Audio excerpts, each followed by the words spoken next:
I want to leap over buildings, want to fly over the shores, save the people from the villains, catch the crooks who rob the stores, write my name upon the sky, and when you call me, I'll be there, faster than a lightning flash, rushing through the cool night air.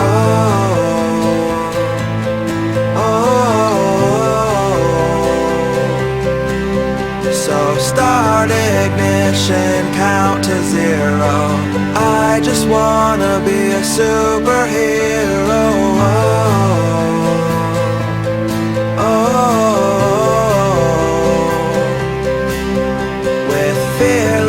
Thoughts, emotions swirl. I wanna be the man that saves the world, yeah.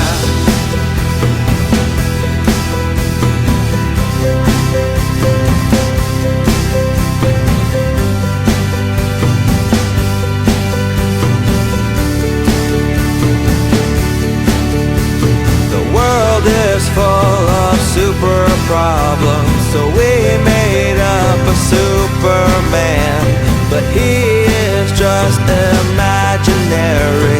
And here we stand without a plan, with new ideas and innovation. Man still cannot tame creation, and though I'm told I'll never fly, that doesn't mean that I won't try.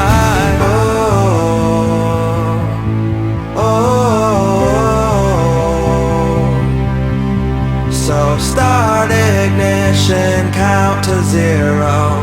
I just wanna be a superhero.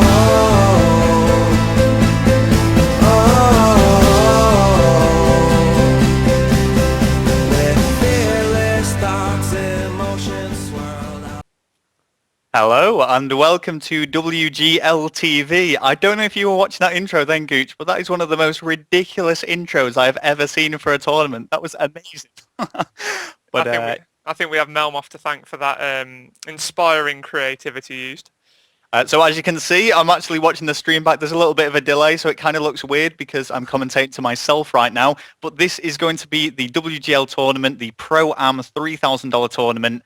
Sponsored by Soundblaster. If you guys want to actually check out Soundblaster, there is an exclusive deal. There's a big discount on all the products for 24 hours, and it's just in the top right of this YouTube page now. But the top 8 teams have been put together now for a chance to battle over this huge prize. I don't know about you, Gooch, but I can't wait. So do you want to talk about the match we've got for tonight, or the matches we've got for tonight? Yeah, we have actually got 4 matches tonight, I believe, if I have got that correct. We are going to be seeing the Apex.Dom lineup versus the TEC Pickups team. They actually qualified from the open qualifier that was held here last Wednesday. That is first at around the 9 o'clock mark, of course. It's esports, we're already a little bit late as it is, but I'm sure that'll be getting underway soon. We will jump straight on in with that. Then we are being followed by Ante versus Prophecy. Ante, of course, the WGL team qualifier from Tuesday night. Then we will be moving on to EnvyUS versus Mythix. So that's, of course, the US team versus our French team. And then finally on tonight at 11:15, roughly, I must hesitate to say roughly because, like I say, it could drag on a little bit longer than that, but I'm sure it won't be too far off 11:15. We will be seeing Optic versus TCM. So that will be one hell of a game, as will all of them, to be honest. I mean, that is the great thing about having such good teams in the tournament. There is not one game that you just think, well, that'll only be average. I think every game is going to be so good. Absolutely. No, I actually can't wait to start on this myself because, as the extremely dramatic intro suggested, these quite literally are the best teams internationally that could have been put together. 6 teams were actually hand-picked for this based on their online achievements and, of course, the LAN achievements and everything through gaming that they have done. But 2 have actually qualified. There was the 6 that got through and the 2 that qualified, which was TEC and which was Ante Gaming. Ante Gaming actually got through via WGL, but TEC, which is, like you say, a little bit of a pickup team, battled it out in the tournament. How many days ago was it now, Gucci, that we commentated this? It was on Tuesday, yeah. Ante got through on Tuesday, and then the TEC Pickups got through on Wednesday, so that would have been 4 or 5 days ago. Exactly. So they actually battled it out in a 32-team tournament, and there were some really strong teams in there. Don't forget NYP, our home team, Gucci. There was Phobia. There was Network. There was the Royal as well. Vision as well. Yeah, there's some really, really strong teams. So Tech, despite being pickups, have proven themselves to do extremely well there. And yeah, it's going to be brilliant. So the first match is actually going to be Apex versus, just bring that back up, Apex.Dom versus Tech. And I think we would both agree the favourites for this game are probably Apex. Well, having seen the way that the Tech pickups actually played on Wednesday night, they really did do so well. I mean, they played four really good teams in that actual qualifier. So that alone shows that they can compete with the sort of full teams. Now, there was actually a slight change in their lineup this week. Of course, the existing 3 members are Black, Mac, and Toby, and then they have actually got a new player called Apex. Who am I? Now, me, Rel, and the tournament admins, we are aware of who this is, but for reasons that we cannot say, their identity cannot be announced yet. However, we have checked the IPs, and we will be checking IP addresses in the future to make sure that they correspond each week, to make sure it is actually the same person playing, because the people that play for any team tonight, that is the team lineup that they must use throughout the whole tournament. Absolutely. So we don't want any cheating. Like we say, we do know who it is, but they want to remain a little bit mysterious for now. So, just try and work it out. It'll be interesting to see what your thoughts are on this. But yeah, we are just waiting to get this game underway now. I'm just having a quick look who is in the lobby. It looks like the whole Apex lineup is here, so it's just Tech that we're waiting. No, I think we've got everybody in the lobby. I think they're just waiting for us to sort of introduce the tournament properly, make sure you guys are all aware of what will be happening throughout the evening. Yep, and something as well, these creative, the Soundblaster headsets that we're sponsoring this actual tournament itself. Like I say, you can just click on the link that's above this video at the moment on the YouTube page. But me and Gucci are actually going to be sent some, so we're going to be commentating via those for the remainder of this tournament, excluding today. At the moment, I'm using this Astro. I don't know if you guys can see, but I've got an elastic band / white tack thing going on the side there because my microphone keeps slipping down. So it will be nice to actually use one. If you've seen my videos, I've got sponsored by TT, but the actual headset doesn't work for Xbox and PC, so this will be a bit of a sigh of relief for me. I was going to say, that surely wouldn't happen with the Sound Blaster, so there's one up that Creative have over Astro right there. It's wireless, isn't it? No need for elastic bands. It's a wireless 7.1 surround sound. No, exactly. But yeah, so let's have a quick look at the maps then. Let's see what maps they are going to be playing. I did just copy them all into our cheeky little chat. Just we were doing a bit of warming up, Gucci. You could call it warming up, because I've just come back from a barbecue and I needed to use the toilet. So I was practicing my commentating via text for you, wasn't I? Oh, you were. It was amazing, Raul. But no, tonight across all of our... We'll just move on from that. Yeah, we'll move on from that. Across all of our 4 games, keeping the professionalism going, Raul. We will be seeing CTF Arcade Map 1, S&D Seatown Map 2, CTF Dome Map 3, S&D Carbon Map 4, and the final map of the Best of 5 series in each game tonight will be CTF on bootleg. Now, this was originally planned to be a best of 3 due to time constraints. However, I said to Melmoth a couple of weeks ago, basically, so many teams are going to bitch and moan about best of 3, so many fans or people watching the stream, you guys at home, the viewers of this stream, don't really like to see a best of 3 because, to be honest, it can mean that various different things happen that potentially might not always happen, because I think a best of 5 would always portray a fairer result. There's no way of just scrubbing I mean, you can outplay people on an S&D, and then you could potentially just get one lucky flagpole and sit in a corner for the rest of the game. So it eliminates the chances of a lucky win, so to speak. Yeah, absolutely. Completely agree. It's where you've got to find the balance, really, because you could do a best of 101 if you wanted to make it extremely fair, but I think we'd be probably going on till about Tuesday, Gucci. But yes, just to answer one of the questions that was in the chat, it's 2 American teams, 1 French team, and the remainder are from the UK.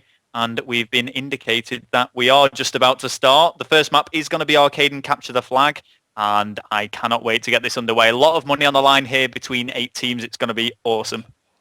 Yeah, of course, $2,000 goes to the winner, $1,000 to the runner-up, and the third and fourth place receive Creative Soundblaster headsets. So we will get underway now with all of the action. Capture the Flag Arcaden will be the first map, as I've previously said. Take it away, Ro. Yep, okay, well, let's, as always, jump on board with the top team. It's going to be Apex, and I'm starting off on Mac. The AR player for the actual team will always be using the AR. I'm just trying to make sure I have switched over to him as it went a little bit strange on my screen there.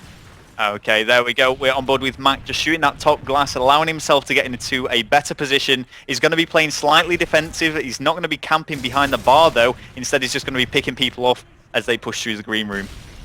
Yeah, I mean, the combination that Mac and Black will have between them with their ACRs, I'm sure, will be amazing. We have seen them plenty of times before. I mean, they actually came second at EGL 5. The two of them, joined by Toby and, of course, Madcat at the time as well. They placed second now. We have actually seen kills being exchanged, and Tech sort of get the upper hand to kick things off first of all on this arcade and capture the flag. Mac has seen that player pull that flag and hopefully can take him out before he gets too far away with it, and the hand is in with Kyle, but Tommy has taken down Mac top models. And what's going to be really interesting about this game is Tommy has actually teamed with the whole of that Apex lineup. He knows how they're going to be playing this. He knows how his substitute's going to be playing this, so he will know exactly what to be telling his team to do. It looks like Tech have made a really, really good start here, though. Who am I leaping out, trying to get the pistol kill? And the flag does go down, but it is dangerously close to being returned. Yeah, Toby has managed to drop that flag. Black has managed to take out Josh off the spawn as well. That flag has been returned and is currently being pulled. But that has been dropped down. Tommy and Naylad both getting kills. Naylad with the two-piece, but Tommy unfortunately fragging his own teammate. And Matt was playing that really, really slow. He needed to stay alive just for a little while to allow his teammates to respawn, which they have just done. Black now in bar, just trying to get some stuns out and try and fight the the Tech aggression off. Let's see what he can do. Yeah, he is just holding this left-hand side now, making sure that nobody can penetrate in that middle bar area, just making sure nobody can come along through that vending machine, and also getting a good look on bottom link as well, trying to give his teammate Toby some support there. Now it was a little bit of a tricky situation there for Black. He was trying to support him, but being really, really careful not to actually shoot his teammate. Despite being under heavy fire, though, he has bolted out and has taken charge of this middle map area, picking up those kills, and now he's in a dangerous position for Tech. Yeah, he's got a nice bit of cover on that helicopter, but has been taken out in the back by Josh and has also taken out Toby as well. This is going to be up to Mac again on that top models area to try and defend that flag. Will take Josh out as he pushed in to actually pick up that flag, but has been shot in the back. Naylad and Tommy picking up kills as well. Who am I? We'll just run through that flag, making sure it's back and reset and try and advance down this left-hand side.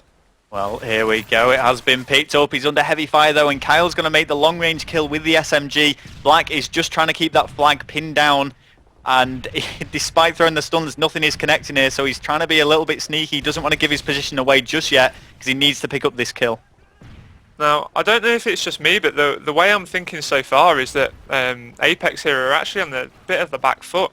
Most of the kills appear to be going in Tech's favour. Oh, Josh going huge with that Magnum there, leaving Who Am I to try and do some work, but Josh will be pulling that flagger way down the left-hand side. Mac has seen him run into rubble, and it's looking like that is going to be captured now from the Tech pickups lineup. That was absolutely brilliant play, and you knew as soon as Who Am I did not make the kill with the Python, the pistol, they were running that all the way home. And as you were saying, Gucci, this Tech pickup lineup seems to be outperforming the more experienced Apex team, you could say. I don't want to be suggesting that they've practiced more or scrimmed more as of late, but as far as achievements go, certainly a stronger team on paper. Well, they have all played well at the previous EGLs, as we have said. I think Mac and Toby have got some high placements there as well on all the other Call of Duties. But we are seeing Mac once again push onto this top models to provide some aerial support for his teammates in the middle map. Who Am I picking up a nice two-piece running down that left-hand side, one with the grenade, one with that PP90, and Mac is going to try and take control of this top glass area now and try and get some of the Tech pickups off the spawn. Yeah, what was actually interesting then by Mac, I didn't know if he'd saw Josh. Josh is eventually going to pick up that kill, but he kind of ignored him. I'm not sure that was a bit of a mistake or some sort of strategy going down. Who Am I, though, is pushing in. He's trying to reclaim that flag back. He doesn't want them to be going into round number 2 on a deficit, and somehow manages to sustain a huge amount of damage and has escaped the grasp of what I believe to be Josh. Black is on support, and I can see this going to stalemate. That was actually smart running there from Who Am I. He did that nice little, what I call a moho jump ever since he's uploaded that tutorial on YouTube to get away and onto that back paint stairs. But now with only 15 seconds left on that clock, it's coming to a close and they will want to capture this, but also they don't want to be conceding at this point in the game as well. It looks like they will be going in at half time, 1-0 down, but they have actually had what is considered the better side for this capture the flag. Well, Who Am I has decided, nope, there's no way I'm going to capture this. I'm just going to prevent them getting it. It is only a 1 flag deficit. It's something that they can certainly come back from. But as you can see, towards the end of this round, both teams had kind of decided, you know what, let's not fight anymore. Let's just wait. Let's just go into round number 2 and see how we play. There is actually a lot of talk in the stream chat as to who this player actually is, this Who Am I that is on the Apex lineup. Yeah, we will be jumping over now, switching sides and going on board with the Tech lineup. And we're going on board with Tommy first of all, who's using the ACR, which he was always a preferred SMG. However, lately I think he's just been doing whatever role is needed at the time. And I think that just shows how versatile he is. He can play both roles whenever necessary. And he is actually going to be an aggressive AR as well as he's pushing down that bottom link into minibar and firing shots onto the Apex lineup at the back of the flag. Yeah, I mean, what was very different about Tommy's style of play compared to Mac is sure they did the exact same thing at the start, pushed onto that top balcony and provided support, but Tommy is aggressive down to his roots. He needed to push in, and it does work for the team, as we've seen with him qualifying into this actual tournament, but, you know, it's whether it's going to work against the Apex Dominance lineup. I've actually just read the stream chat, and because I mentioned Moho and Who Am I in the same sentence, people are asking if Who Am I is Moho. No, he definitely isn't. I think actually Fia Moho will be playing in a European show match. That's actually tomorrow night against NYP. But now we are seeing Tommy very defensive here. They are currently leading 1-0, of course, so they don't necessarily need to be aggressive. They don't need to make any mistakes. They can just wait for Apex to come to them. And what we should probably explain as well, this is being done group stages. Try and think World Cup if that helps you guys. But the top 2 teams from each group advance into the single knockout tournament. The groups, of course, being groups of 4. And this is from Group A, I believe. It would make sense if it was. Yeah. Oh, no, this is actually from Group B. So 2 groups. And yeah, this is from Group B. So let's see what Naylad can do as he is in the middle of the map under heavy fire. Doesn't manage to connect any of his bullets, but does manage to evade the enemies. And he is going to stay alive and just going to try and support his team now. Yeah, he's pushing down that left-hand side, gets taken down by Mac, who was top glass. Tommy's going to ignore the fact that Mac was top glass just to get through to Domoe and actually get behind Who Am I and take him down on those back stairs. He's got a nice little angle to defend that flag with now, as he is on that head glitch behind his flag, just making sure that he can flick up, but so typical in Call of Duty. You turn your back for 1 second and there was Toby just to take you out, and Apex are on the pull now. The flag is in the hands of Toby. They could potentially run this all the way, but no, Kyle is there to stop them. Didn't have much support there though to actually pull that flag away. Naylad is left to pick up the pieces, but no, we are now tied at 1 apiece between the 2 lineups. 1-0 on this side, and of course Tech won 1-0 on the previous side. Yeah, there was so much pressure on Kyle and he needed to really go clutch. It wasn't his fault. He had to take out pretty much 3 people to prevent that flag pull, as none of his team was there to support him. However, look at this. We are seeing that counter flag pull. Nay's in a brilliant position to support this. And unless the person top glass can prevent it, then he's going to run it home, which he has. But I think it's just about going to go in. Yeah, that has gone in. A superb run there to get that flag in from Josh. That has meant that they have taken the 2-1 flag capture lead. Once again, they have gone into the lead, and from Josh. See what I said previously, Rel, about this these teams being very well matched. Exactly. It wasn't necessarily the fact that it was a full team at all, because Who Am I will have only joined this lineup probably 4 or 5 days ago when Tommy actually parted ways from them. So now Naylad trying to just wait and hide and make sure that that flag cannot be pulled towards him. And you know what? I do want to give some credit for Naylad, because he's kind of just come out of nowhere. I mean, the other players, Tommy has always had a status within the community. Josh has risen through LAN after LAN, and Kyle, I think online he's been fairly well known, but Naylad's kind of come out of nowhere as a bit of an unknown entity, and he's really proven himself. As you were talking about Naylad there, I thought he was going to go huge with that 3-piece, but gets shut down by Who Am I off the spawn, but they are currently leading 2-1 overall, and it's looking like that could be seen out because I'm sure they won't be playing too aggressive in the final stages of this game. They will just want to guarantee that victory. Remember, of course, at this tournament, the winner gets $2,000. Okay, well, there's a few of you guys that I've seen in the stream chat asking about the fixtures, who's going to be playing when. If you guys actually want to go on the wgl.co.uk, you just hover over COD, hover over Soundblaster PROAM, and then hover over fixtures. You can see all the teams taking place, the groups that they're in, the times that they're going to be playing. So if there's one team or one match that you are particularly waiting out for, then be sure to check that out, guys. Yeah, but with only 20 seconds left on that clock, unless this flag is being pulled now, it is going to end 2-1 to the Tech Pickups lineup. And with that stun on from Naylad, I think that's how it's going to end. I don't think there's any chance of him getting away and all the way home with that. Josh taking out Mac top glass. And he has actually gone through. Could that potentially go in? I don't think there's time. No, Josh just made sure that there was not time at all. I think that was due to Naylad's stun, to be honest. If Naylad hadn't got that stun over at the right moment into that bar, it wouldn't have actually been able to prevent that flag capture then. But no, we did see Tech Pickups actually lead 1-0 first side. They trailed 1-0 halfway through the second side and then went into the lead 2-1. And you know what, Gooch? The funny thing is the amount of times we've seen a final stun grenade actually win it for a team is becoming ridiculous. It happened at I-Series, not necessarily to win the whole tournament, but certainly win them that one map when Prophecy actually defeated TCM, two of the teams that are actually in this tournament. But it just shows how crucial stun grenades are in actually winning a capture the flag. So underrated. A simple stun grenade can be the difference between winning and losing. Yep. It certainly can, and now we are going to move on to map number 2, which is Seatown Search and Destroy. As Rel said, you can go onto the WGL, and there you can find all of the different fixtures, the groups, what times teams are playing at. If you go onto the wgl.co.uk, hover over COD, and then Soundblaster Tournament, you can find everything else out from there. Have a look through. It's a really simple and easy to use website. I must give Melmoth credit for that, I'm not going to lie. Okay, I give him a bit of stick from time to time. Credit where credit's due. We love giving Melmoth stick. Just to summarise what's going to be going on tonight, though, if you don't want to actually visit the website, following this game, it's going to be Ante versus Prof, and it's going to be EnvyUS versus Mythix. That should be a good one. And then the final game of tonight, Optic versus TCM. So stay tuned for that. I think that we're aiming to finish this before midnight. And it really does depend whether we're going to see these full best-of-5 series played out right till the final map, or we could just see 3-0, 3-0, 3-0. So, you know, just keep that in mind if you're waiting out for one particular game. Yeah, I think, to be honest, you'd be mad to go anywhere and miss any of these games. Like I said before the games actually started, it's so good to have such high quality of teams that every game you just think is going to be a good one. And someone did just ask in the chat there, are the two commentators semi-pro because they're in MYP? I'm not semi-pro, I'm just pure pro.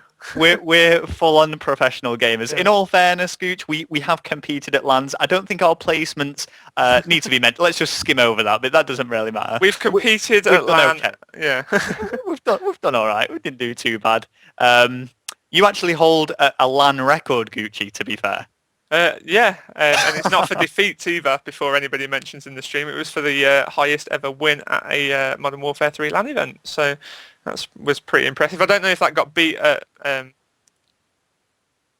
Oh, apparently Who Am I is actually lagging in the game, so that is the delay between the two maps actually starting here. But no, going back to my LAN record, yeah, 18-0. Capture the flag. I don't know if that actually got beaten at either EGL5 or at I-Series, I'm not too sure. But I was pleased at the time. One of my teammates actually got a Moab, so... Yeah, it wasn't too bad. It was quite good. Someone did just ask as well, will you be able to watch these games back? They will be all uploaded to this channel. If you actually scroll down, you can see the playlists, all the different kind of things that WGL have got going on. It's really well organised. And despite me and Gucci liking to give Melmoth as much stick as possible, he seems to be on the ball a little bit. just a little bit. I don't want to give him too much credit.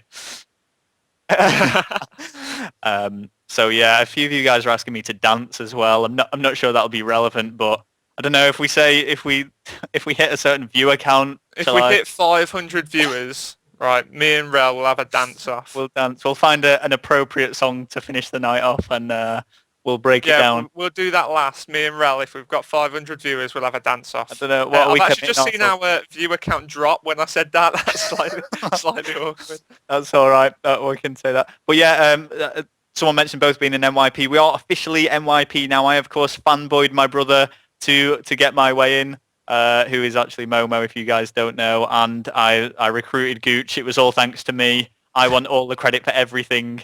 I'm the best, really. That's all I've got to say. I'll give you the fact that you are the best, Rel. You are the best. There we go. Just don't even deny it. Just accept it. It's just a way of life. So yeah, who am I is actually trying to finish this off. So yeah, Gucci, we were actually talking about my commentary leading up to this actual commentary, and I was trying to do it by text. Do you want to just explain to everyone what exactly was going on? Well, it was more a flicker book sort of interpretation as well. It was both visual and written. Basically, Rel told me where he was, what he was doing, and when he was doing it. He decided, because of course I've been to Rel's house, I know exactly what his house looks like and whatnot, so he decided to take a picture of the inside of his door. Now this was his toilet door, and then he proceeded to tell me that he was just having a pre-stream poo. Yeah, now the thing is, Gucci, the way you were building up that story, it would suggest that I was up to something else, which I was getting a bit worried. I was like, please just tell him I was having a raging turd. Keep it clean, Rel. Yeah, I just wanted use toilet paper. Come on. I was practicing. Yeah, God, just practicing. So let's see what else is going on in the chat. R for K, R for G. Oh, forget R for K, R for G. So we're embracing our metrosexual relationship, Gooch. I don't want to take it any further than that. We have shared a room, possibly a bed, possibly spooned. We don't want to go into too much detail. Right, Rel's looking. I don't know why am I making up these rumours? These just aren't helping us in any way. Right, somebody's just pointed it out, and I actually think the same. I think that's actually America that's wrote in the stream chat. I'm not too sure, but when I say something, you look to the right as if you're looking at me. Okay. So you actually look as if we're in the same room, sat side by side. We've just got this middle pillar separating us. I just want to see this back on stream now because you will see me mime I love you anything. Oh. Well, Melmoth has just suggested the orange trick. I don't have oranges, but I do have, to keep me through this commentating, I don't know if you guys can see, a nice array of strawberries and grapes. I like to try and get my 5 fruit and veg a day. I want to recommend that to all of you guys. Just going to eat a strawberry. Yeah, so anyway, we are waiting on the second map beginning. This will be a best of 5 series. I think people can tell, Gucci, that I think people realise the game hasn't started because we're just filling it with right, as soon as we have to fill, we go cringe. That's it. That's how we work. See, I don't know if you guys have been. Shall I get the pink? I'm getting the pink scarf. I might just had somebody quit out of the lobby. That actually was Who Am I? So I think he's resetting. He's resetting his router now. You see, this I actually brought this to EGL, Gucci. I'm just gonna wrap it round. Wrap it round. It's gonna be so bad when I see this back on stream because I wanted to actually wear this on main stage. I wanted it to become a thing, but then I thought, do I really want to come across in that way? I don't want to. Can you see me on the stream, Gucci, right now? I don't know if this is a good or a bad look. That's so cringy. Rel's looking to the right. Oh yeah, I can see the comment from America now. Gooch has actually gone somewhere on my screen. This is a little bit worrying. I've been left on my own a little bit here, so I'm not really sure what to do other than to try and cringe you guys out some more. Let me just see. No, okay, it's not on. I'm not. Gucci. Will you take that scarf off, please? But I think it suits my skin complexion. I think it works for me. I reckon I can pull it off. I'm interested to know where you've just been, Gucci. I'd had enough of you. Oh, you actually just walked off. I thought you were getting a pink scarf of yourself. That would be really weird. Right, if I had that pink scarf as well. Everyone's just like, Rel, what are you doing? A quick what? Gucci, did you just go for a quick A quick Oh, use. hang on. A cringy cock comeback. I shouldn't have said that. Sorry, Mel. Do apologise. But no, we are actually close to You reaching 200. know, We're you actually know what we need to do, Gooch? We need to actually prepare some like cool stories, some filling interesting in tales. spots. Right. Because For future reference, guys, next Sunday, of course, 8 p.m, we will be continuing. For those of you that haven't been on the wgl.co.uk and checked out the fixtures, we'll be kicking off next week from 8 p.m. And I promise me and Rel will have some nice, cool stories to actually fill in these sort of tense and awkward moments for you guys. people We'll just saying try. to pose, Gooch, in the chat. So I'm kind of, I'm kind of just seeing what I can do. Are we going for the?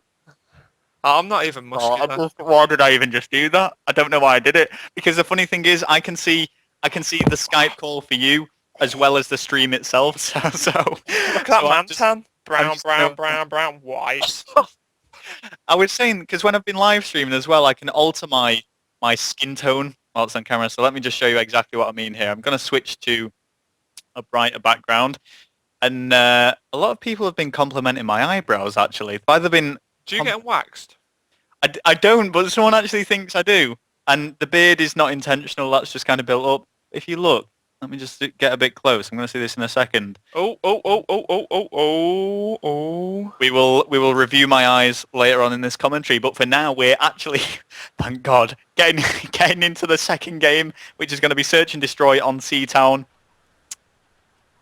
We're going to go on the attacking side, which is going to be bottom, and I am going to start off with Tommy, a former Apex player, still bearing the Apex tag, but no longer affiliated with such team, who is going to be continuing to play with the ACR, but this time he's going to be pushing right down the right. Oh, and he's just going to go prone in a very, very dangerous position to pick people off vaulting over that wall. Yeah, we did have Naylad on his right as well, which has just resulted in the elimination of Black from that lineup. So they are now 4 versus 3 in their advantage.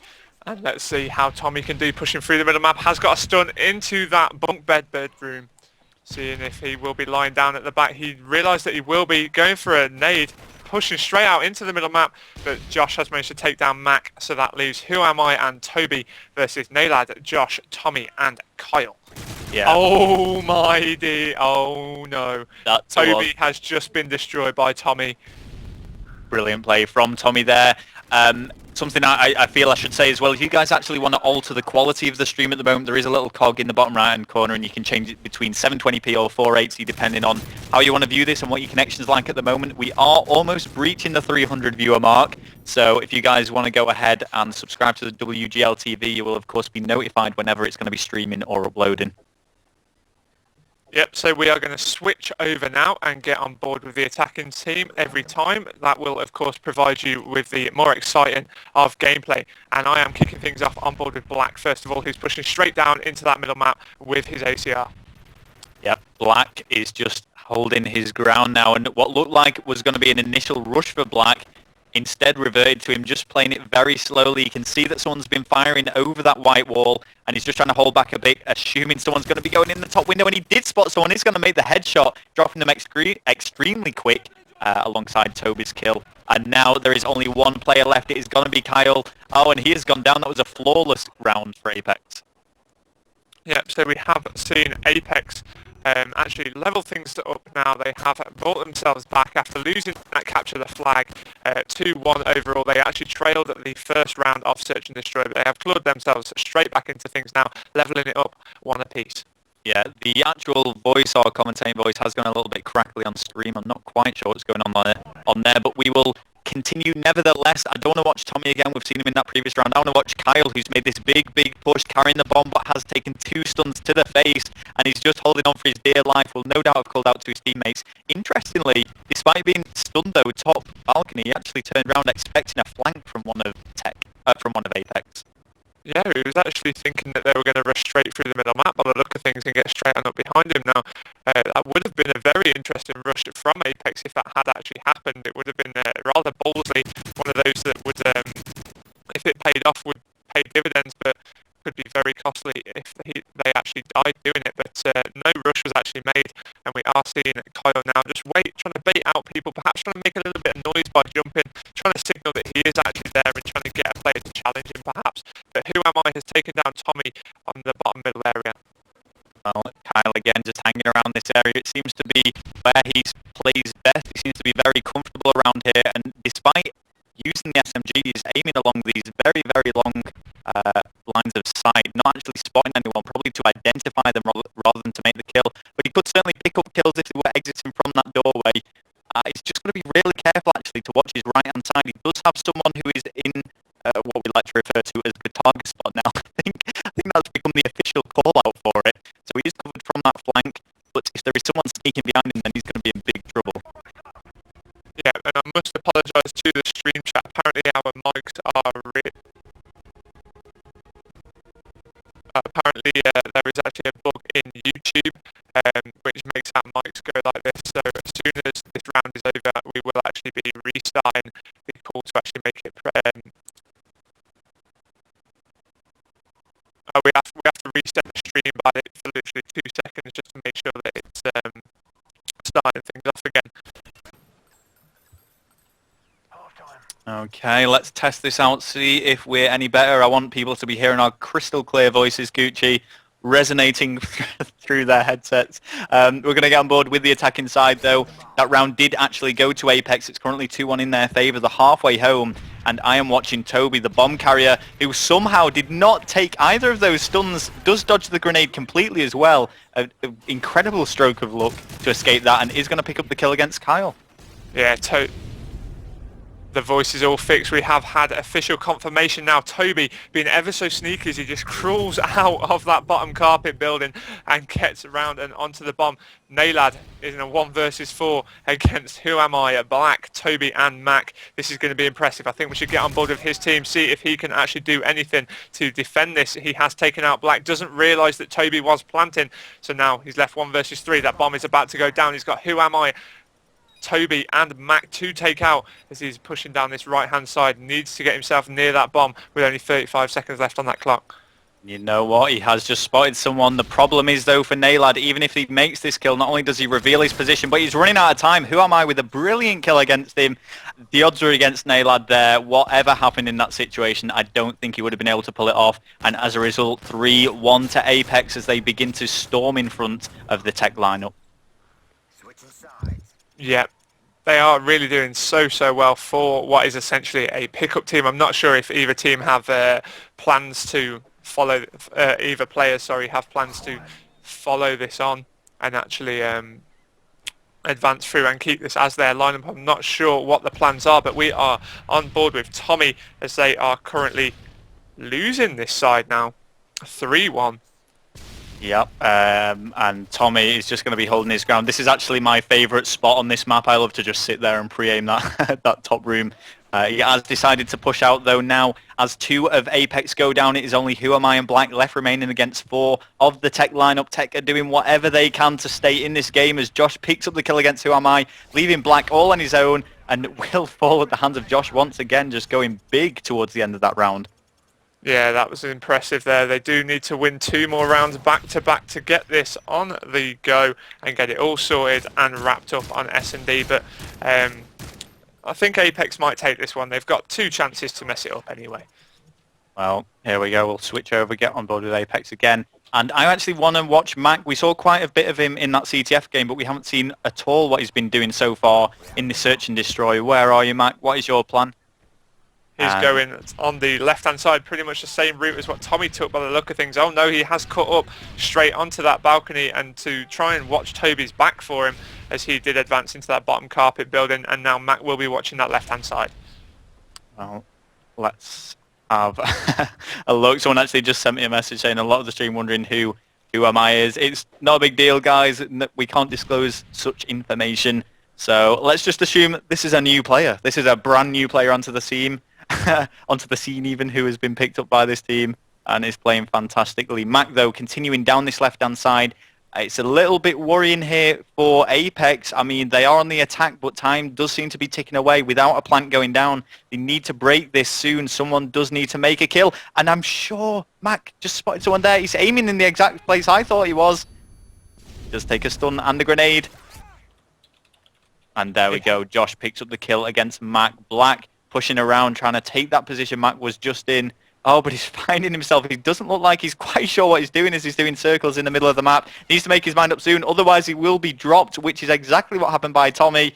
And uh-oh, it is only 2 versus 4 with 1 minute 10 left.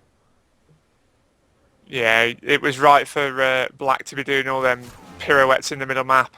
He knew there was one there, looking for Tommy.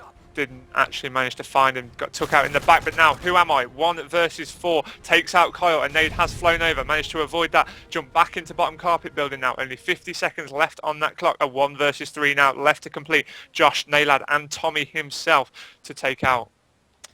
I have just been informed as well. This isn't what I was told, so don't take my word for it. But apparently Tommy is still in Apex. It's actually Black, Toby and Mac that are not. Apologies if I've got that wrong, but that's I was told otherwise. Anyway, Who Am I is going to go down to Naylad. And now 3-3. This is a big, big comeback for Tech. Could they actually come back from 3-1 down and take this to 2-0? Yeah, that was impressive comeback. Of course, they were 3-1 down. They've brought it back to 3-3, and they have got the defense for the final round, if my memory serves me correctly, which means Apex have got it all to do in this final round to get their first map on the board in this Soundblaster Creative Tournament. Pro-Am tournament in conjunction with the WGL. We are on board with Black, and he has seen somebody early on in this round. Shots fired, hit markers received, no kill made. No, and he is trying to find someone. I mean, he does know someone is down that area. It's an obvious route to push, but Black as well in an extremely obvious position. Tommy spotted him, and Tommy did not get any bullets out there. Black very comfortably made that kill. With 2 minutes left in the game, it is 4 versus 3. Things looking good for Apex. Yeah, if they can capitalise on this, of course, they have got that extra man advantage. Josh, Naylad and Kyle are the 3 alive for the Tech pickup lineup. Black just making sure that he can watch the rear now of Who Am I as he just grenaded himself. That could be costly. That is not what you want to be doing at 3-3 in such an important tournament as this. This is definitely one of the most significant online tournaments for quite some time, at least as far as I'm aware of, with big, big cash prizes. And when you are one of 8 teams with the potential to win it, you can't be affording to make mistakes like that. In any case, it is still 3-3, and this could really go either way. It really could. 3-3, 3 versus 3. Scratch that, make that 2 versus 3 in favour of Apex. Oh my God, Kyle left 1 versus 3. I'm going to flick on board with him, see what he is doing. He's currently chilling in the middle of the 2 bomb sites. Sat in library now, seeing if he can see any of the Apex players advancing towards him. He needs to get himself near a bomb. It's going to be one of those. Which one will he go to, and will he get the prediction right? He's just seen one advancing to that A-bomb. He's actually decided to run away. Sees Toby behind him. Doesn't manage to take him out, and Apex win the map, and that ties things up. 1 apiece in this best-of-5 series. Yeah, that was actually a really good flank by Toby. They worked that bomb site extremely well. Apex surrounded it, making sure they've got all angles covered, and really Kyle just ran straight into Toby there. There wasn't much he could do. Toby was just coming around the corner, pre-aiming, and like I say, not much he can do in that situation. He tried his best. So a 4-3 victory to Apex, but still extremely close. Tech were on a huge comeback there and could have potentially taken that to make it 2-0. So now we are going to be advancing into round number 3. If I just bring up the maps, that is going to be Capture the Flag on Dome. I really, really do like this map for Capture the Flag. It's the smallest one that can be played, and as a result of that, you usually see the most action, in my opinion. And I think we've come to expect a few things, a few strategies that a lot of teams are doing. Firstly, manipulating those spawns with a grenade throw when you spawn bottom bunker. And secondly, most of the aggression tends to be on that right-hand side, pushing through the loading bay, unless they can force the spawns the other way around to run it through bunker. And you can usually judge based on where all of the players are, which strategy each team is going to adopt. The score on the maps, just in answer to Samurai 95, is currently 1-1. Capture the Flag Arcade and went 2-1 in favour of Tech. Search and Destroy 4-3 in favour of Apex. So 2 very, very close games. Yeah, they have been close, of course. 2-1 and 4-3. Now, what will we see on Capture the Flag Dome? If my memory serves me correctly, in the final top team, of course, is where we will be going. But I think, if my memory serves me correctly, on Wednesday night, we saw a very, very aggressive start from Tech Pickups on the side that they are currently on. And they did well on that. It was Dome they actually ended on. Well, I'm not sure who you're watching, Gooch, but I've just jumped on board with Mac to see what he can do here. He's going to be sitting a little bit back. He knows that someone is trying to push up that loading bay, so he's pre-firing. But in fact, it looked like he was going to go down for a second as kills do get exchanged. He's reverted back to this very, very defensive position, just hiding behind that table so he can shut anyone out who makes a push through corridor. Yeah, Mac just making sure that nobody is advancing towards his flag. Kyle has taken down Toby on that left-hand side, but Black has taken down Tommy as well. Kills just being exchanged between the two sides. Now Mac, heavy stunned, is looking underneath that 4x4 in front of him to see if anybody pushes up that middle slope. Nobody does so, but has got Toby flanking round on his right-hand side. Well, Mac is still alive here, just trying to pick someone off as the 3 stuns go in. None of them actually connect with him. And instead, because Toby has actually gone down to the hands of Naylad, we see 3 of Apex actually go in heavy, heavy defense. There is no way that Tech are going to be able to breach this if Apex can keep it locked down, especially with Black picking up 2 pieces like that. Yeah, that was impressive play, and we are seeing Mac now just circulating in this middle map. We may have a huge update tournament changing a lineup going on. Not too sure what is actually happening with a couple of the teams. They are AWOL at the minute. Remember, we have got a full night of live Call of Duty action for you, casted all night by myself and Rel, with some of the best teams in the world at this present moment in time.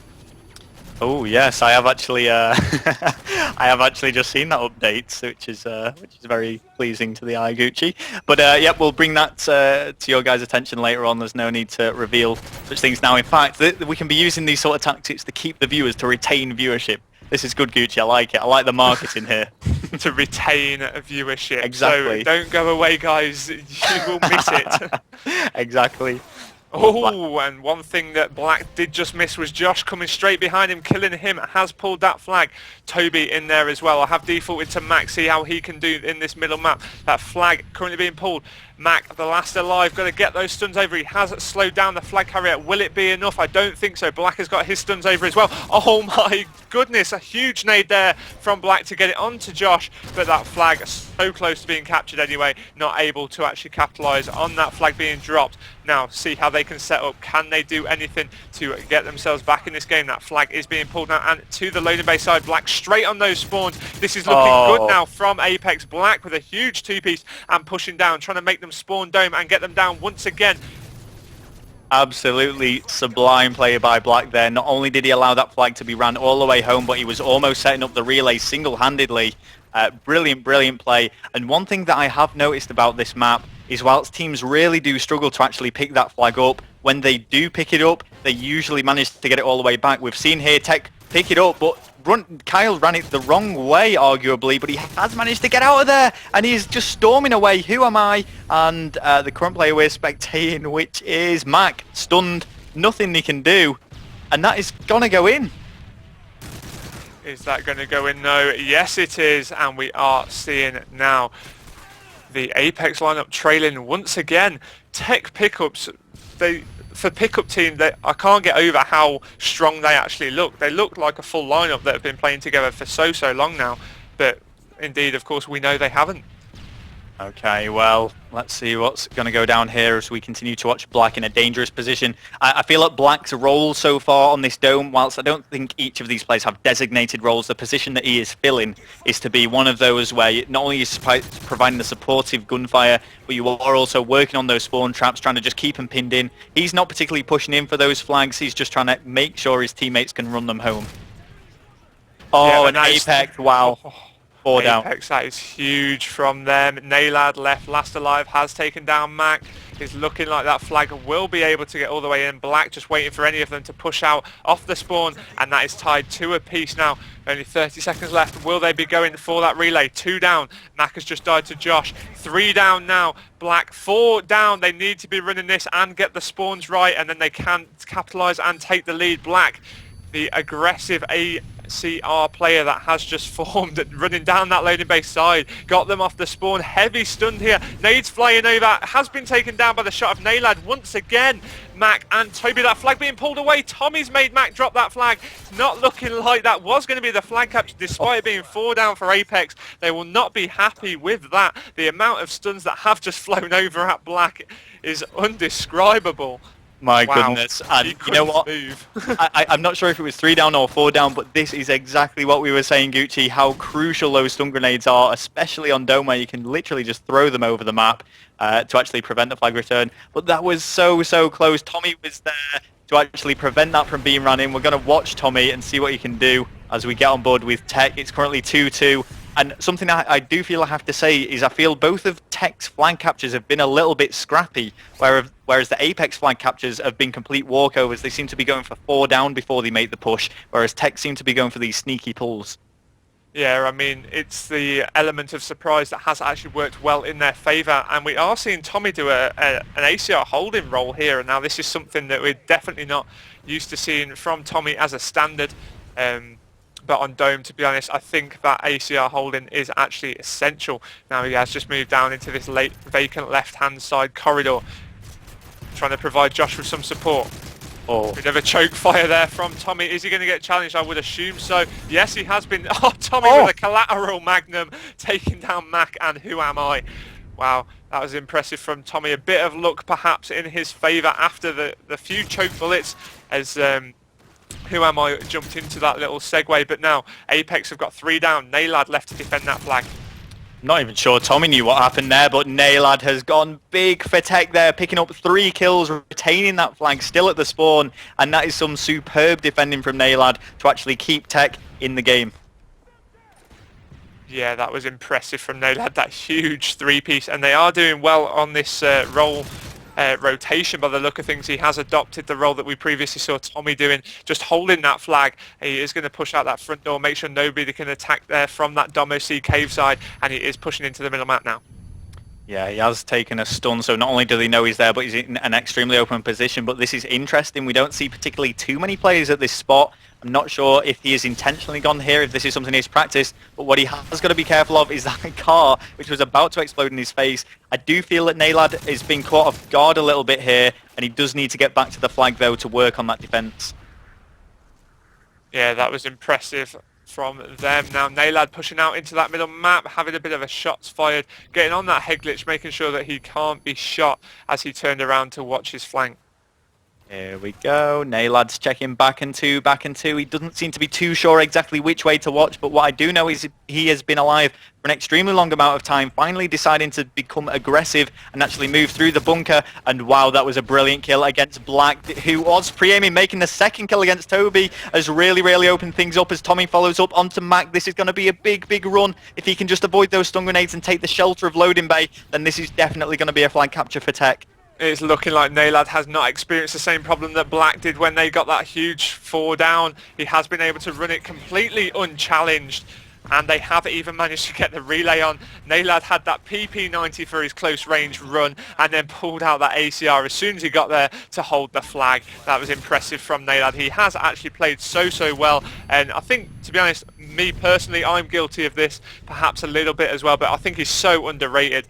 Like you said earlier, Rel, it's sort of come out of nowhere. We've not really heard much of him on this Modern Warfare 3 scene. I think he was predominantly a Call of Duty 4 player, if I got that right, playing with Emporio on Game Battles. I think it's the same person anyway, but now in these past few weeks we are hearing him make a name for himself. Impressive stuff from Naylad, currently on 20-7, having a fantastic game here. Capture the flag on Dome.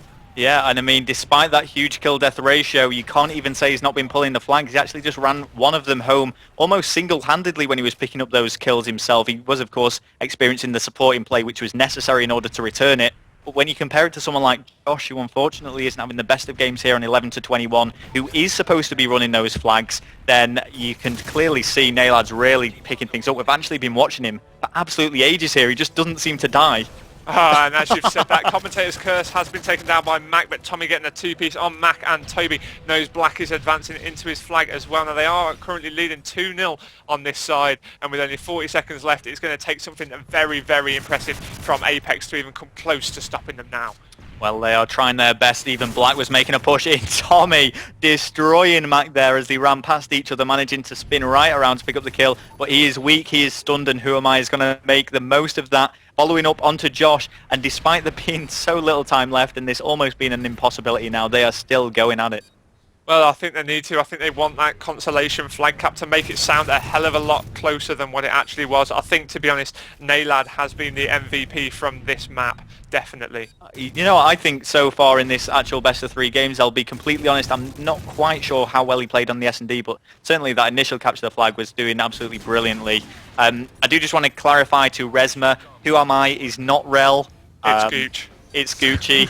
we're going to come clean. So I've how been are you playing playing? and casting. That's why at certain times in the map when I've been sweating, my casting hasn't been very good. That's my excuse for that. Wouldn't it be brilliant, Gucci, if it actually was one of us that were playing? Like this whole time, this whole thing were built up about some mysterious player, but it's actually one of us just picking up for them. Let's would be actually... honest, Rel, I don't think we could mix it with the big guys. I don't think you could, Gucci. No, I don't think you could. But there you go. So next map, Carbon Search and Destroy.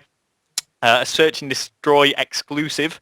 And one that I'm starting to warm to. Usually when we begin commentating this, I feel like a drone on a bit and I'm kind of like, oh, it's the worst Search and Destroy map. I don't like it. But you know what? I'm starting to like it a little bit more. And I think the reason I didn't like it initially is just because I wasn't used to it. I wasn't used to playing it myself. Wasn't used to commentating it. But I think people are adopting these strategies now. I think Search and Destroy is becoming a game where you don't just go into it and wing it, which is what it used to be. People do have tactics that they know where to rush, the grenade points. And I think this is a map where people are getting particularly good at it. I think, to be honest, Carbon is sort of being one of those key maps where you don't necessarily need to be a fantastic team. You just need good teamwork for Carbon, to be honest. I think it's one of those where if you all watch the same sort of ways, if you've got a good setup on Carbon Search and Destroy, I think you will be in with a good chance, regardless of how good you are as a player. We will go on board with the attacking side first of all.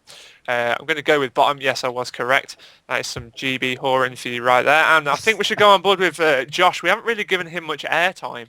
So if we go on board with Josh first of all, he's going to advance straight down this left-hand side with the support of Naylad and Tommy as well, but he has got that ACR in his hands. Yep, you are right. Josh now switching from the network tag onto GWH. I do know he's been doing a lot of work in the admin/management side of things, setting up show matches for their actual stream, Gamers Warehouse. But I think he's going back to playing. I think he's going to continue playing. I don't see a reason why he shouldn't, because despite having a bit of a rough game there on Dome, he has been playing extremely well at LANs as of late. I know the EGL4 was his highest placement, where he got to 6th. So a big achievement, and something that he's trying to replicate here online in this tournament. Well, yeah, we got to 6th at EGL4, and then it was top 12. I think he got 12th to 8th at EGL5, and of course that was out of 113 teams. So to place top 12, 100 teams were basically worse than him. Worse than his team, where he actually teamed on his own as well. Yeah, I did just try and correct myself before you put it in, but no, Josh taking out Mac as well. Like I said, him and his team actually came top 12 at EGL5, which is an impressive placement. And now like you say, Relly has taken a sort of admin role for the Gamers Warehouse. Oh, Josh taking out Black. He knows where the last guy is as well. That is Toby stuck in that A building, being pinned in by the Tech pickup lineup. Yeah, Black just got so unlucky there. Josh wasn't even trying to kill him, but somehow managed to make the kill. Josh does have the advantage of knowing that Toby is on this side. I don't think...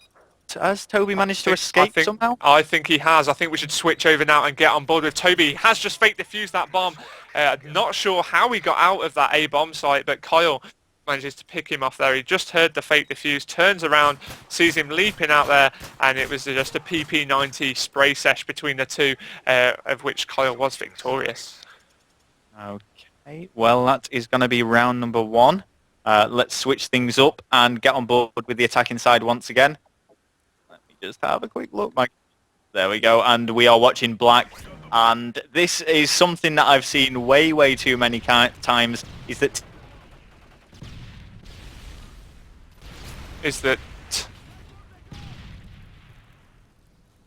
Rel's Skype has actually crashed, so it is just me taking it on my own. We have got Black down this left-hand side. He has seen stuns flying over at himself. Am I still live on the ML, or is the whole Skype... Oh, that's brilliant. Yeah, we have got Mac trying to push down this left-hand side. He has been tagged by bullets in the middle map, and he is just going to retreat and give himself some cover. He is still got the support of Apex, Who Am I, against Josh, Tommy and Naylad though. He's just baiting it out now, seeing if he can make an error. And I've just been sent a message from Rel, and his computer has actually got a blue screen now, which is one of those virus things where I think it just crashes his computer. I think if he just resets it, it sorts it out, but I'm not entirely sure on that one. I know he's experienced problems in the past with that. Now Tommy just managed to take out that round, clean things up. Rel said that all he's got to do is restart his computer and then he will be back in this call. So you have got to just put up with my voice.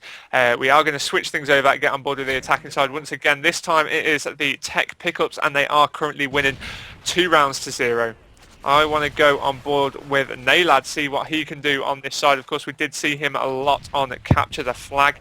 He's just going to throw a couple of stuns down this left-hand side, seeing if he can find anybody just sat there waiting in the corners, waiting just to see if anybody runs past, followed by a grenade.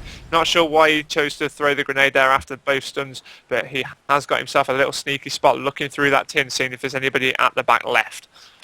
Okay, I'm not sure if you explained to the viewers what happened there, but I got the blue screen of death. But I am back, I am okay, I'm still alive, and I'm here to commentate. I'm watching Naylad, seeing what he can do here as Tech do take the 2-0 advantage so far in this search and destroy, and things are looking really good for them to actually win this best out of 5 series against Apex, one of the formidable lineups currently taking place in this tournament, 3-1.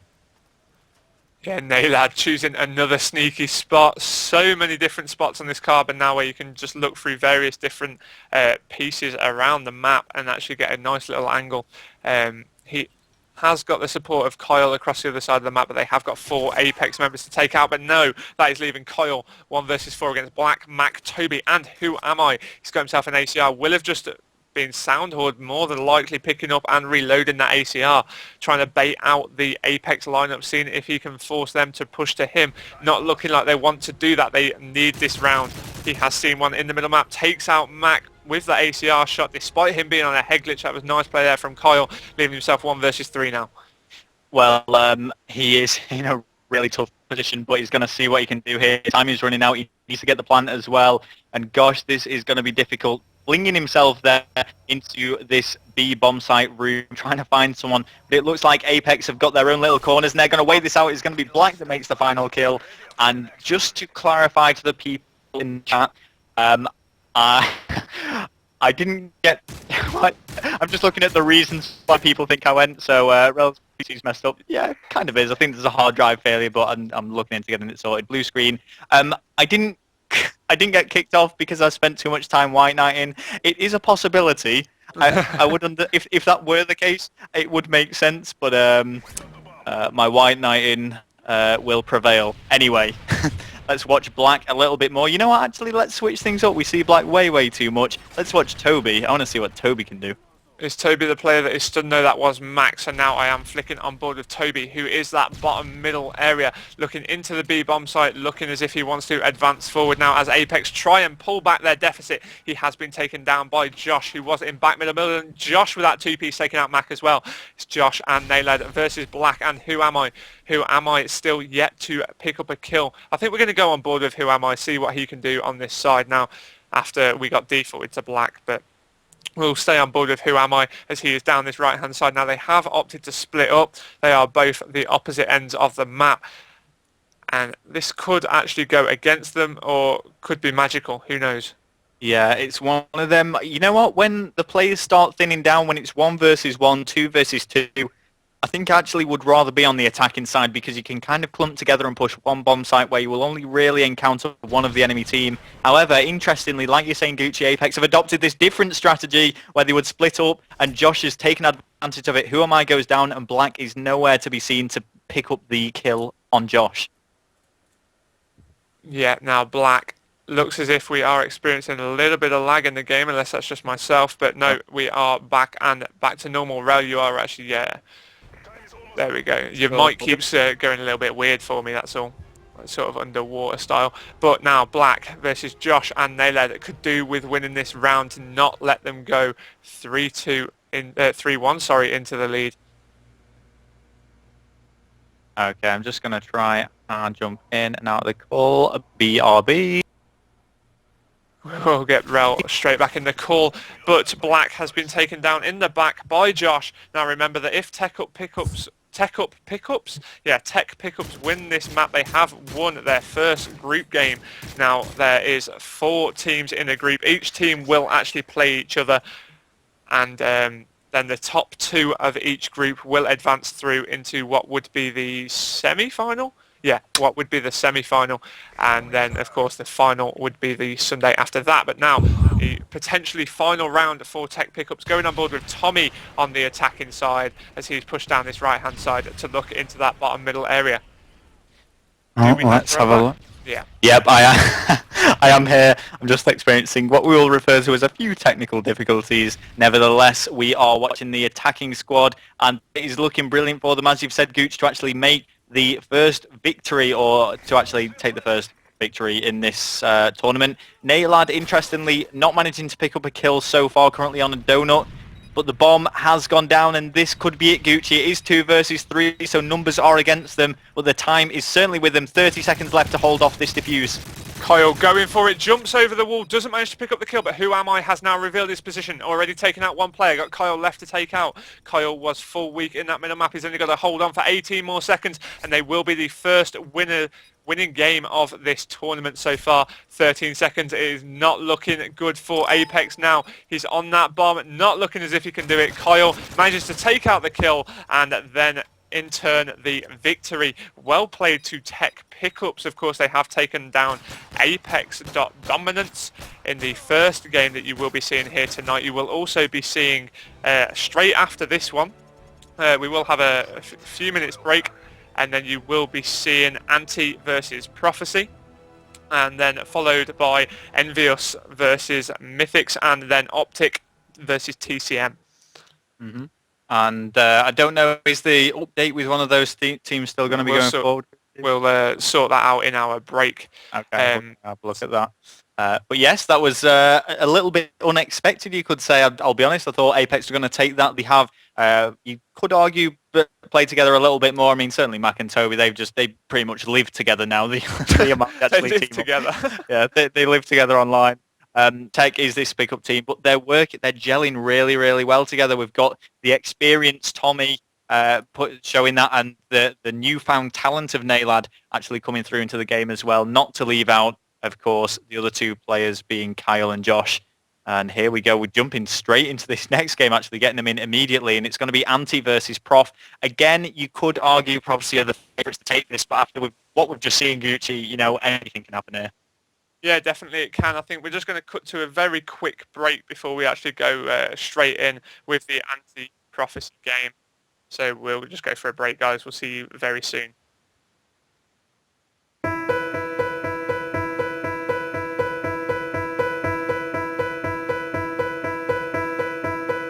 I want to leap over buildings, want to fly over the shores, save the people from the villains, catch the crooks who rob the stores, write my name upon the sky, and when you call me, I'll be there, faster than a lightning flash, rushing through the cool night air.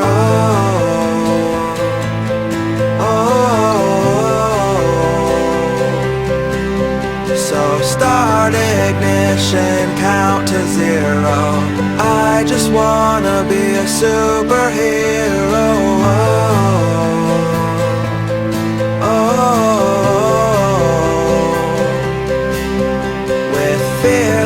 Thoughts, emotions swirled. I wanna be the man that saves the world, yeah.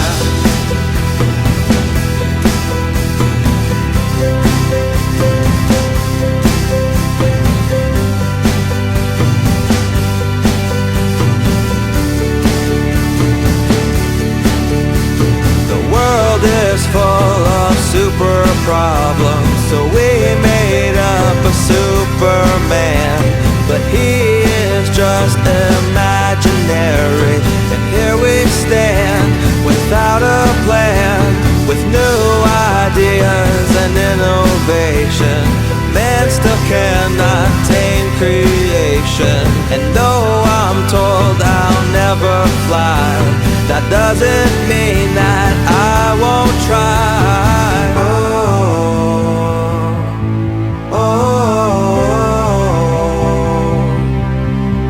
So start ignition, count to 0. I just wanna be a superhero.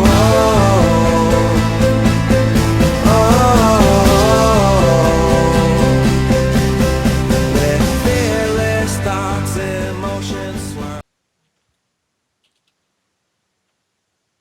Hello. I was a little bit taken by surprise there. I was just almost caught. And me. I thought by a break I was going to... never mind. Yeah, I think we've resolved whatever problem I was having, and I'm back in action as we are about to start the Prophecy versus Ante game. It's going to be arcade and capture the flag again, I believe. I think it's the same. Yeah, all the maps are the same. Oh, This is like the first round, so... Exactly. So we were just saying before, Gucci, Prophecy probably the favourite to win this. I've just come back with a nice victory at I-45, which would suggest they are one of the superior teams at the moment in Call of Duty. And Ante, maybe not as established. The way they actually qualified to make this final 8, to make this shortlist, was via the WGL website. And no disrespect to, I've got to be careful what I say here, Gucci, but it might have been a little bit of an easier route.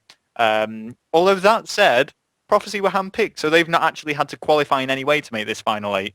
No, of course, they haven't had to beat any team whatsoever to get here. They've got in purely off their previous stature. Of course, they did win I-45, so that will, of course, go massively in their favour. Now, we are actually seeing one pickup for their team. Now, this is due to Shane's lack of internet, as far as I'm aware, that we will be seeing a pickup for this whole event, because whatever lineup they use in their first week, they have to run with throughout the whole tournament. I believe it's actually going to be Madcat joining Swanee, Sowers and Gunchy. So they have actually got essentially what was originally 3 ARs.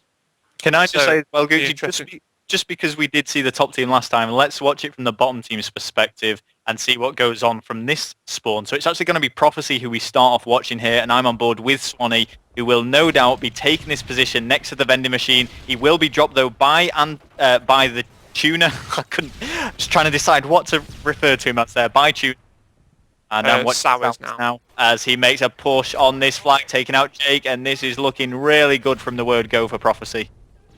Yeah, he has already pulled that flag. He's heading straight into green. Swanee and Gunchy have given him support, but Carbon was there to take out Sowers.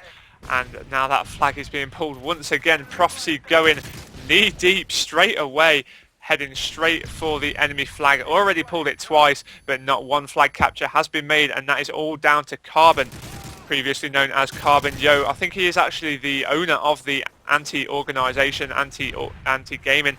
He is joined by Jake Bra, one of my old personal friends from back in Logical GB Modern Warfare 2 days. Been friends with him for about 3 years now, so I will try and not be biased towards him, but to be honest, I don't like him much anyway, so if anything, I'll be biased against him. But no, it's looking good for Prophecy early on, the amount of kills that they are currently making compared to Ante. Yeah, and you know what? It is Prophecy who have made the only flag run so far this game, but this is going to be number 2 by Madcat of all people. Madcat being a slightly defensive AR. I avoid the word camper because it's not true anymore. I don't think teams particularly camp on this game. I don't think it works that well, but Madcat does tend to sit back a little bit. Sowers, though, oh, is he going to be able to return this? He's got to be careful because there's someone coming to your left, Sowers. If you're not looking, it's going to be Lewis. And he's going to pick up both of those kills. Lewis has taken that 2-piece and got the flag return, and the flag is currently being pulled by Carbon. Swanee is stunned at this top glass area, has managed to get stuns down onto the flag runner. Madcat in support, but they are currently trailing despite the run of play that we have been seeing. Prophecy currently trailing to Ante Gaming in this first round of the group stages. of this Soundblaster Creative WGL Pro Amateur Tournament. Of course, the amateurs in this matchup technically are Ante, as they qualified through the use of the WGL website, along with the Tech Gaming team that we did previously see on the stream. They also qualified, so they are technically the amateurs in this game, but amateurs have already won one game this evening. Can we see that being made 2? 1-0 early on to Ante, despite the heavy pressure that we saw Prophecy give out. They were actually caught on the counter-attack, and it was impressive play from Ante. Well, I'm watching Swanee here. He's made this big push, this wide sweep right around. Didn't manage to get the kill on the anti-player, but now is a little bit out of position. Gunshi's picking up those kills, and Swanee should be able to get them off spawn. There we go. This is what Swanee does best. Now he's found himself in that prime position, and he's going to be picking up a lot of kills now. Yeah, Swanee, so aggressive when he gets on those spawns. He is just so deadly. Already taken out Lewis, but that flag dropped and returned by Jake. Huge play from him, and Prophecy are still trailing at 1 flag capture to 0 here against Ante on Arcade and capture the flag. Okay, let's have a look. Swanee now pushing round, getting into that original position again. He's got the support of Mad Cat as well, and it's actually going to be Gunshi picking up those 2 kills. Both of which were headshots. Tuna doing what he can to hold on to this flag, but with Mad Cat storming in there with the support of Swanee from up top, getting the height advantage. Oh, and Swanee absolutely dominating this game. He didn't pick up those kills, but he managed to get the turn on Lewis. I'm not sure if he managed to sound hold that or what, but it was a crucial kill. That was just good awareness from Swanee, I think, but it's looking as if Mad Cat will be able to pull it home. No, he won't. Once again, Jake Bra, 2-piece flag return. Huge play from Jake. And you know what, it's like we say, Gucci, time and time again, it's not the amount of kills, it's the important kills. And I think all 7 of Jake's have been so vital, not only for them to get the 1 flag capture, but to prevent Prophecy actually taking 2 of them. And that is going to be 2-0 now in favour of Ante. Impressive play, to be honest. I'm shocked. I'm actually in shock the way that Ante have come here. They've faced Prophecy head on. Of course, Prophecy technically straight off the back of a win at I-45. Now they have got a pickup, but that is the form of Mad Cat, whose last event he actually attended, he placed second at, and that was EGL 5. So really the odds are against Ante here, and they have started so strong. And what's interesting, actually, just glancing over to the stream chat, is usually people are rooting for the underdogs, but it does seem like Prophecy have a few fans out there, or a few people wanting them to win. Jake going in to actually, again, return that flag. I can't deny, lads, I taught him everything I knew back in the Logical days, and he has taken that and ran with it. Huge play from Jake in that first half, having a fantastic game. Like you say, Rel, all of his kills were sort of at necessary moments, always with a 2-piece or a flag return. So great play from Jake. Now we are going to go on board with the Ante lineup, see how they will play this second side. They did have the better side first of all, and they won that first side by 2 flag captures to 0. It'll be interesting to see how they play this side. Will they play defensive and just try and hold it? But 5 minutes against Prophecy is a very tough time ahead. And you know what? I think you are right, Gucci. I think a team like Ante is going to begin to adopt this defensive approach, but this is exactly what we saw at the start of the first round, where we saw Prophecy make the first ball extremely early on. They weren't able to actually capture it, but I think this is pretty much a guarantee. Ante have just decided they want to prevent the relay going down, and very early on they go 1 flag down, only 2-1 up in flags. Yeah, it was the right decision for them to actually watch the relay, but now Tuna has taken down Jake whilst firing at somebody in the bottom link. Carbon managing to take out Mad Cat with that knife kill. Lewis taking out Gunshi, so kills being exchanged, which again will work in the favour of Prophecy. Lewis needed to make that kill, but Sowers is going to be pushing that green spawn now. Tuna just needs to sit there and defend his flag, but has been taken down by Swanee. Carbon needs to get that stun on, has stunned himself, has managed to drop Swanee. Stuns onto the flag as well as a grenade. Goes head on head with Sowers, gets taken down. But Lewis now trying to defend this flag. Tuna managing to drop Gunshi, who had that flag. They need to get that flag back in safety. It's still sort of in limbo at this minute. Mad Cat has managed to pull that. Swanee has taken down Jake. Where will Mad Cat be running that? It looks like he's chosen for the safer option of up middle Esky. Sowers cutting back into middle map, taking down Carbon. Kills being fired from Prophecy. It's looking like Ante are going to go 2-0 down on this side now, and that will level things up at 2 each. Yeah, and Sowers went big there. I think just as you were starting, Gooch, he actually picked up a massive three-piece, and he just continued that rampage, picking up so many kills. And he's just having a brilliant game at the moment, allowing those flags to actually go all the way home. It's currently 2-2 now, as you said, with 3 minutes left. And it seems to be that this is the preferred side that Prophecy are now on, so things are looking good for them. But with that said, who do we have here but Jake trying to make a pull, only to be shut out by Madcat. Yeah, he pushed straight onto that flag. And to be honest, I haven't seen many kills in favour of Ante on this side. That being said now, to go straight down, but Prophecy have looked so dominant on what is the better side of Arcaden. But now, flag being pulled. Smoke gone into the middle. Interesting tactic. It's not very often that you do see a smoke utilised in a capture the flag, but now Lewis needs to try and stop that flag being returned. Knows that Gunchy will be on his right. Goes for the shot. Gets taken down by him. Swanee taking down Carbon, and now the flag is being pulled, and this is bad for Ante. It's looking like they are letting Prophecy in. Yeah, how unfortunate for Ante, though. They were in a brilliant position. The smoke did go down. It was actually thanks to Swanee picking up the two-piece, making that flag drop. The remaining player for Ante did what he could, was unable to shut out Gunchy. And as a result of this, I can see this going towards Prophecy as they are just about, there we go, to capture the third flag. 3-2, and they have come back from 2-0 down to actually take the lead. Yeah, I mean, now we are seeing the sort of scoreline that we would have been expecting. Prophecy 3-0 into the lead on this side. However, can't take it away from Ante. The way they played that first side was absolutely fantastic, and there is still time for them to do that. Looking like Carbon is going for the cheeky around the Domo A, just trying to get behind the Prophecy lineup, and I'm wondering now, how will Prophecy play? Will they continue their dominant run and go for more flag pulls, or will they sit back and just take it? It's looking like they are advancing towards that green side and going aggressive now.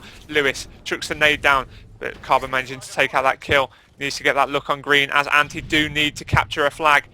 If Lewis has called it properly, he knows there will be one underneath him. That was Madcat. No instant return. Lewis, weak, needs to run this flag home and tie things up. If he can do that, yes he can. 57 seconds left on that clock for them to just sit and defend, and we will be seeing a stopwatch overtime here on the first map. And against all the odds, Ante are still in this by the skin of their teeth. They are doing everything they can. They've gone into this game with a brilliant mindset, trying everything to actually take it, but they've got to be careful. This game is not over yet. Jake is picking up important kills, but unfortunately none of them have been against a flag carrier, which is Madcat. However, a lot of Prophecy went down, which has allowed Carbon to actually just storm into the bar and pick the flag up. Just too late, though, and Sowers is there. Oh, this could be horrible for Ante. It will actually be in the dying seconds if Madcat actually captures this flag, because look how far away from the flag Madcat actually is. He's still miles away from actually capping this. So will he capture it? Flag, bullets. Oh, unlucky there from Carbon. He went for the spray through the hedge. Myself and Rel, of course, we do love a good underdog side. Ante there, only losing by one flag capture against Prophecy. That is impressive play from them, to be honest. Jake doing the objective role. 12 and 24, admittedly not a fantastic kill death, but he made the kills when they counted on the first side. Unfortunately, not doing fantastic on the second side. I think, to be honest, if we look at the kills of Prophecy, 21 to 16, 18 to 18, 21 to 13 from Swanee. The way he plays his slaying role is always fantastic.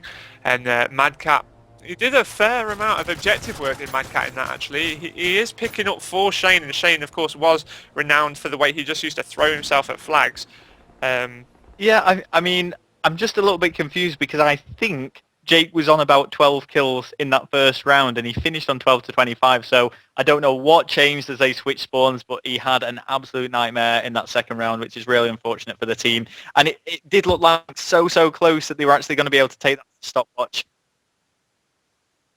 The next game is going to be Optic versus TCM. That's just a little bit of an update for you guys because we're having a little bit of trouble getting hold of Mythix at the moment, who were scheduled to actually play versus EnvyUS. So after the anti-prof game, it is going to be Optic versus TCM, so stay tuned for that. Okay, here we go. Seatown Search and Destroy. Like we said before, it's the exact same map pool, same game types, same rules, of course. It's the competitive rule set. You know, I keep forgetting that we come on camera in between maps. I'm not used to this. I was just there typing away on Skype, and then I realised, oh, I will be on camera right now. Well, I think the problem was the reason my voice was going a little bit weird because I was actually watching the stream while I was commentating. So your connection couldn't handle it, basically. I think so, yeah. But there you go. So I've put a stop to that. So me too, Gucci. We aren't used to this, but you know, we'll get used to it. So yes, Optic versus TCM after this, which is promising to be a good one. And if we can't get a hold of Mythix or they are unable to actually play their game, then we are looking at a substitute team for them to square up against EnvyUS.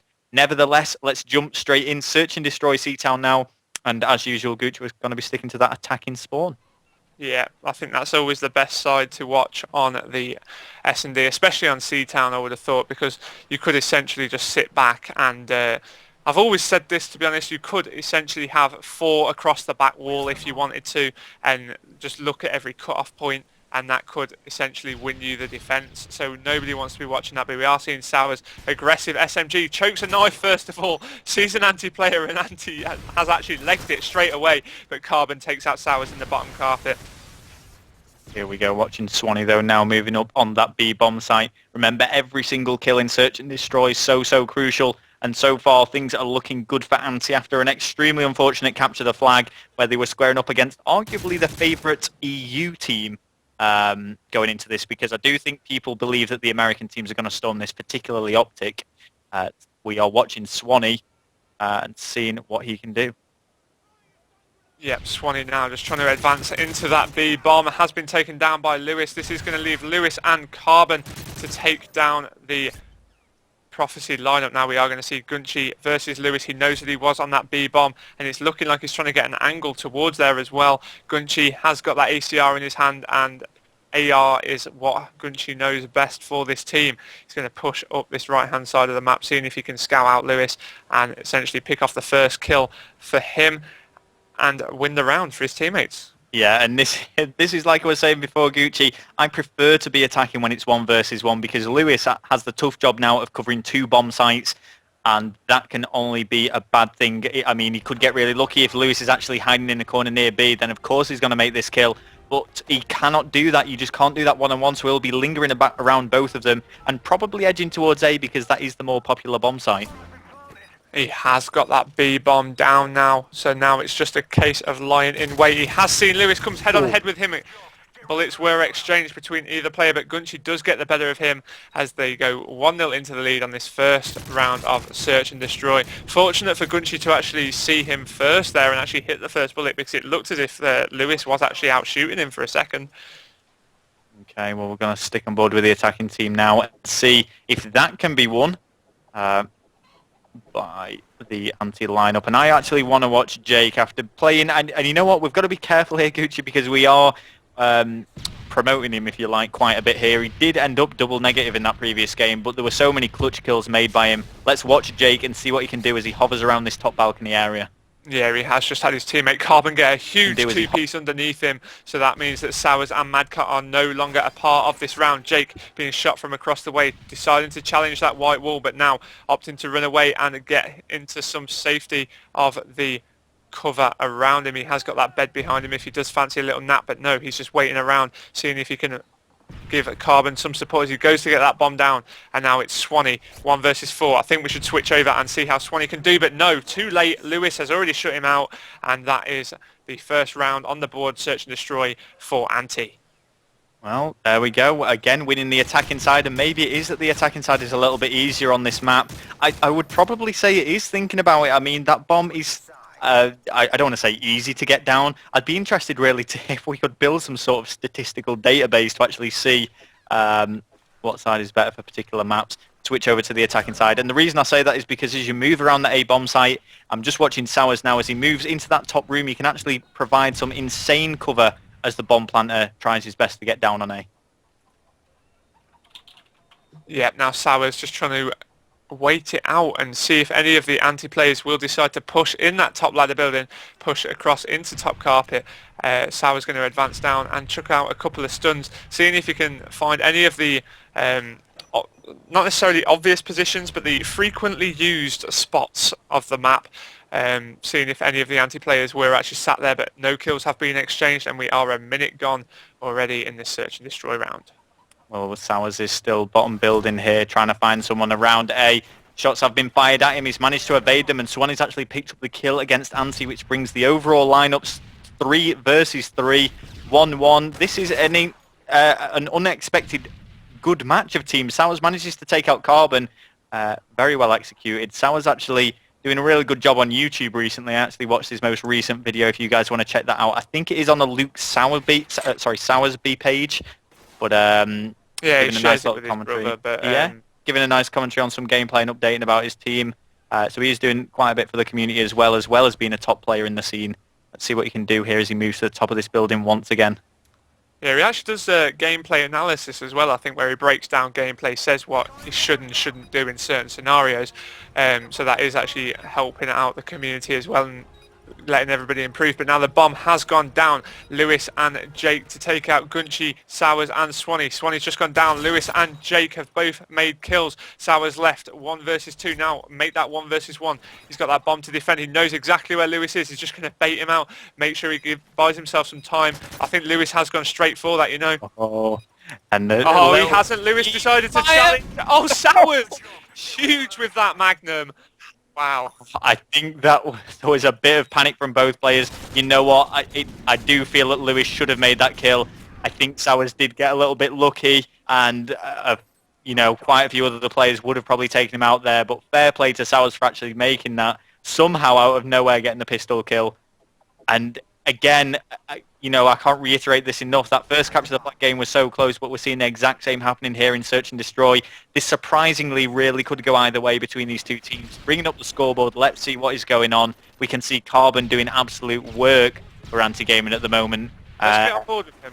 Let's see. With Carbon. See what's going on. He does currently have the bomb in his hands, and he is pushing down this left-hand side, just making sure nobody comes at him from that top carpet, just hard aiming them stairs there. Now, he is a little bit exposed to his left, but clearly he knows he's got the support of his teammates, and he has just chucked over a stun, so good communication between the two as well. Has got one of the Prophecy lineup stunned.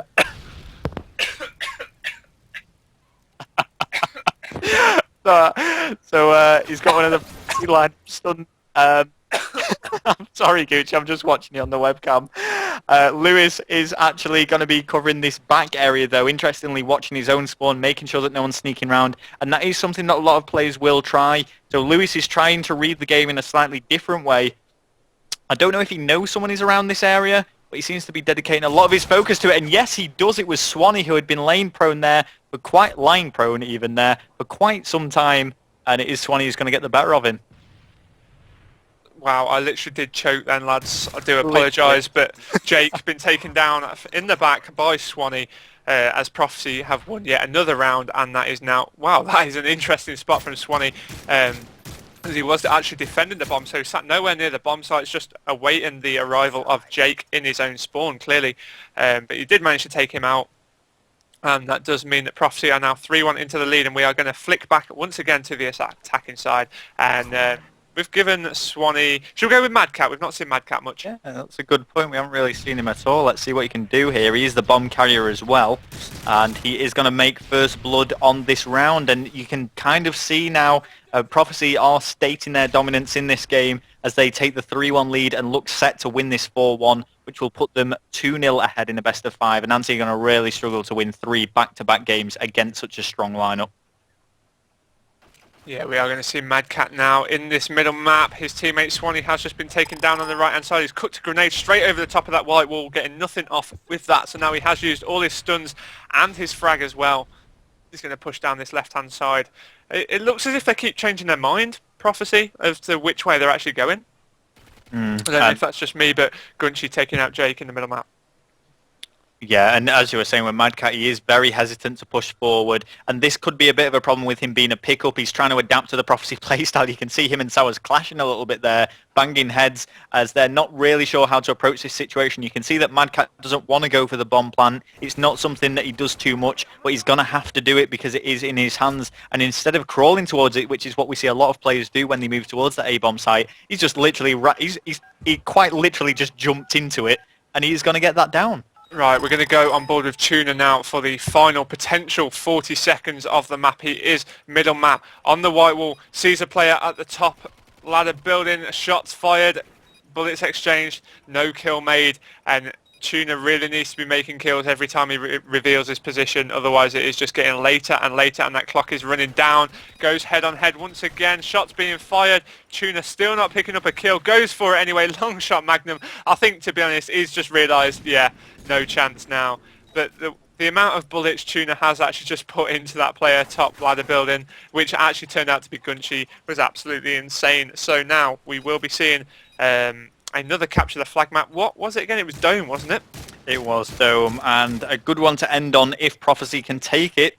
But let's not rule Ante out. That was a really close first capture the flag that we saw on Arcade, and interestingly, it was very heavily one-sided. The favoured spawn obviously producing 4 flag captures for Prophecy and 3 of them for Ante.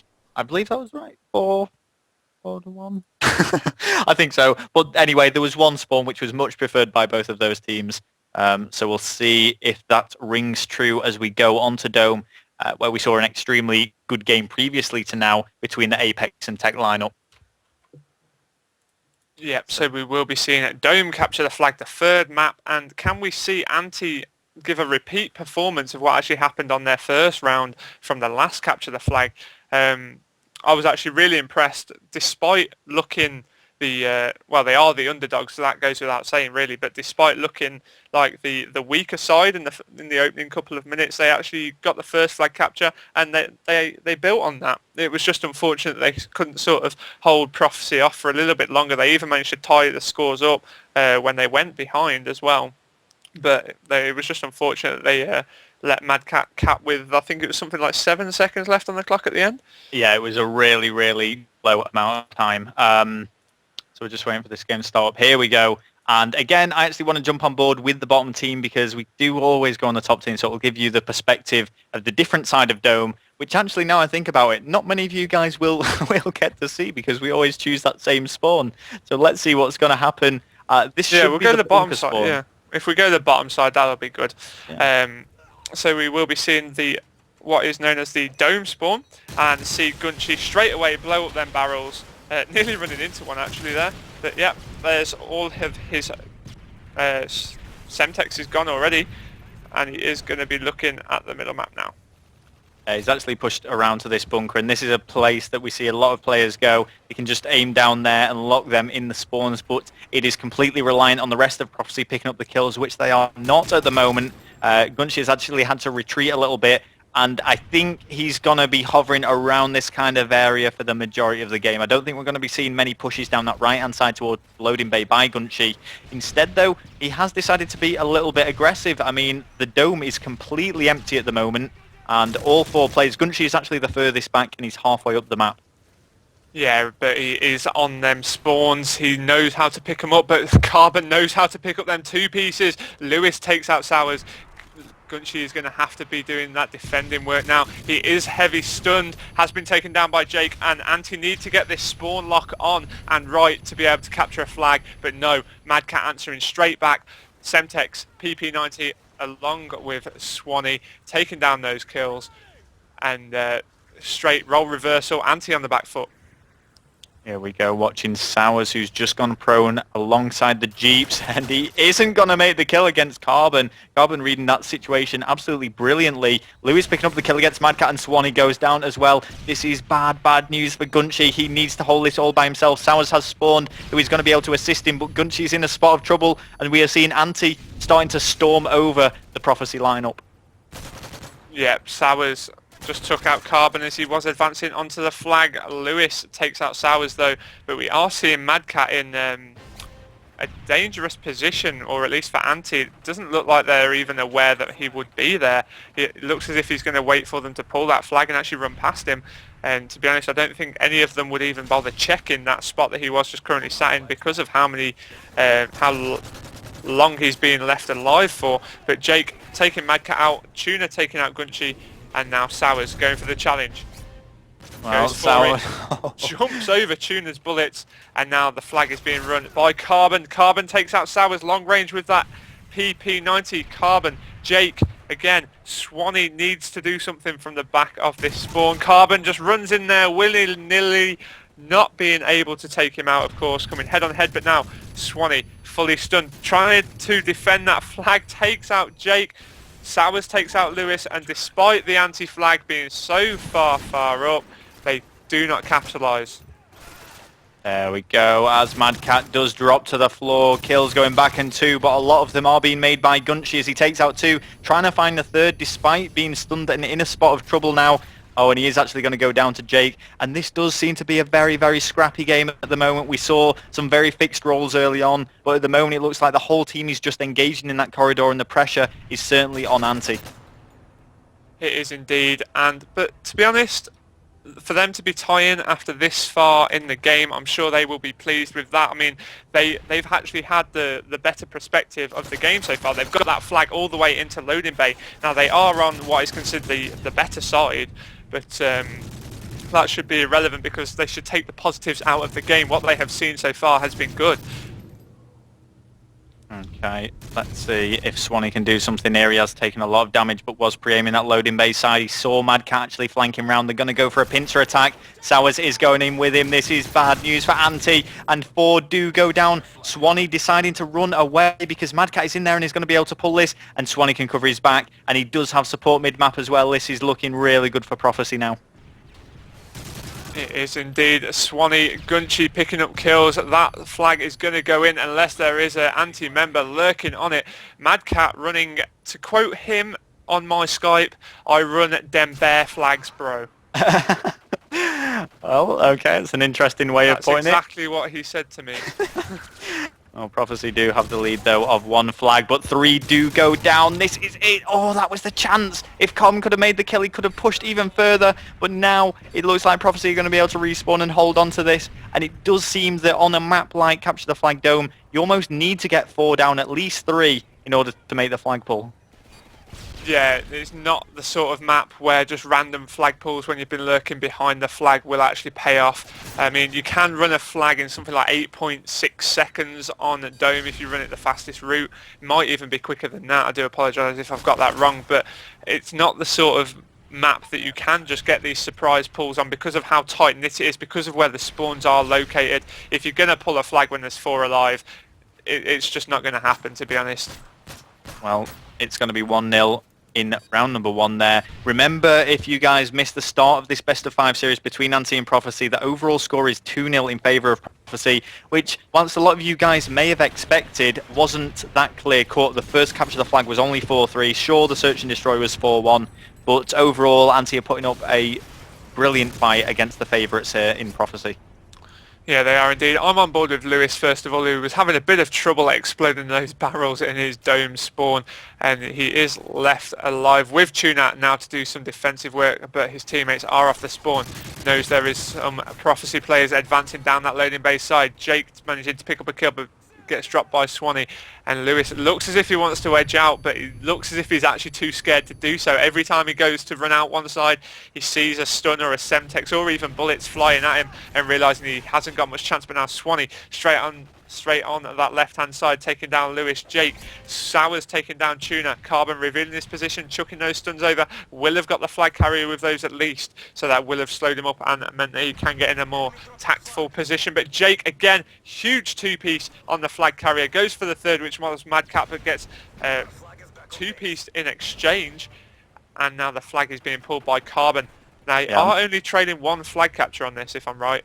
That is correct, yep. Yeah. And I'm actually watching Carbon now, who's not sure which way to run. He's actually decided to change things up and push it towards the bunker. Was that a wise decision? Possibly not, but he does make the kill against Mad Cat. And again, he's switching back into, he just doesn't seem to be sure which way to pull this, and he's somehow still holding on, but no, he is finally going to be put down to rest by Gunchy, and that's actually 3 down, and here we go, seeing Prophecy on the counter.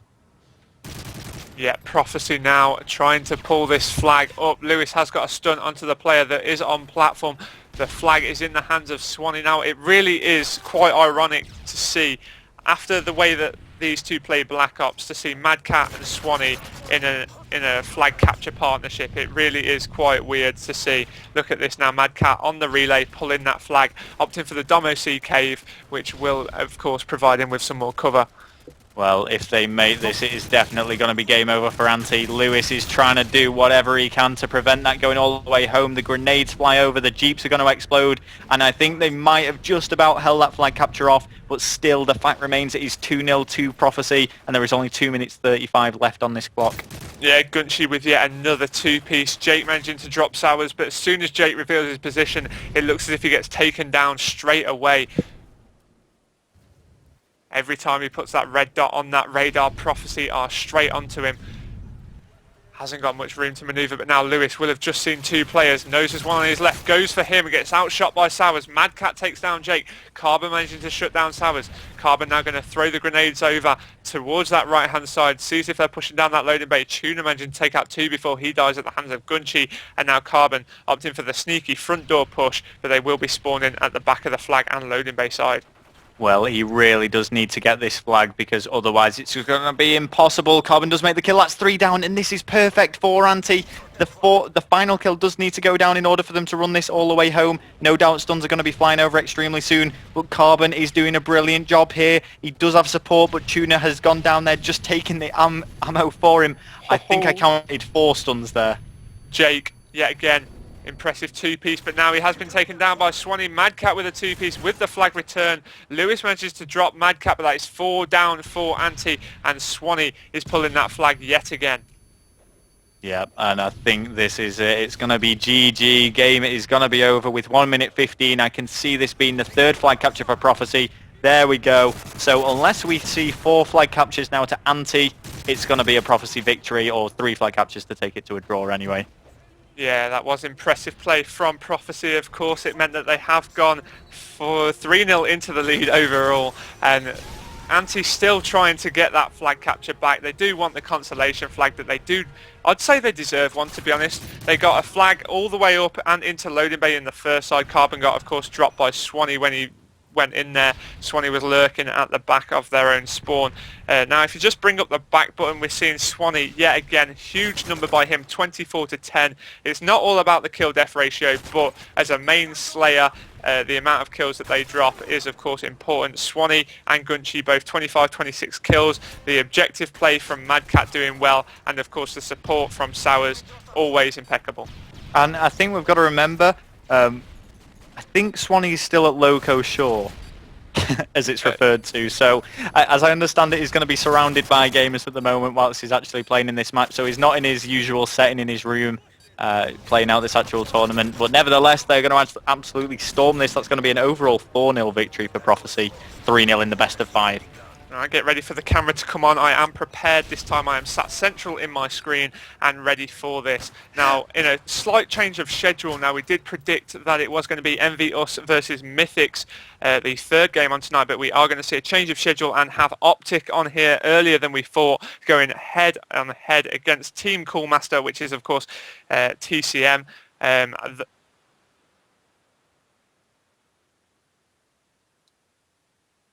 Yeah, while we have a change of the teams, of course, like I say, it is going to be Optic versus TCM. If you are actually on our main YouTube page at the minute, if you look roughly there, I think, or it might be there, I do apologise, but there will be a link to a Soundblaster website there. For 24 hours only, there is a really good discount on, I think it's actually 25% off all of their products on there, motherboards and headsets, various different things.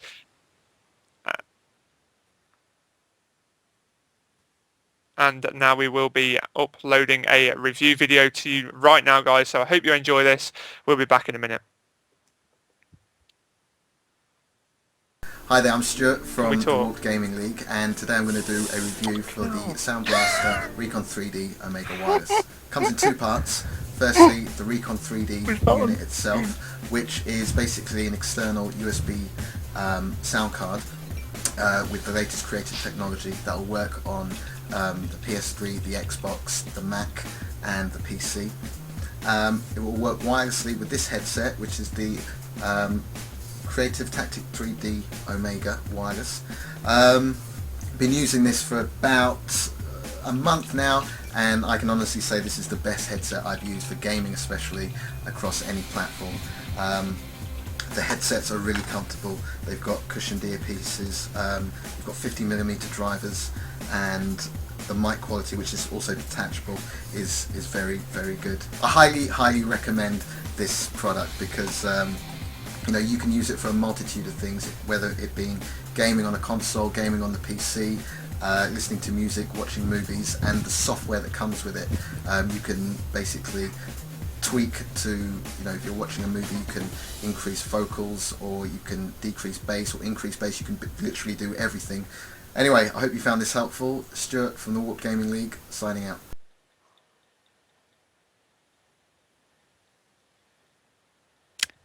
Here we go. Welcome back to WGL TV. If you've been watching both of those previous matches, firstly, thank you, because it's really nice to know that people are actually watching both the commentating, but also this brilliant tournament that WGL are hosting at the moment. Of course, big shout out to Soundblaster. If you want to go and check them out, feel free to click the link that's going to be above this video. It's a little icon towards the top right, because there is a 24-hour discount on their products, and that's not just to the headsets, but to everything. But so far, we have seen two brilliant games. We've seen Prophecy and Ante play each other then in, it wasn't a walkover, but Prophecy did fairly comfortably win that in the end 3-0. But prior to that, we actually saw the 3-1 victory by Tech over Apex Dominant, something that you probably wouldn't have expected. This next match is going to be TCM versus Optic, which is one that I think a lot of you guys are very interested to watch. We are going to be rotating the spawns, I believe. Rotating the spawns, sorry, the hosts, to try and make this as fair as possible, but we'll brief you on that. Gooch is shaking his head. We're keeping this host, okay. Gooch was shaking his head like, no, Rel. No, that was one of the terms and conditions of actually having the Americans on here. Basically, because it is a UK hosted tournament, we will be having, it is a dedicated host, so not one team has a host anyway, but we are actually keeping with the UK host, meaning that the US potentially at a disadvantage. So that's going to, of course, show how good their skill is. Yep. Well, it is going to be TCM against Optic, and Optic coming off the back of a win in the biggest, I think the biggest ever Call of Duty tournament for Xbox, which was, of course, EGL 5, where they actually defeated Western Wolves in the final. Gosh, there's so many placements to actually remember. Arguably the best team in the world at the moment. I don't want to say that as a hard fact, because I know there are some very strong American teams out there. But certainly in terms of achievements so far, they've definitely made a presence for themselves. Squaring up, though, here against TCM, runners-up in the recent I-45 tournament, where they actually lost out to Prophecy. But because we are sticking to this English host, or this European host, it's going to be very interesting to see what the end result of this is. Yeah, of course. It will be the same map set that you have already seen. It will be Arcaden, CTF, the Seatown S&D, Dome Capture the Flag, Bootleg, it will go to Carbon, Search and Destroy, and then Bootleg, Capture the Flag last map. Okay, well, here we go. We're just waiting for them all to get into the game and to set this up. I'm just going to go ahead and mute all of them. And I you know what? I think this is going really well, Gooch, but I think this is probably going to be the most interesting match of the night. I am looking forward to the next one. Are we allowed to announce what the decision has been made? Do you want to go ahead and say that, Gucci? Am I being honoured with the privilege now? Because of the fact that Mythix, I'm not really too sure what happened. I think they had an admin issue, but basically they are unable to play tonight. This tournament has to go ahead tonight, and that does mean that now MYP will be filling in. They were first reserve throughout the whole time. Rel, of course, very happy about that. Myself and Rel are both representatives of My Pressure, but that isn't why they actually got in there at all. They were first reserve and on the list originally anyway. They actually fell short in the qualifying games on Wednesday, but due to being top of the reserve list, they've made it in when Mythix unfortunately couldn't attend. And we should probably point out and stress the fact, Gooch, that isn't because we are commentating. There was actually a reserve list, and they were top of it when they went into the amateur tournament that was leading on to this. They were seeded first. Phobia were second, so Phobia were actually the second. This is MYP. I've just seen it. Can you see the comment in by 2 Cot? I'm just waiting for mine to. It's a good comment. We have actually just been asked when played Mythix, meaning when did Mythix play or when are Mythix playing. They have just been replaced by My Pressure, basically for the fact that they weren't prepared for this actual tournament tonight.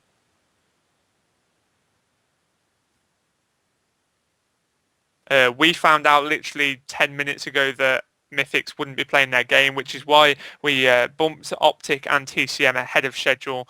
And My Pressure, of course, they were first on the reserve list, and they are the ones that were available at such short time. So after this game, we will be seeing EnvyUS versus My Pressure. So that'll be one hell of a game. Again, it's so good to have such high quality of teams in this tournament, because it does mean that we will be seeing a good game every time you switch on this stream. It will be 8 p.m. next Sunday our time, which is of course England. I think it's actually classed as British summertime at the minute. Yeah, I am correct in that fact. I think we are 5 hours ahead of like the main bit of America. So what time would that make it? Mid-afternoon there for them. And we are going to be seeing... actually, I didn't think of that. Yeah, God, so we will be seeing... I don't know if you remember, Gucci, when we commentated the Australian show match. I think it was yours. It wasn't Australian, it was American. No, when we did an Australian show match once, it was Vox versus Mindfreak, and one of the players there was playing at 5 a.m. in the morning, and they'd got up special commitment. That just to play for the team. It was absolutely brilliant. Unfortunately, I think they ended up losing, so I kind of felt bad for him. But just to showcase themselves to the community, and it's really good that people are going to these links, if you like, to try and kind of display themselves, because gaming has actually grown a lot, particularly competitive gaming. I mean, Black Ops 2, David von der Haar's certainly taken note of it. As I understand it, there's not going to be a COD XP tournament. They did say there was something similar going on in France, but definitely not to the scale of COD XP, which is a little bit of a shame, because we've all been told how David von der Haar's so into the competitive community. But I think in a long run, a lot more is going to be incorporated into Black Ops 2, which will make it better for us on the whole to actually continue our passion, Gucci, as well as all the players as well. So let's see. I think everyone is in here now. Oh no, and Big Time has changed his name. Obviously because they're no longer in Apex. But he was. I was told, I hadn't actually seen it, but Big Time was down as your 8-mate Orcs. That was he had a second account that was Apex your 8-mate Orcs, because they thought your 8-mate actually meant I'm accurate. They think your 8-mate means I'm they think your 8-mate means I'm accurate. I don't even know how you can even get that. I'm your 8-mate. I'm your 8-mate. One thing I think we should actually just point out, the TCM lineup has changed slightly since I-45.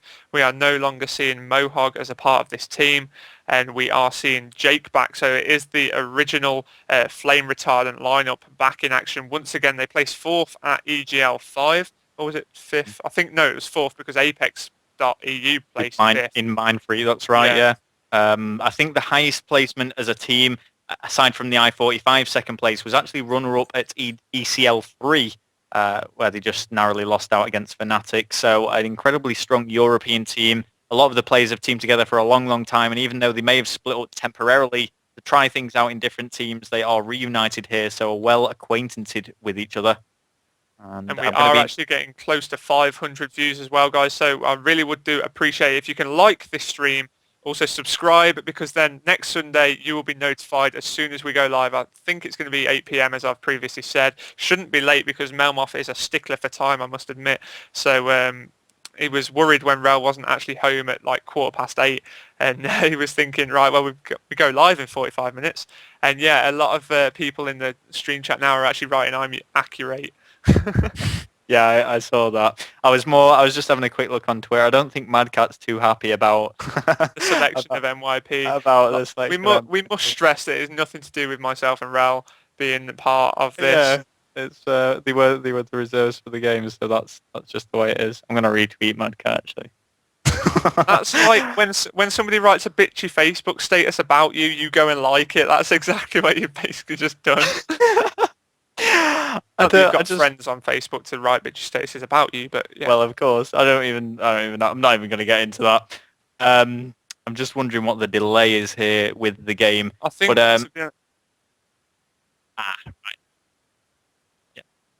Well, I don't mind talking, but yeah, if you want to play that trailer, Melmoth, go ahead. We're just going to play this trailer, guys.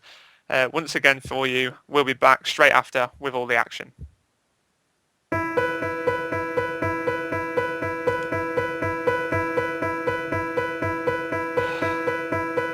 I want to leap over buildings, want to fly over the shores, save the people from the villains, catch the crooks who rob the stores, write my name upon the sky, and when you call me, I'll be there, faster than a lightning flash, rushing through the cool night air.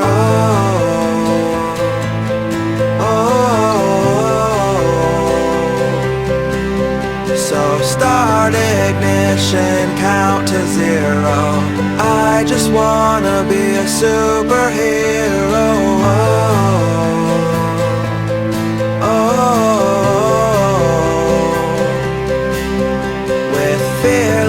Thoughts, emotions swirled. I wanna be the man that saves the world, yeah.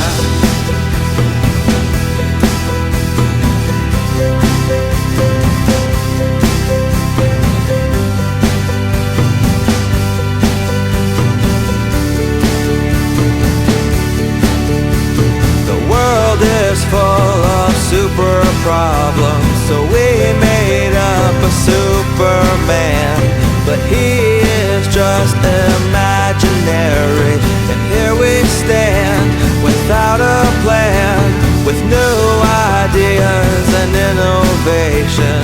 Man still cannot tame creation. And though I'm told I'll never fly, that doesn't mean that I won't try.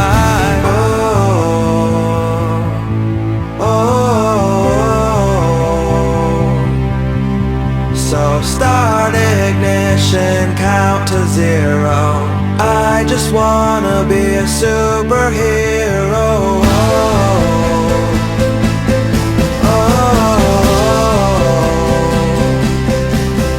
With fearless thoughts, emotions swirl, I wanna be the man.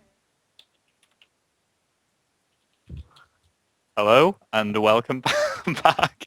You were just about to catch me there. I was just about to slouch like that. Just as we came back on camera. But we are starting this up right away. Here we go. Capture the Flag Arcade. And once again, using the same maps, just sticking to the same thing, trying to keep this as competitive as possible because we don't want teams saying, oh, well, they had a better map than we did, stuff like that. We watched top team, then we watched bottom team. So let's watch top team again, Gucci, to start with, which is going to be Spetsnaz and is going to be TCM. I'm watching Jake. Yeah, we are on board with Jake. He is the most recent addition to this lineup, of course. For the last event, they actually used Mohawk instead, but he is back where he essentially belongs and has been taken out by Merc already in this game.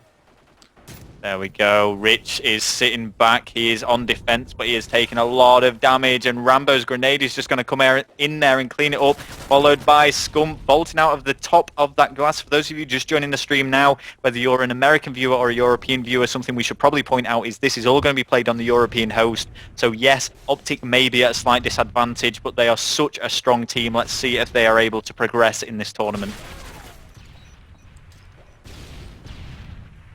I've just been informed as well in my right and left ear, because I've got, of course, a headset on, that we are about to reach 500 viewers. So a huge thank you to all of you tuning in tonight for all of the Call of Duty action from this Soundblaster WGL Pro-Am tournament. Hammers getting extremely lucky taking out Scump there, and I bet Scump was not happy with that, but that is momentarily 3 down for Optic. Hammers coming head on head with Rambo, but getting shut down, and Rambo is pushing that green spawn to try and take out Jake, but Jake was the better of him. They have taken out 3. That is all 4 down for Optic momentarily now. Will we see them capitalise on this? Jake preventing that green spawn. I mean, they will be spawning up top. Back paint. Rich going straight for that. Jake still holding off these spawns. Goes for the back flag. Takes out 1. Has got the support of his teammates. Takes out 2. Huge play from Jake there. Rambo getting him off the spawn. It's outshot by Hammers. Well, they are currently 1-0 up, so doing extremely well here. And Rich is going in for that second. Does pick up the flag, but he's going to be quickly shut out by Big Timer. Hammers, though, is just hanging back and waiting on those spawns. Scumpy's going to clean him up. But overall, it seems like TCM are making a big push on Optic here. Optic are really struggling to hold their own. And, we're just trying to see if they're able to keep up and get back into this game. Yeah, they are currently trailing 1-0. It is TCM who have taken the first punt at this matchup. Hammer's taken out Big Timer, Rich taken out Scum. That is 3 down once again for Optic. Now, we must remember that it is around 3 p.m. in the afternoon for all of our American players in this lobby, whereas it is currently 11 o'clock in England. So TCM are potentially more warmed up than what the American players might be at this present moment in time, but I'm sure Optic will get straight back into it and get warmed up as they will need to, as they do currently trail 1-0, but it is a best of 5, so they do have plenty of time to get themselves back into it. Yeah, and remember, if you guys want to turn that quality up, you can just hit that little cog below the video and switch it up to 720p to bring you some better definition gameplay if your connection can handle it. But if not, you do have the option to continue to watch this in 480p. I'm watching Hammers, who has just been shut out there. TCM still holding on to that 1 flag lead and do seem to be outslaying Optic ever so slightly. Scump having a really tough time, arguably not only part of the best team, but the best player on that team. I know there's a lot of Scump fans out there who believe he's the greatest player in the world, and, you know, I'm not going to doubt that. But at the moment, he is dropping double neg 4-8, but still just trying to advance and make those important flag pulls. Yeah, TCM, they are on the better side. That is one thing that you do need to remember, but they are looking very positive going into this matchup. I was speaking to Swizz, which is their team manager, before the game, and he said they're all very pumped up for this matchup. Well, TCM Flux does go down by Scump. 1-0 still to TCM, and Optic are unable to break the defense of Hammers. Interestingly, Rich has been playing a lot more aggressive. I saw him trying to make those flag pulls earlier. Let's see what's going to happen here. Jake rocking the MP7 suppressed and trying to do a bit of defensive work. I think they're just going to try and hold on to this 1-0 flag lead to the end of this round. 50 seconds left to go. Yeah, I think perhaps you could be classing this as a bit of a grudge match. Now, these two sides did actually come head-on-head with each other at EGL, of which Optic whitewashed them, to be honest. That was back when they were classed as the Apex NA lineup, and they didn't even drop a map to them. Of course, the only maps that they did drop throughout the whole tournament was actually to Prophecy, who are part of this tournament. If you've been watching the stream for a while, you will have just seen them beat Ante in their first game of the tournament as well. So we could be seeing potentially rematches. Absolutely. TCM Rich is going to go down, though, to Merc there. And TCM are actually making this big push once again. They're seeing if they can get one final flag, and I don't think they're going to be able to do it. There's just not enough time, even though all of Optic have gone down. No, I don't think there's physically enough time left on that clock for Jake to get that in. But anyway, has been taken down by Merc, and we are going to see TCM lead that first side 1-0. If we just get a quick flash up of the scoreboard, Rambo 13-9, Merc 10-9, Big Time at 7-13, and Scump not performing his usual self, 6-11. I think that's actually the worst score that I've ever seen Scumpy have. But we are going to get on board with that Optic side now, see if they can actually answer back and actually get themselves back into this game. I'm going on board with Rambo first of all, who's heading straight for that top glass and going to flank into the paint construction spawn. Absolutely. Well, I will join you there, Gucci, as he tries to spray right through that material. Does pick up the kill against Hammers, who is just sitting top glass. And Rambo is an extremely aggressive player, will continue to push that objective. He does not care what he's running into because he can count on his teammates to be there to support him. And this is the Optic that we are a little bit more familiar with. They made a brilliant push, only to be ceased by Hammers picking up a big three-piece there to actually prevent Optic taking that any further. That was huge play from Hammers as he shut out all of the Optic players as they pushed onto his spawn, and now we are seeing the TCM lineup get more and more aggressive. They are pulling now and opting for the B-Dom. Scump takes out one player, takes out two as well. Beautiful play from Scump there to actually prevent the TCM flag getting any further than that B-Dom spot. Pulls out his Magnum, went for the three-piece, nobody there, but now he is going to get straight on that paint spawn, trying to take out any TCM players. Saw one that ran round the blue tent and got taken down in the back, so kills just being exchanged now, which does play into the hands of TCM, and Jake taking down two. You are absolutely right there. And you know what? I feel that Optic have actually settled into this game a lot more now. I think they really did struggle in that first round, and despite them not actually being able to actually return a flag and get it all the way home just yet, they do seem to be playing better. With that said, though, 3 have gone down. Rambo's left on his own. He tried to make the decision whether to go for that kill, and wisely, maybe unwisely, went for it, because that is going to mean a 2-0 flag lead in favour of TCM. Yeah, that was a good play from TCM, and it does mean Optic are probably in a position that they're not really that familiar to. They are actually trailing 2-0 with 3 minutes left on that clock. However, with a team of such caliber, we will probably see them have that one big push. We saw it plenty of times at the LAN event where teams have been trailing sort of 2-0 with 1 minute left, and they've got hold of the flag and relayed it, so it is possible for them still to do it. Plenty of time left on that clock for them to get back into it, and big timer and Merc just taking down 2 but then gets shut down by hammers. Scum picking up the 2, and I think Scum was I don't think he was necessarily annoyed, but someone had taken the game attack that he originally wanted. That's why he's playing under Optic Scumper instead of Scump or Scumpy, which we've seen him play with previously. But we are seeing him pick up his game a little bit. He's gone from double negative now to 4 into 16. So definitely stepping things up in this game, because now we are seeing 1 apiece in round number 2, which means that Optic are only on a 1 flag deficit. Yeah, they are pushing heavy as well. Like I said, still plenty of time for them to get back into this. It's looking like Big Timer and Scump are having a much better side now, and they are pulling that, looking like they've gotten straight through the middle. Merc knows he will have the support of his teammates, but has been dropped. Rambo and Scump both making kills though, and that flag is going to go in for Optic. So that has leveled things up 2 apiece. It is, and this means things are getting extremely tense between these two teams as Optic seem to be making this big push round the back, and they have come out of nowhere. This looked very heavily TCM-sided, and I was thinking to myself, is the connection just playing too much in TCM's favour? Maybe not. TCM had a great start, but now we are seeing the tie, and this could really go either way. I do just want to highlight something. Furlough has actually just said to me on Skype, Gucci, did we agree to have a dance-off at 500 viewers? I'm not sure. Yeah, we did, but we will save that until the end of the night. Yeah. Of course, we don't want to put our stream viewers off just yet. Not just yet. But you were right, Furlough. We did actually agree to have a dance-off when we hit 500 viewers, so we will make sure that we keep to our promises, guys. We will do that, and we'll do that after the games. But anyway, Rambo just trying to hold off the advancements of TCM, does that ever so well, taking out Rich and pushing straight into that bottom link. 50 seconds left on that clock. Tied 2 apiece. There is still plenty of time for either team to win this. To the 10 million people in the chat that has said Merc is using extended mags, we saw it the first time, guys. Oh, we do. You don't have to keep saying it. So you know what? It's not GB. I don't think we're gonna make them fall. I don't know. You know. Oh. Now, can we have a decision on this? Well, while we let Melmoth ponder over that bit. Okay, we're not going to make them forfeit for this map. That's the executive decision made by Melmoth. Let's see if anything comes off it.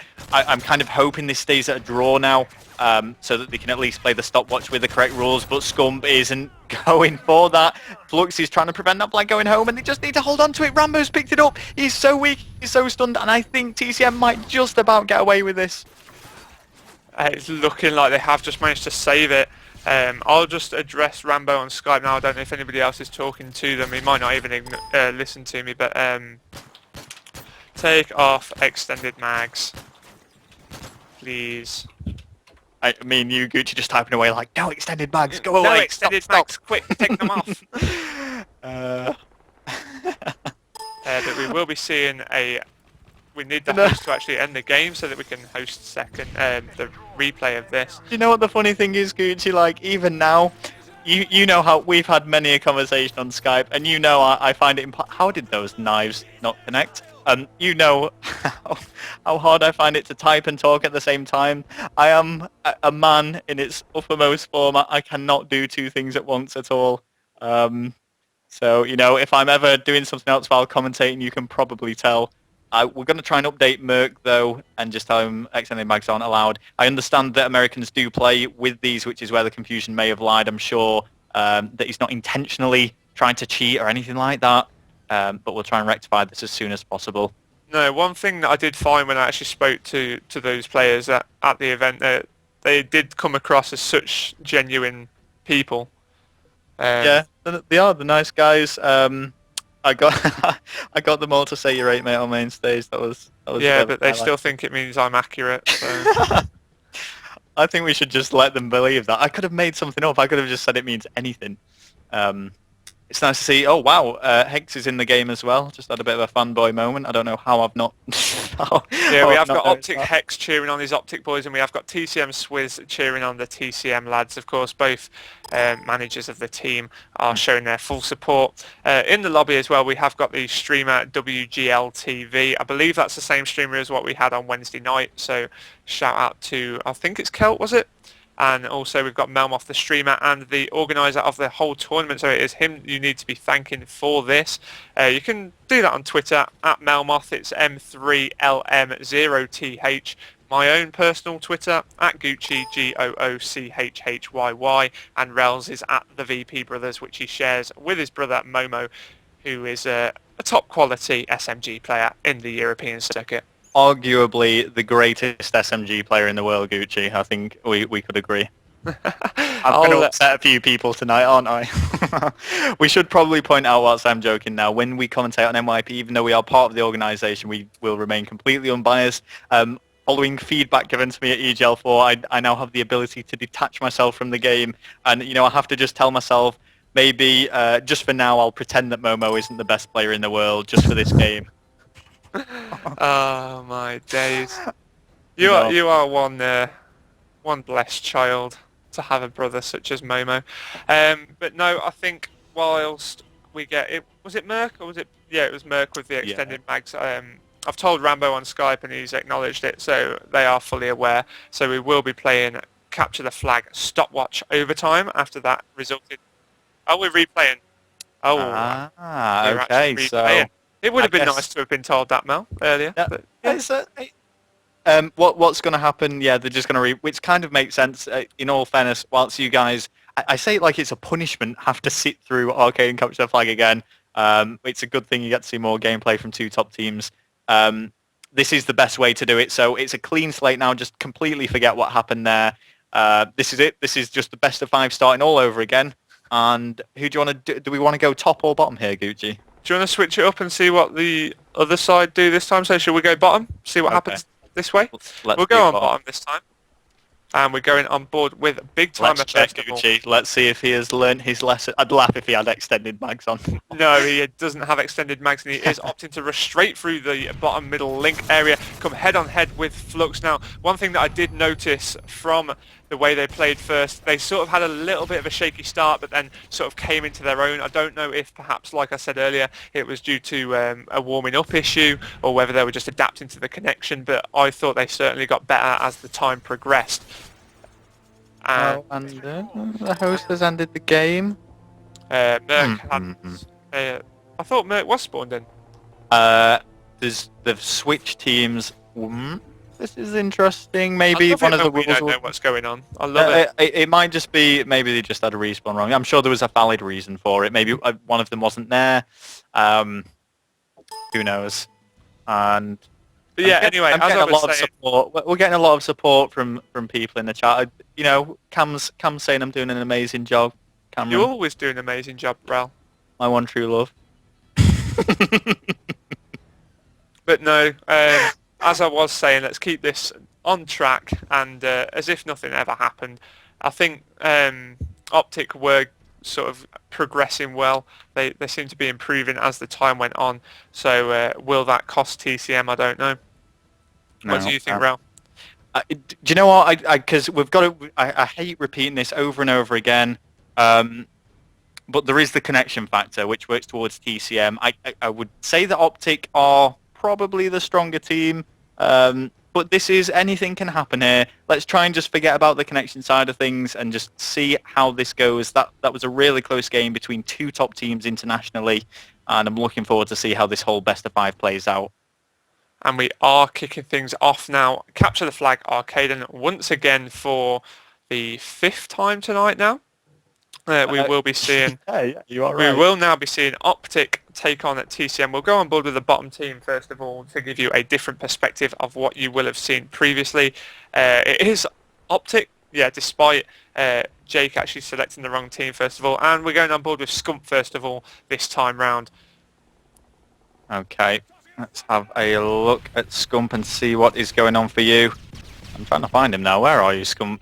There you are. It's top glass and making a big push. First blood to Scump as he takes out Hammers. This is a really interesting route. We don't see a player usually be this aggressive, but he has come head-to-head with two TCM players. Big Timer makes the kill. Rambo makes the kill. This is a big team effort and a huge team push as all of TCM are just crumbling to the hands of Optic. Scump switching right around and he's straight onto those spawns on an absolute rampage for his team as this flag is going all the way home. Okay, Optic clearly have a point to prove the way that they just attacked that then. Looking like they will actually capture this flag. There is the potential opportunity for TCM players to be around their flag, but they have managed to capture that in under 50 seconds, and that was not a fantastic start by TCM. It was not the start that we saw the first time round. Rambo getting shot in the back now, goes for the turn on. Oh, Flux will not be happy with that. Rambo has just turned on him a treat, dodging down behind that helicopter, but now Scump has seen a player pushing through that middle. Sees Big Timer sat in a corner, jump shots and takes out Jake.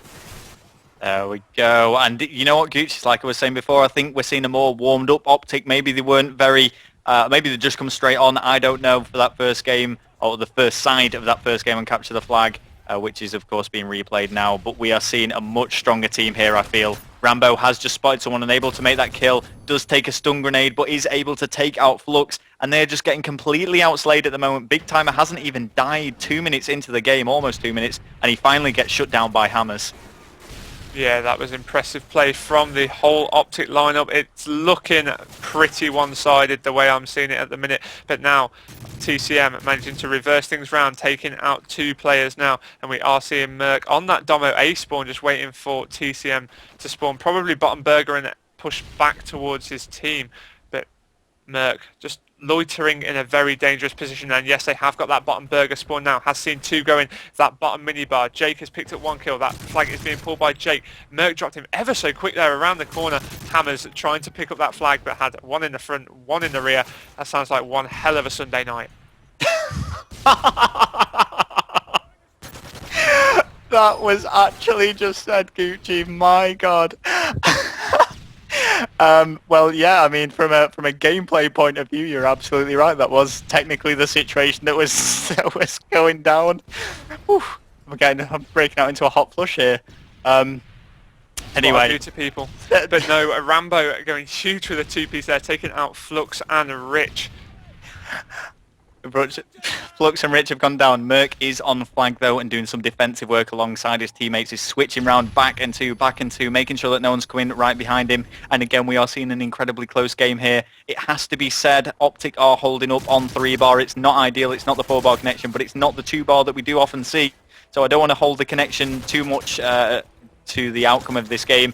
Oh, but looks very, very clever play to actually beat Scump in that gunfight. Did that flag get returned then? No, it did not. It's looking like this might be captured by TCM now, as that flag was dropped by Flux in that middle map. If that was Black Ops, that would have been returned, but now we are seeing TCM level the scores, one flag capture apiece. And in what I would would like to remind everybody is the creative Soundblaster WGL Pro Amateur Tournament for Modern Warfare 3. This is not just any old show match, guys. This is a $3,000 tournament. First place takes home $2,000. Second place brings home $1,000. Third and fourth get themselves some creative Soundblaster headsets, which are very good and comfy, so I have been told. Myself and Rel will be wearing them for next week's group stage match.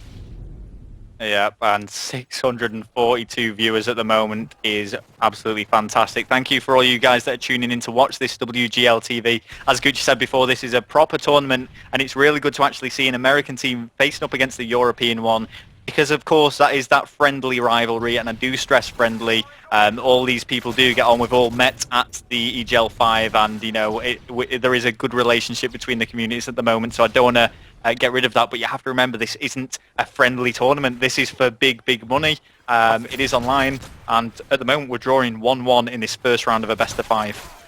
Yeah, TCM just looking to see out that. They have pulled in essentially enough time, but Big Timer has taken out Flux, and that is going to be it for that side. We have seen a 1-1 draw, tied 1 apiece, And I think that's fair to say. Of course, we did see a draw the first time. This is, of course, the replay due to some of the American players still thinking that they were playing their rules. However, over here in Europe, we play no extended mags. I think every other rule is actually the same. I think it's just the fact of extended mags. But now we are switching over and we are going on board with Jake, who's using that PP90 and running up top glass, much as we did see Scump do on the first side, only he has been stunned whilst going there. Just waiting for Scump himself, I would assume, perhaps, and has been taken down by him as he dodged the other side of that billboard. Yeah, and like you were saying, the way that Jake was playing, not the same to Scump, it's something that we see so many teams do, and because of the way that you actually spawn on this map, you meet a perfect moment where just as you are both reaching the top of the respective stairs, when you can... Sorry, I can't get my words out. When you look at the spawns, the stuns fly over and you engage in a gunfight right in the middle, and it really does come down to gun skill. Yeah, it really does, and to be honest, the connection doesn't appear to be playing much of a part. I wouldn't necessarily say that Optic are on the back foot at all, but it's looking like Rich is going to get that flag in, and they have taken the lead now, 2-1 to TCM. There we go. So now we are seeing TCM take the lead, playing really well. Rich on defense, just checking back and two, and he's just got to be careful not to be caught off guard because he's got to cover a lot of avenues here. The gunfire has come in, so he's just reserved his position in this corner, and it is only now that he went for the challenge on Merc, which will pay off. However, teammate after teammate is falling, and he needs to stay alive here to keep TCM in the lead. Yeah, they will be clutching at straws, defending with everything they have got. I'm sure TCM, knowing the style of play that they do generally adapt, they won't sit back, but we have just seen Rambo time out. I would have thought this needs to be ended. I think this is your time to shine, Gooch. Yeah, I'll jump in. I'm better than Rambo anyway. Yeah, well, I'm not sure what's going to happen here. They seem to be playing on. I don't think our host has actually realised, because obviously it's a dedicated host, perhaps if he's gone away for a second. Or is it just me? Did Rambo time out? I thought he timed out. Yeah, he has gone. Well, they're playing on anyway, and seeing what they can do here. TCM are actually running this flag. I think we should stop it now. Let's see what the players do here. Let's let them make the decision, see if Optic want to switch over. Rambo's actually connected now. He's jumped back into the game. And I'm kind of hoping this flag doesn't go all the way, but I think it's just about going to, and that is actually going to be a flag capture. And I do feel bad for Optic, because if they are going to continue in this game on Capture the Flag Arcade, and that flag capture may not have gone through if it weren't for the disconnection. Well, there was 3 minutes left on the clock when Rambo timed. Yeah, there was. It was 1-0 on this side to TCM. It was 2-1 overall, yeah. Yeah, 2-1 overall to TCM. So, in my personal opinion, what should have happened was it be ended and then play the remaining 3 minutes. Yeah, and that's what we are going to see being done. So we are going to go back, essentially play 3 minutes of the game, and then we'll class it as TCM are winning 2-1 at this moment in time. I'm not sure if Melmoth is able to actually flick the cameras on for a second, just so I can show everybody something. Are we on? Are we on, Paul? This is, well, I lost my pen under my table somewhere, so I've started using a Crayola super washable pen to actually be writing the scores down, and I'm slowly running out of space on my post-it note as we're going through the scores. So I will have to acquire more writing apparatus. I've got like my setup at the moment. I've got computers, I've got monitors, I've got Word. I could use anything, but when it comes right down to the bare necessities of commentating, here I am with a super washable Crayola and a post-it note. You're a weird child. A very weird child. I've been told that before, Gucci. You'd be well, you wouldn't be surprised, really. That's kind of common knowledge by now. I think everyone's just accepted that's the way I am. But no, anyway, I think what will happen is what we think should happen. I would have thought, meaning we will get things started up again. TCM will essentially be in the lead 2-1, and we'll play 3 minutes and see how that goes. I chose the worst moment to start in a strawberry. Yeah, I mean, it would make sense to actually play this from the 3 minute mark. I don't know if everyone's aware when Rambo disconnected. It was 3 minutes 17, I think. Yeah, I was going to say, we've kind of rounded that a little bit. And we're just waiting on a bit of a decision now to come through. I don't think. I mean, it's unfair, whatever. You can't recreate that exact situation because even if we play just 3 minutes of a game, everyone was in particular positions on the map. It may have been that Optic were better set up than TCM or vice versa, and it's difficult, and these things do happen. So we'll just have to see because, of course, it's a lot harder in a situation like this because this is for quite a significant cash prize, being that there is a $3,000 prize pool for first and second place. So until we get an update, Gucci, I don't know. Your guess is as good as mine. Yeah, the trouble is with this sort of the setup that we have on online tournaments, we don't actually we are as clueless as the viewers at this sort of stage. I'm just generally clueless, to be honest. I really don't know what's going on at half the time. I just kind of like, just go with the flow. It's the way. You're the go with the flow kind of guy. But no, guys, while we have a lull in gameplay period, open up another tab, hit twitter.com/Gucci, GOOCHHYY. Go and follow me at the VP Brothers while you're there as well. That is Rel's Twitter. And now flick back to the stream. We are getting underway with the action now. I would assume, as I have said before, would be the 3 minutes being played, but we will see. Oh, we're playing a full half. Our TCM. You could keep us up to date with this, Mal. I'll tell you. It's okay. No, don't. It's okay. We need to go on board with a TCM lineup. So not Spetnaz. We need SAS. Go on board with Jake first of all, and now TCM will be winning 2-1. Apparently Optic had full map control when Rambo timed out, which is why we will see a whole half being played, but TCM answering straight back with this. Just needs to take out Big Timer and go for that pull. Jake, impressive play there, going to run along this B-Domo corridor. Has he got the support of his teammate? Hammer's going huge two-piece, takes out Rambo and Scump. So now all Jake has to do is get this flag in. Hammer's three-piece taking out Big Timer as well. Hammer's such a strong player. Imagine to capture that flag was Jake. Got taken down by Merc, but now has got Flux defending the flag. And we are classing that as 3-1, right, Mel? Yeah, 3-1 now to TCM on this first map of the best of 5 series. Just such a strong start from TCM there, absolutely blitzing it through. Shutting down all 4 of Optic to allow that flag pull, and then Hammers on those spawns, just kill after kill to ensure that went all the way home. And we are seeing a very heavily TCM-dominated kill feed coming up here. Every single time a kill is made, it seems to be in TCM's favour. Almost a team kill by Rich. Luckily managed to avoid that embarrassing situation, but with a net difference of 2 flags and only 3 minutes 40 left in this game, Optic are going to have the work cut out if they want to get back into this. Yeah, Merc trying to do some defensive work, taking out Jake. Scump has taken down Rich in the middle map. He's going to leave Hammers patrolling this top glass area to try and get some of the Optic players off the spawns. Sees one coming in from the A-Dom. Has changed to his Magnum despite having half a clip left in that ACR. Oh no, sorry. Do apologise. 1 bullet is what he had left.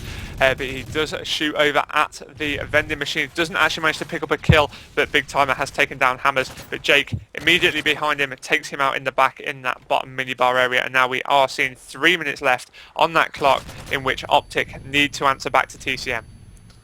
Well, they're going to try and do what they can. Jake is doing some defensive work, though he does have someone in his sights, and it is going to be Rambo who does go down. Jake following it up against Big Timer, and we are just seeing Optic get outslayed. They are trying everything they can, but it's just not coming through. There we go, 2 kills down, and I think temporarily that's 4 down against Optic. TCM could actually capitalise on this and secure a 3rd flag, sorry, a technically 4th flag to take it to a 3 flag difference. Yeah, but Rambo quick on that. He took out 2 in that middle map. Now Jake just awaiting on the spawn. One thing that I think I have noticed, the way that TCM play nowadays is a lot different to how they were at EGL 5. But Jake going 2 in the back, but getting taken down by Scum. And that is the fact that they used to still be aggressive, even if they were sort of 2 or 3 down, whereas now they seem to have booked up their ideas and they play a little bit more smarter. And I think that has improved their gameplay greatly. Well, Optic aren't going down without a fight at all as 3 go down, leaving Hammers all on his own here. He might be able to take out 2. That was a really nice stun, and there we go, as expected, taking out 2. Will he follow up on the 3rd? Beautiful 3-piece from Hammers, beautiful. Rambo just went down there, like you're saying, fantastic play, and he's just going in. He was trying to get a flag on the back of that as well. Yeah, he rushed straight in as well, tried to get that flag capture now. 1 minute 30 5 seconds left on that clock. A flag is going to be pulled as well. Rich, huge knife from Big Timer there. And that is 4 down for TCM. They do not want to be getting counter-capped and relayed. Flux, to be honest, needs to be focusing on stopping the relay more than anything. They are, of course, winning by 2 flags at this moment in time. Takes out Big Timer, 4 down, instant counter cap as well. We are seeing back-to-back counter caps from the teams. Will we see this one actually get captured? 1 minute left on that clock. Flux going for the jump in, does capture that flag. Wow, that is, wow, just what a matchup. Wow. Yeah, that really could have gone either way. Like you're saying, back-to-back counter caps going down, or at least being attempted there, and TCM do come out on top, and I think that is going to be CTF Arcaden all over. That is going to be all she wrote, because we were seeing 4-1 in favour of TCM. Phenomenal play by the team. We have had a few issues actually getting this game on the go, but I think they've all been resolved now. As we explained before, always expect delays when we have certain matches lined up for specific times in a tournament like this, as you cannot predict how long a particular game is going to go on for, whether it will be a 3-0 shutout or go right down to the last map. But following this, it is going to be MYP versus EnvyUS. Yeah, previously on tonight's stream, we have already seen 2 games being played. The first one was, of course, the Apex dominance lineup against Tech Pickups. That went in favour of Tech Pickups 3-1. We saw Ante take on Prophecy. That was 3-0 to Prophecy. And now we are seeing TCM versus Optic, and it is currently 1-0 to TCM. We've had to replay this map technically 2.5 times. The first time round, the US teams didn't remember to take off their extended mags, so we replayed the map. That actually did result in a tie anyway. So the map was replayed, and then on the second replay we actually had Rambo timeout, but then we restarted it and played it from there, and now we've seen TCM victorious. So now we will be moving on to second map, which is S&D on C-Town. The next match that we will be having up is the final match of tonight's group stages, which will be EnvyUS versus My Pressure. Absolutely, My Pressure being the first reserve, because Mythix won't be able to actually make it. And obviously, whatever team was selected, there was going to be people complaining about it, saying we're the better team or they're a better team. When there was actually the amateur tournament that went down on the run-up to this, which Tech actually ended up winning, they were seeded. MYP was seeded first, followed by Phobia. I can't remember who was after that, but it was based off the teams that entered that. So that's why they've been picked. Just accept it and try and calm down a bit on Twitter. It's please don't get so enraged. But yeah, search and destroy C-Town. Let's see what's going to happen here between Optic and TCM, because whilst that did end up in a 4-1 victory to TCM, I do feel that was a fairly close game. It was only towards the very, very end of the game where we saw TCM stride ahead with regards to the flag captures. Yeah, of course, it was a close game. I think before EGL 5, these two teams actually played each other in a show match, and that was alternative hosts, and that went right down to the wire. That actually ended 5-4 in a best of 9. So it was these two lineups, and that was before EGL 5. They played each other at EGL 5, and Optic were actually victorious in that lineup. The TCM lineup at EGL 5 were actually playing under Mindfreak and placed 4th, as opposed to the Optic team that were playing under Apex.NA, and they placed 1st, of course, only dropping maps to Prophecy in that tournament. Okay, well, here we go. Let's start this game up and get on board with the attacking side. I am actually getting used to the spawns. Finally, it's taken me this many months, and I can tell you that it's going to be the bottom team, which are going to be on the attack. And just waiting, actually, a while for the teams to spawn in. It's going to be Rambo, who I start off watching. The objective player, the aggressive SMG for Optic, going straight in with that bomb is just... and we are going to need to be seeing a restart of the host, if our host actually wakes up and restarts it, because saw a kill from Scum onto a TCM player and thought, oh, we've had an impressive start here, and then realised they were both on the same side. Now, there is actually a few questions from some of the American players in the stream chat, basically asking why this is being all played on an EU host, and that is purely because it is an English hosted tournament. It's a UK hosted tournament, sorry. So it is Europe that are obviously going to get the host. Now it is a dedicated host, so TCM won't specifically have a host advantage for their team. However, they will of course live closer to the original host. Now you know how we feel when we play Icons, guys. Yeah, exactly. Yeah, it's exactly the same sort of thing. So there's no, unfortunately, we can't put a connection in the middle of the ocean to actually make this balance. So we just have to make do with this. Once again, though, let's jump on board with the bottom team. Just to give a bit of background information, we will go on board with Rambo first of all.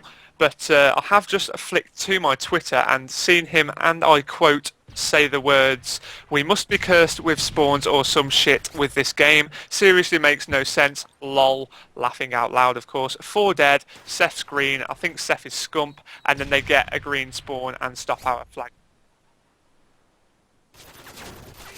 Yeah, it is good that they're complaining about the game rather than about lag. It's not. I don't think it's going to come down to a connection issue because I believe our dedicated host has got the best internet available in the UK. So that means that we should, of course, provide the Americans with a good host, or at least the best we can offer.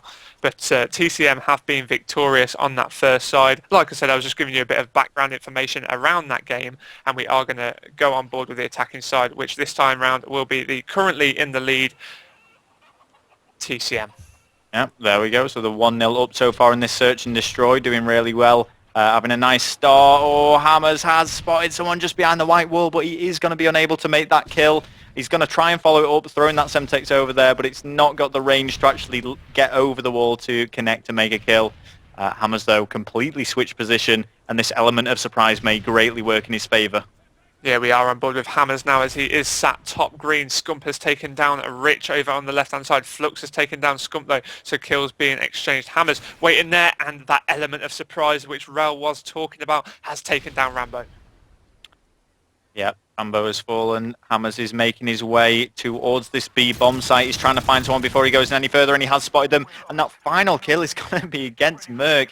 I think it's quite fortunate that that was a headset because Merc did open up first on Hammers, making the first connection with those bullets. So well played, halfway home now for TCM as they go 2-0 up. Jake, Hammers, and Flux yet to die. Flux and Hammers 3 kills apiece. Yeah, it is looking good for them now. So, getting on board with the attacking side, see how Optic can answer back. Of course, they are currently trailing 2-0. I defaulted to Rambo, but we were on board with him first side. So I'm going to go on board with Scump, who's looking aggressive with that PP90, advancing down this left-hand side. This top ladder building has picked up a stun hit marker, looking like he is going to challenge the TCM lineup, but has been shot from across the map. He managed to take out Hammers, but has died to the hands of Flux. Rambo, though, now is checking his left. He doesn't want to go too far, and this is an interesting position. Not one that I see too many teams using. Yeah, I was going to say I don't think that's a particular strategy. I think he just ended up there involuntarily, and now he's going to be making this push towards B as Merc does fall. It's going to be Rambo and Big Timer squaring up against 3. Rambo has managed to take out Rich, which evens things up ever so slightly, as despite the 2-0 deficit that they are facing, it is 2-2, and they really, really need to win this round.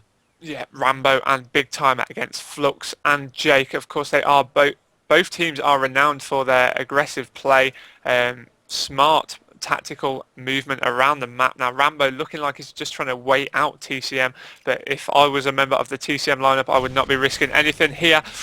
Rambo has managed to hit a stun, but has been heavy tagged by a player in that B bomb building, and he has just decided to cut his losses and go back towards his spawn and go and collect that bomb.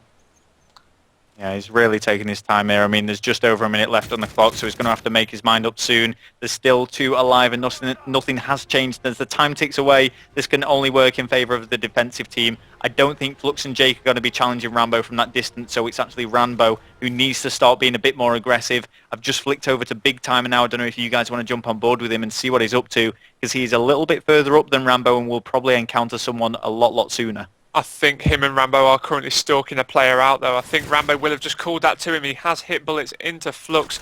Rambo has been dropped by Jake. That turns out that both players were actually securing that bomb down.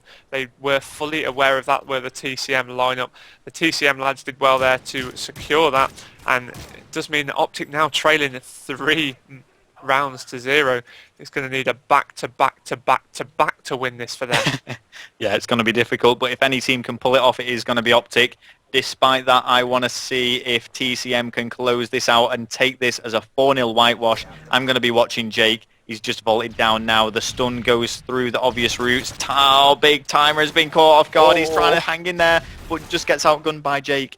But Scump has taken down Jake in the back. Rich taking down Scump, and that does leave TCM in the better side of a 3 versus 2 deficit. Here we go, Hammers. What can you do with this bomb up here? You need to be getting over to the B-bomb site. I'm just bringing up the scoreboard just to see who is left alive, and it's Hammers and Flux against Rambo and Merc. Flux on for flawless. Yeah, absolutely. He's having a brilliant game. Merc, on the other hand, yet to pick up a kill. So 6-0 for Flux. Oh, it's looking like Hammers. Oh, that was unlucky. It looked as if Hammers was actually going to do that then, but now we are going to see Merc versus Flux. If Flux can do this, he will end the game 4-0 and on 7-0. That would be one impressive search and destroy game from him, but now he is going to advance down this right-hand side but gets taken down by Merc. So Merc manages to 1 versus 2 that against the TCM lads from top red, and means that they have got their first search and destroy map on the board. Yep, there we go. And they really did need that. I mean, they've got a big mountain to climb, as we said before, Gooch, because now they need to win 3 rounds back-to-back. Of course, going on the attacking side, let's see if they're able to initiate this comeback. Who are we going on board with? I want to watch Big Timer because whilst we've been talking about how well he's been playing, we haven't, or how he's been playing even, we haven't really seen much of him. He has actually dropped 0 kills, but he does have 2 assists and finally breaking that bag spell by taking out Flux. Yeah, did you just see the way that blood spattered straight onto that window then? I'm glad that wasn't just very dramatic. Yeah, it actually was. But Jake has just dropped Merc, which does mean the bomb is down. Scump over there to pick up the pieces and probably collect that bomb. But now Big Timer has seen one. Top ladder building. He's ran across. Slight delay on his reactions there, I think, as he didn't actually manage to make that kill, but now is going to advance into this B building. No, he isn't. He's going to scratch that, knowing that there's one behind the B bomb, and now run away. Hammers and Rich against Scump, Rambo, and Big Timer. Big Timer again, shooting over, not picking off anything though. Yeah. He's trying his best to actually pull something off here. Just to give you guys a little bit of an update, if you are just joining us on the stream now, this is map number 2 in a best of 5 between Optic and TCM. It is all being played on European host. Yes, that does put Optic at a little bit of a disadvantage, but as per the American tournaments that European teams do take place in, we face the same disadvantage that way. Currently, as it stands, it is 1-0 to TCM. This is game number 2, as I said, and it is looking like a TCM victory if they can clean up and take this round. I think this TCM lineup has improved so much. Like I was saying earlier, I think they've got a little bit smarter with their gameplay. We're speaking to them a lot at our last LAN event, which was I-45, and they were saying themselves how much they think they've adapted their gameplay and probably improved themselves a little bit as well. And I think that is showing now, because before they were getting not necessarily dominated by Optic, but they are looking more convincing than Optic at this present moment in time. But Rambo taking down Rich. We are going to have to switch over and see Hammers in a 1 versus 3 against Scump, Rambo and Big Timer. 25 seconds left on that clock. Hammers takes out the first. Has taken down Big Timer. 20 seconds left on that clock. And 2 left to go, and you know what? He could just do this. Optic really need to get a plant down, and they are going to get it. It is on B, but Hammers knows that there is one in this vicinity. It is going to be Scump, but he was just lying prone and outsmarted Hammers somewhat there. This is the comeback that the American community watching the stream have been waiting for. Currently 2 rounds now consecutively going to Optic. Can they make it a 3rd? A lot of people are actually complaining about the fact that Optic are at the disadvantage because of host. Now, this was clearly stated before the tournament. Do you know what? Optic didn't need to play in the tournament if they thought it was going to be an issue. It's, Optic have never complained. Oh, no. Optic aren't complaining, but it does make me laugh a little bit, because so many times when I've watched the streams where a European team is playing against an American team on an American host, and when the Europeans are saying it, very often the Americans will say it doesn't make a difference at all. So, you know, as you can see, it is affecting it. I agree with you guys. It is putting them at a disadvantage. How significant that is, I'm not going to debate, but that's just the way it is. It's a European tournament, and, you know, the Americans are taking part in it. Like you said earlier, it's only the same as us competing in an Icons tournament. Everything's played in the American host, but at least this is a dedicated host and it is the best one that we can provide. So it's not like a specific team has a host advantage. Absolutely. Well, let's continue to watch Jake, who has taken this top position as his teammate is planting. This is looking really good for TCM. They do have a nice setup, and it is 3 versus 3. The bomb has gone down. Oh, and this is bad news for Optic. They need to be picking up these kills very quickly because they've got 3 to take out and a bomb to defuse. Yeah, 3 to take out, a bomb to defuse, 34 seconds left on that clock. Big Timer has fallen down to Rich, so we are going to see Rambo and Merc having to defuse that bomb now against Jake, Flux and Rich. Jake and Flux having top quality games, both with 6 kills, 7 kills. Now we are going to see a 1 versus 3 happen, are we? On board with Merc now, 17 seconds left on that clock. I don't think it's going to happen. Definitely not going to happen. Not with this much time left on that clock. 12 seconds left to go. Nowhere near the bomb. He can't do it. That's unlucky for Optic. They're just running in just to... Took them all out just to see if he could go and get that bomb. Just making sure nobody was defusing right at the end there. But we are going to see TCM be victorious. 2 maps to 0 now for TCM. Yeah, and that's going to be it 4-2 for the Search and Destroy. It was looking promising. Optic did build up a little bit of a momentum there, and they were looking to carry that forward. But no, you're absolutely right, Gucci. 2-0 for TCM. The next map, as we have seen twice before on tonight's stream, is going to be Capture the Flag Dome. Following this, for those of you guys that are going to be still awake, it's going to be MYP versus EnvyUS. Myself and Gucci, us commentators today, we are part of the MYP organisation, so we're quite excited to see the result of that. But yes, Dome, Capture the Flag. We've seen 2 really interesting games between Ante and Prophecy and Tech and Apex. I'm hoping to see another one here.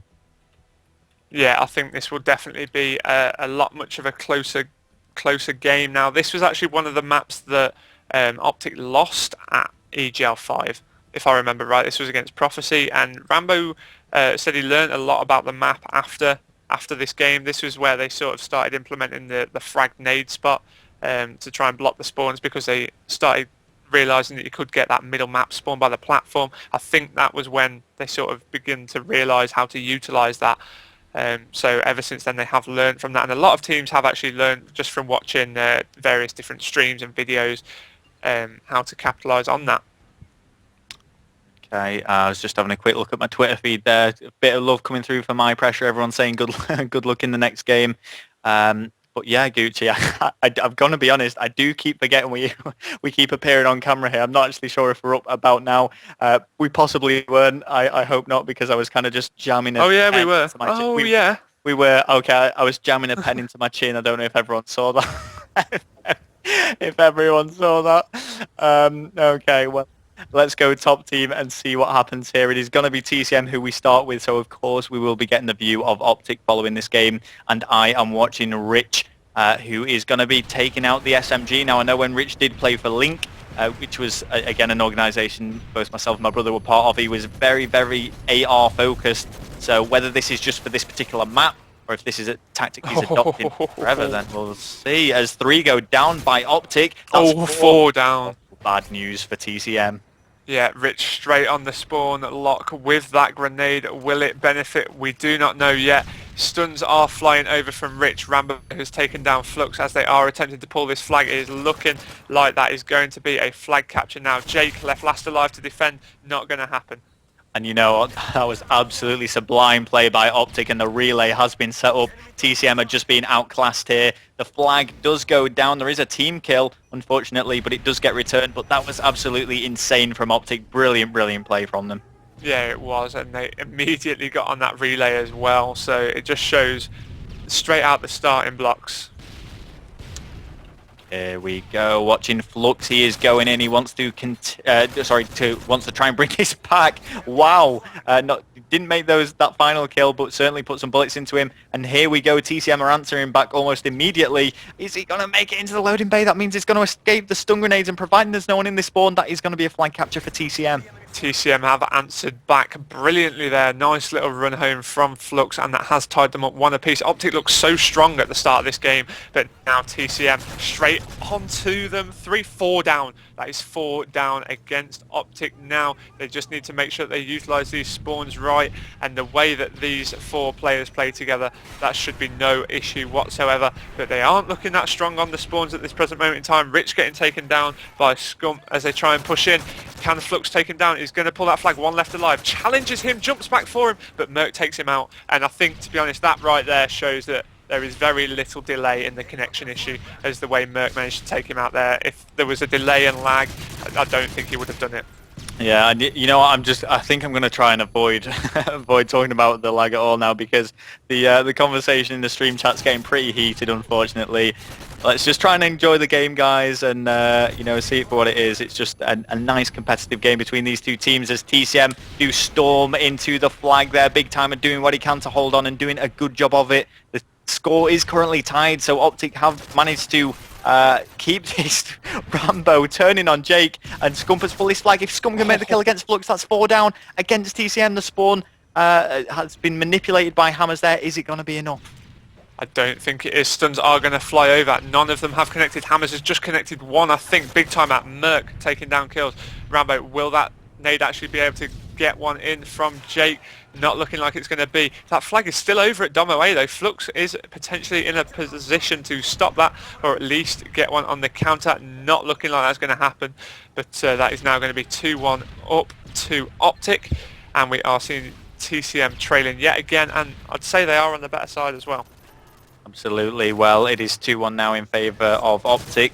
Oh, and Merc managing to catch Hammers off guard. Is he going to be able to shut the flag carry down? No, he is not, because Jake is there covering. And could we be seeing another flag capture? That would be 4 flag captures within 3 minutes 30 of a side of capture the flag. Oh, Rich going huge there with that 2-piece. Jake pushing straight in. Think he was stuck there. Yep, he did get the assisted suicide on Rambo straight afterwards, so that was good from him, knowing that he was stuck with that Semtex, and dived straight at Rambo. Hammers jumping around the corner. I thought he was going to take out Scump as well.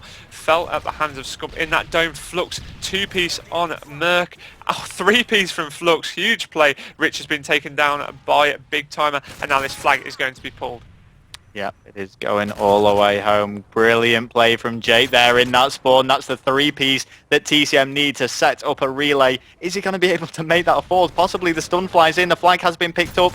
Oh, and he is going to take out 4. Is he going to make it a 5th? I do not know. Finally, the rampage of Jake has been shot out there by Rambo. Brilliant play, though, by Jake. Huge play from Jake there for the TCM lineup. Hammers straight off the spawn as well, trying to take out 3 in the back. Unfortunately, one of them just halted and actually pulled up. But now TCM are currently leading 3-2. They have trailed twice, but now they are in the lead. They've managed to bring this back nicely, looking like it's going to go to 4, and it is. TCM doing absolute work here against Optic tonight, and they are playing brilliantly. To be honest, they were trailing twice, as I have said. They've bought it level, and now they lead by 2, and we will be seeing that scoreline as we go into the second side of this Capture the Flag Dome 3rd map. Yeah. And you know what? This is why I love Dome so much, because you see so many flag captures like this. That's 6 flag captures in just 5 minutes on one side. So we've seen some brilliant gunfights, some brilliant battles between these two teams. Optic are just about hanging in there. They are 2-0 down in this best of 5 series. Remember, this isn't single elimination or double elimination just yet. This is the group stages that will determine who then goes onto the single elimination bracket.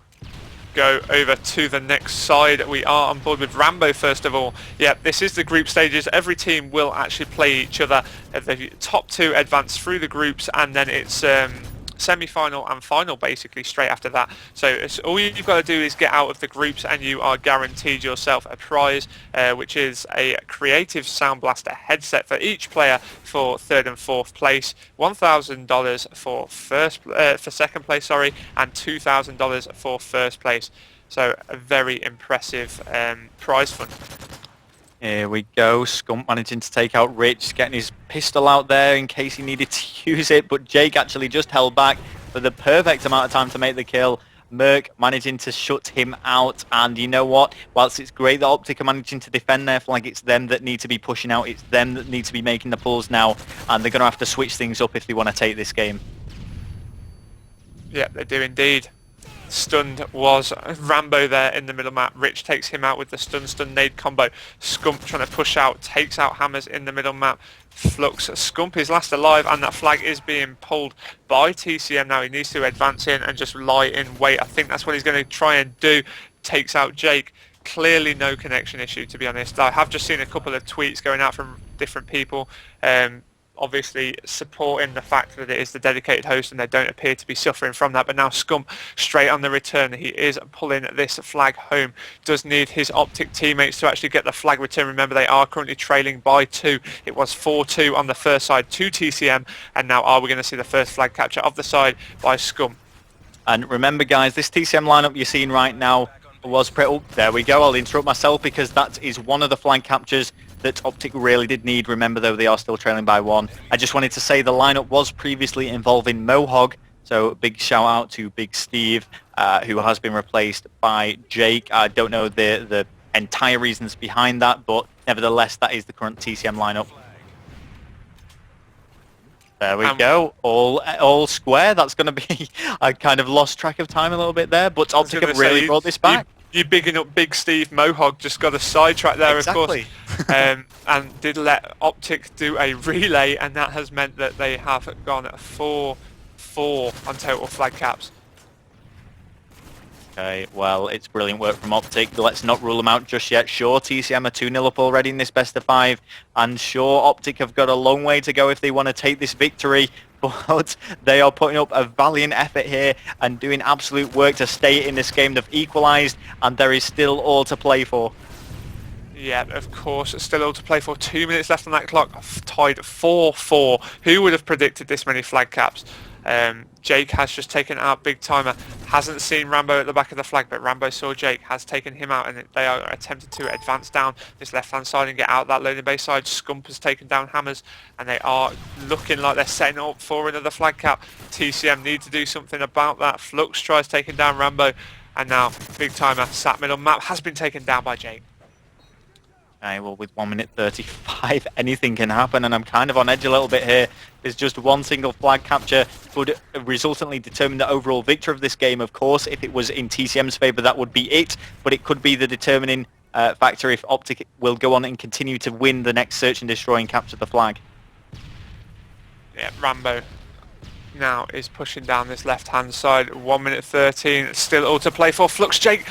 Oh, 3-4 down for Optic. How many seconds have they got left until they spawn? That's got to be a good 4 seconds before spawning. Are TCM going to capitalise? They have pulled that flag. Scump will have probably prevented the spawn. Rich, huge 2-piece, taking out Big Timer and Merc, but now Rambo straight off the spawn, going in with that 2-piece and getting the flag return. 3-piece from Rambo, huge play, and that has probably just saved them the game there, because if TCM capped right there, that would have been it. And Rambo, hats off to Rambo right there after that.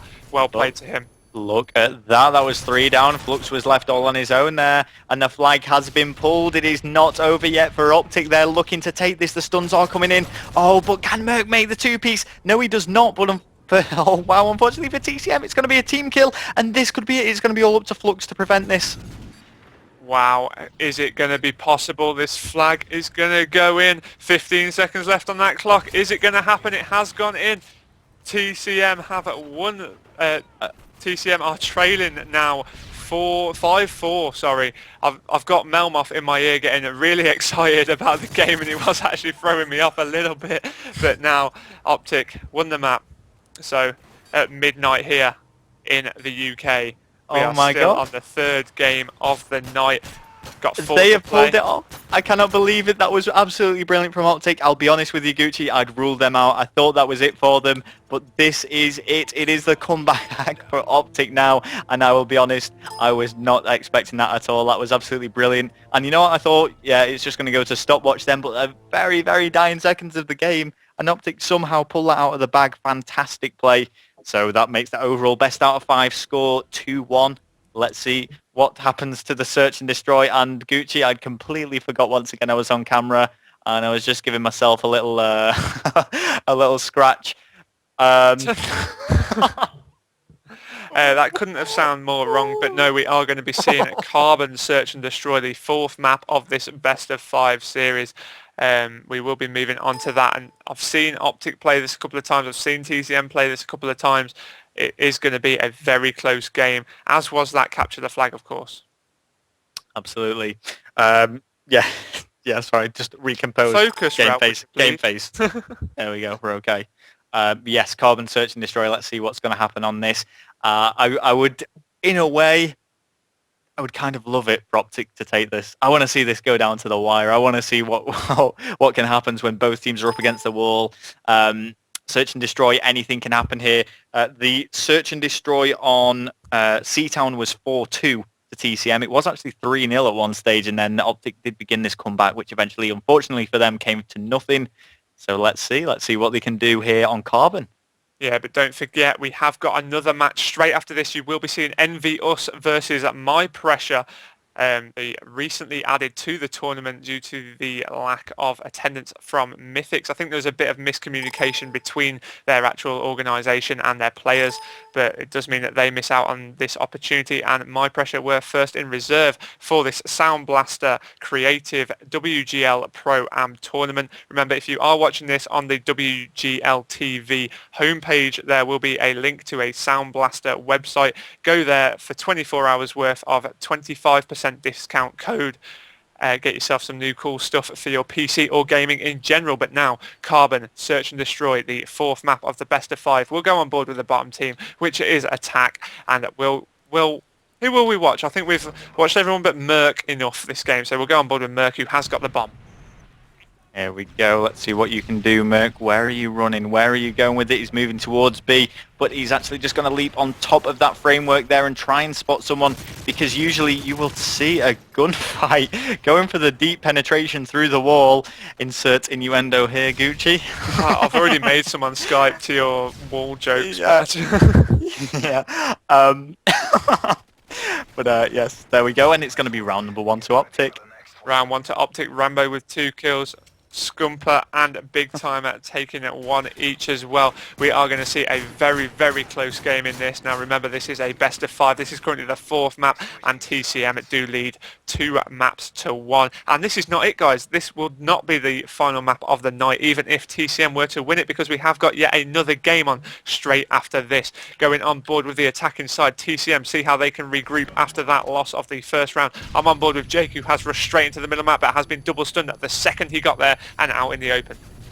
Oh, well, Scump does take out Jake, and we are seeing TCM crumble a little bit here. It is 4 versus 3. I'm trying to scroll down, but there's so many people in the game. 4 versus 3. Optic could be on for a massive comeback. Rich doing what he can to prevent that, though. Big Timer does fall, and now 3 versus 3, evening things out. Yeah.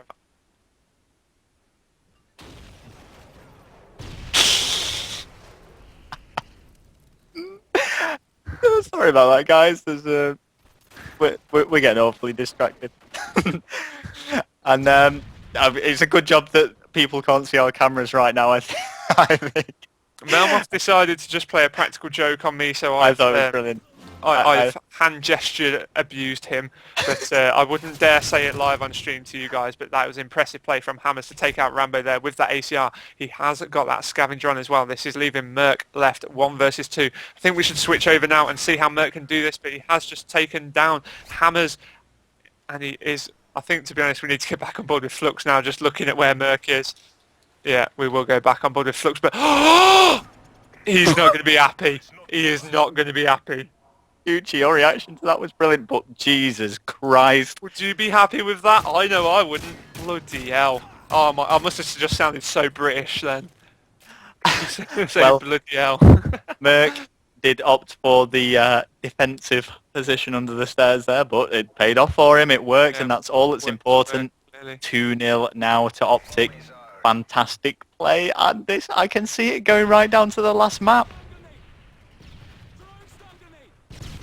We need to get on board with the defensive attacking side. Sorry, getting on board with Rambo, who is currently in this very popular spot. Head glitching those barrels. Scumpy taking out Rich over there in the middle map, and he has got support with his teammates. It looks like they are advancing forward as a unit, but Jake has taken down Scump, and Rambo getting taken down by Jake as well. Merc picking up the pieces and taking down Jake. Hammers and Flux to take out Merc and the Big Timer. And I fancy a Domino's barbecue pizza. Unfortunately, we aren't sponsored by. I'd love to just start like talking about Domino's pizzas right now, but other good pizzas are available. Should you choose to inquire into getting a pizza right now? I digress because Flux has just taken out Big Timer, which means that finally TCM have managed to take a round in this Carbon Search and Destroy, and they need to win this because if this goes down to the final map, Optic will be coming off the back of a 2-round victory. And Gucci, a barbecue pizza? It's pepperoni passion. That's like the only option. No, why would Texas you choose barbecue. anything different? Texas barbecue is what I love from the Domino's.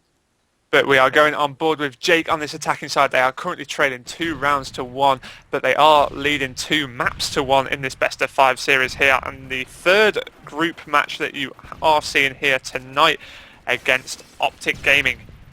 Yep, Jake just pre-aiming every door, every nook and cranny, just trying to spot someone to give him that advantage. Scump managing to take out Flux. And what I want to do, guys, I just want to bring up the scoreboard, and we will have to scroll down, if I can use that word, a little bit, just to see everyone's kill-to-death ratios and how everyone's performing here in this Search and Destroy. And as you can see, whilst there isn't anyone particularly standing out by a huge amount, Scump and Rambo going double positive there for their team, which has certainly helped them in taking the 2-1 lead. We are on board with Rich now, who is at that bottom middle area, looking set to do some damage with that ACR, looking out towards the right, making sure nobody's pushing through that A building. And nobody is, so he's just going to flick towards that B building. And I think TCM need to be playing a little bit more aggressive than what they are. They're sitting back quite a lot at this present moment in time. And it's enabling Optic to get a good setup on the various bomb sites to actually defend. Yeah, Jake is trying to find someone. He can see him just crawling back into, checking every possible position that Optic might be in. But what he needs to realise now is that with 1 minute left, I can't see Optic pushing out from whatever positions they are in. They'll probably be doing the exact same thing as Jake. And as a result of that, he's just going to have to throw himself out in the open, try and lure someone to attack him, and hope he can get the better of them. This is 2 versus 3, and this is looking really good for Optic as Jake does go down. That is 1 versus 3. Rich has got a lot of work to do here. He is literally just snaking through the middle map now, crawling, making sure nobody's on his left, right, or on his middle. I don't really know where he's planning on going with this. He's just deciding to sit tight middle map, waiting for any of the players to poke themselves out. It's not looking like they are actually going to be doing so. I'm curious as to what he's got planned, but as soon as he popped up, Big Timer takes him out in the back. Well, Big Timer is going to make that final kill, and we've said it time and time again, the momentum has definitely built up within Optic. We said that first game, Capture the Flag Arcade, and it really could have gone either way.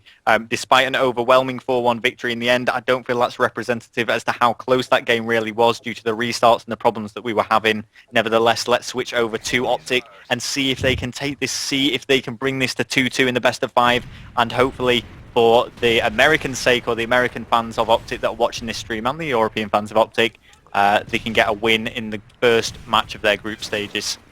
Hashtag We Bleed Green, I believe, is what the Optic fans use. But now we are going to be watching Merc rush down this left-hand side. He has just popped up, seeing if anyone's in that back left building.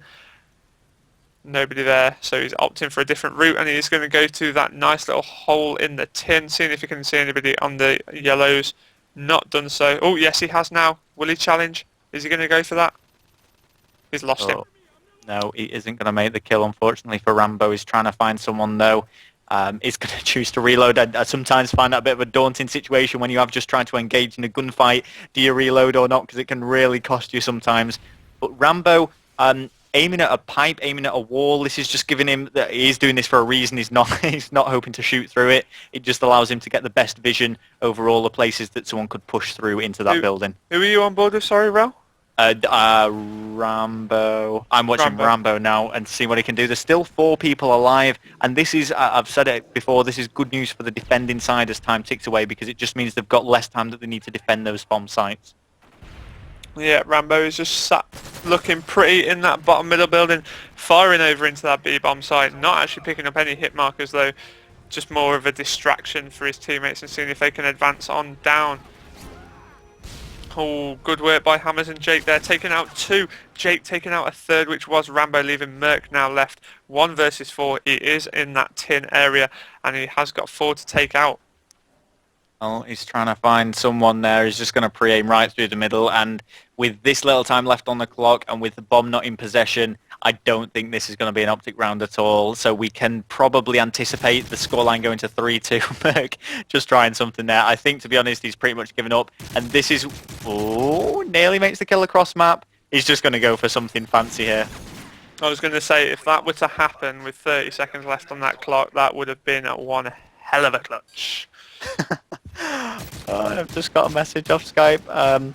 A very good friend of mine, stepmom, just came in and listened to me commentate, so thank you to Cameron's mum.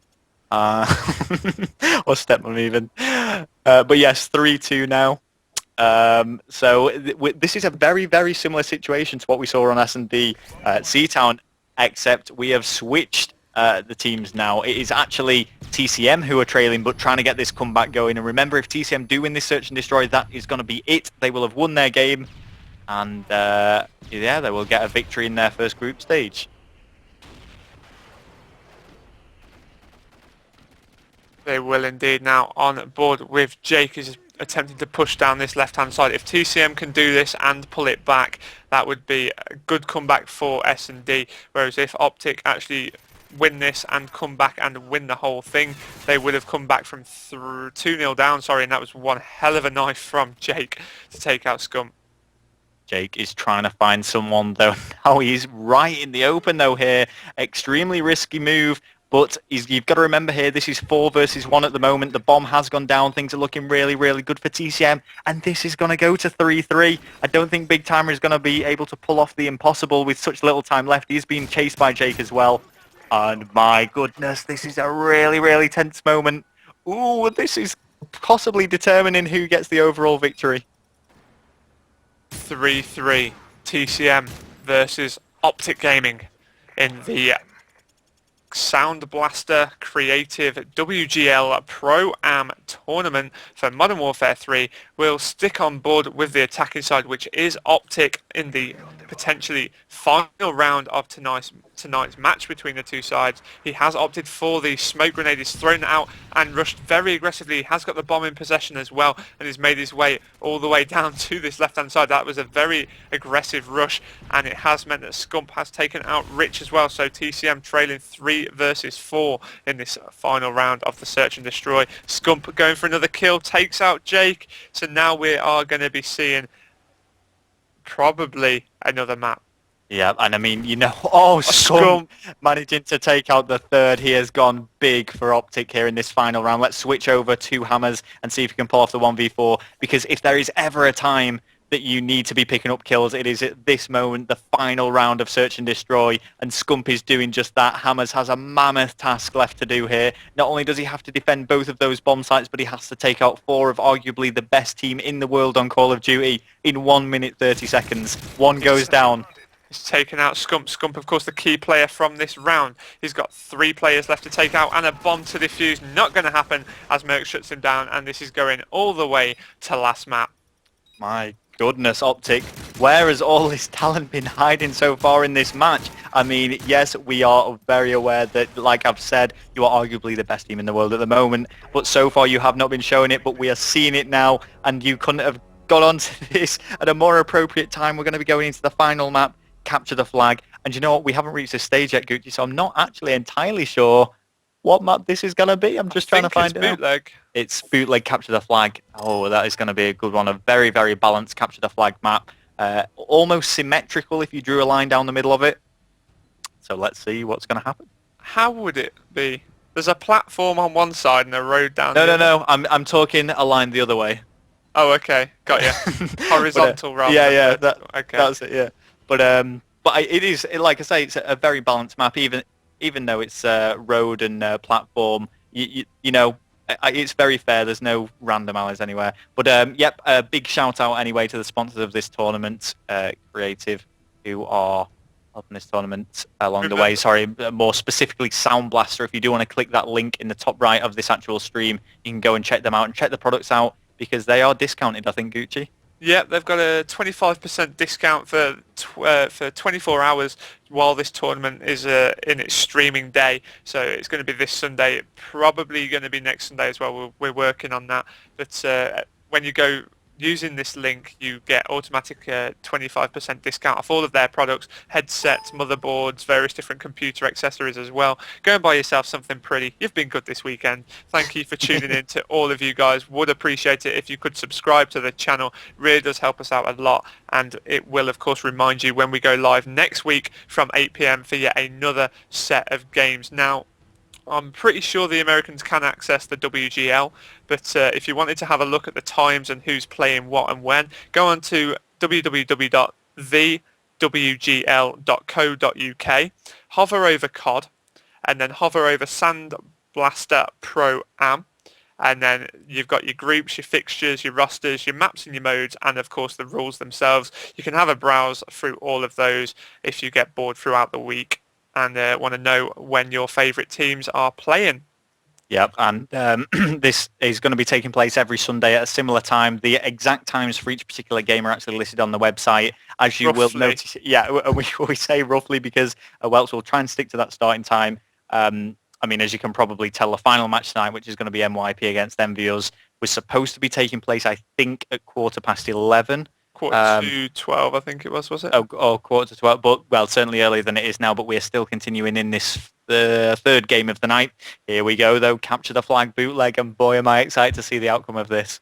We're going to go on the top team because we haven't actually played bootleg yet so far today, so we will be seeing the top team, which is going to be TCM, first of all. I'm on board with Flux as we're getting things going. Okay, let's have a look and see what Flux can do. This is such a crucial moment for both of these teams. It's gone right down to the wire. Final map here, and this is a brilliant start for TCM. Optic trying to do what they can to prevent that going any further, with Rambo and Scump taking out two of the aggressive players for Team Cooler Master. It's actually just TCM now, I believe. Okay. Completely scrapped that name, but now we are seeing Flux chasing somebody in that bottom middle, but not actually managing to pick up a kill. Merc has just taken down Jake, and now Flux has abandoned that kill, lost where that player has gone, and decided to opt for the top middle supporting role. Here we go, though. Let's continue to watch Flux and see if he can do anything more from this. He's just checking back and two, hoping he can spot someone before they spot him. But his teammates are falling at this platform side as two go down, and he does not want to join them. Unfortunately for him, he's under heavy fire and he's had to push out. He does manage to take out Scump as a result of this. Yeah, that was quite fortunate from Flux that he was managed to take out Scump as soon as he came round. But now we are seeing Rich take out Big Time, and Merc has picked up the pieces there that Rich had left in the Optic spawn. Hammers taking out Merc, Jake taking out Rambo. Can they capitalise on this? I don't think so, as Rambo has just taken out Hammers with an explosion of what I can only assume to be the white middle van down roadside, and now Flux left under pressure. Hasn't actually died yet, now he has to Big Timer. Yeah, he took a while, sustained a lot of damage, but eventually does go down. Big Timer doing absolute work there for Optic. If I just quickly bring up the scoreboard, we can see Merc striding ahead of his teammates on 5-3, playing absolutely brilliantly. But still, as we approach that 2-minute mark in the game, or where 2 minutes have passed in the game, there is no flag being pulled. But I think Big Timer is about to change that. No, he is not. Wow, this is an incredibly intense matchup. Both teams going right at it, and TCM managed to hold off that big attack from Optic. Yeah, they have done well, to be honest. Now, they are actually on what is considered the worst side, because, of course, the side that Optic have, they could potentially pin TCM back in that left-hand spawn so hard, and it's up to Jake now just to basically stay alive to make sure that they can't get spawn trapped. Rich doing the same as well. Scump's just taking out Rich. Now it's down to Jake to stop this flag pull and let Scump get past. No, he isn't able to, but Hammers can. Nice two-piece there from Hammers. Going to chuck the stuns over and prevent any flag pull. Hey, well, Rambo going big alongside Merc. Jake is left alone. He needs to come clutch for his team. He does prevent the flag going any further than the spawn. Stuns and Semtex is going out. Everything in his arsenal being thrown over. He isn't going to be able to make the kill. Instead, it is going to be Hammers. And the teamwork between Jake and Hammers absolutely superb to prevent that getting any further away from spawn. Yeah, that was great play to hold on to that flag there from TCM. Now they are looking like they are going for the aggressive push. Jake running straight through the middle there, and it is going to go for the safer option of roadside despite his team members being in the middle map, and that has just cost them dearly, unfortunately. Meant that Merc has taken him out big time. He's now pulling the flag after shooting down Jake, Rich and Flux to make the kills. And return that flag. Flux, that is going to be 4 down now. Can Rich pull this flag? It's looking like they're opting for the roadside, making sure that Optic do not actually spawn there. I've just pressed start on my minimap. They have got 2 players secure in the left. We've got Rich in the middle map. It's looking like this is going to be a flag capture on the bad side for TCM. Well, Rich is going to allow that flag to be captured following that brilliant play in the middle where he was supporting the flag carrier. So there we go. First flag goes to TCM. TCM need to hold this lead now because they're going to struggle to take any more flags off such a strong American team. Yeah, I am impressed with how TCM have been playing this so far. Of course, they have looked on their back foot a few times during this game, but they have managed to hold on and capture themselves a flag, which is, of course, the overall objective of this game. Flux, unfortunately, getting caught on that little bit of the green bin corner, and he is chasing the flag carrier, which is, of course, Rambo, and I think Rambo is away with that. Doesn't appear to have much support from his teammates. Flux needs to challenge. Will he cut into the middle now? No, because he has been taken down by Scump, and that is going to be a flag capture from Optic with only 30 seconds left on that clock. Rich, can they counter-cap this? This is so intense. They are trying to get a counter capture, but Merc is on defense there, and I think Optic are just going to accept the fact that no, they are not going to be able to get another flag, so we are just going to defend this because TCM are the aggressors at this very point in time. Rambo managed to shut out Hammers, and whilst the grenade of Flux does take out Merc, with this little time left on the clock, that is going to be all she wrote for round number 1 as we tie things up 1-1.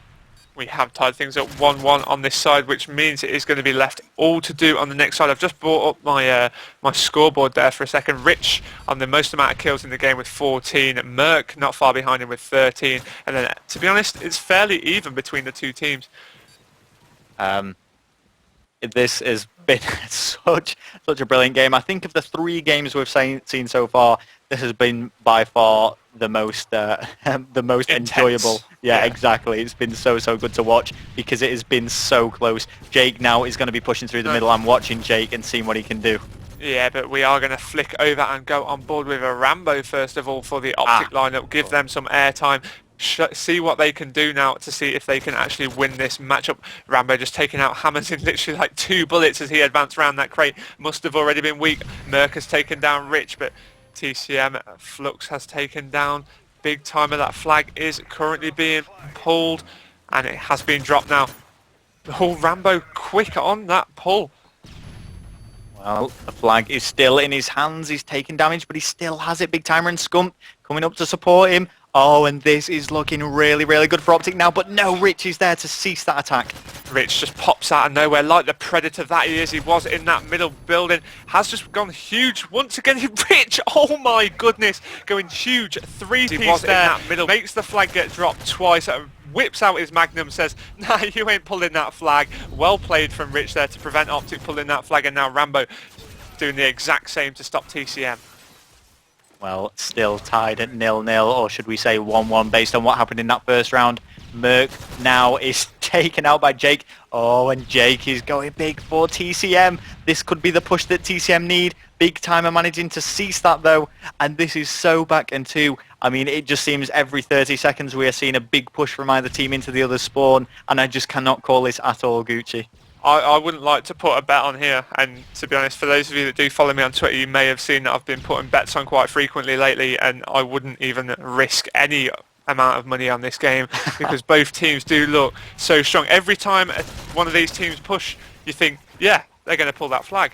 And then it's right back counter cap, and then you think, yeah, they're going to pull the flag, and then it's the same all over again. Rambo just doing a bit of defensive work now. This is the role rotation that we do see utilised a hell of a lot from the American teams, and what is becoming more and more potent in the EU community. And now Jake pushing up, huge 2-piece from Jake to prevent any advancement down that left-hand side from the Optic players. Well, Merc has managed to get right round the back of his own flag. And there is definitely going to be no flags taken, providing he can be picking up those kills, which he does as Flux drops to the floor, now maneuvering himself over to this platform side. He sees the stun grenades flying in from his right, and they are of his teammates, because this is going to be a big push now by Optic. I quickly pressed the start button just to see what was happening, and it's really interesting to see how Optic are playing this. They're actually moving up as a unit and seeing what they can do from there. However, 2 have gone down, and it is going to be Hammers who picks up the flag, and Merc has had to reside to this defensive role. And now Rambo off the spawn has been dropped. That's 3 down, 4 Optic. Scump left last alive. That flag's gone literally in front of him. Jake has pulled that and taken out Scump in the process. Stuns have flown over from Merc. Flux has taken out 2 there, taking out Rambo. And also big timer Rich going huge, taking out Merc. Scump, no position to stop that. Oh, and this is going to be it. Could this be the deciding flag capture? There's 1 minute 40 left on the clock. Oh, and no, and Rambo. What have you just done? That is a team kill. He's not only taken out his teammate, but taken out himself. And this flag is going to go all the way home. That is going to be it for Optic. I don't think there's enough time to actually get 2 flags back here. Oh my goodness. Jake 3-piece yet again, time and time again. Jake has played so well for TCM, and we are seeing TCM lead 2 flag captures to 0 on this side. It was 1-1 on that first side, and it's looking like TCM are going to be victorious, and that has been such an epic battle between the 2 sides, and that is not even all for tonight's action, guys. No, we currently have 700 people watching this stream as well. I appreciate a lot of you guys are Americans, and you know it is just afternoon, but here in the UK it is actually 12:30. We are actually into Monday morning and we have another game to go, so big shout out to you guys who are sticking with us throughout this, because I know a lot of you guys will have school, college or work tomorrow, myself included. We've had nearly 9,000 views on the stream so far, guys. What? I thought you said 8,700. It's been a long night, Gucci, I think.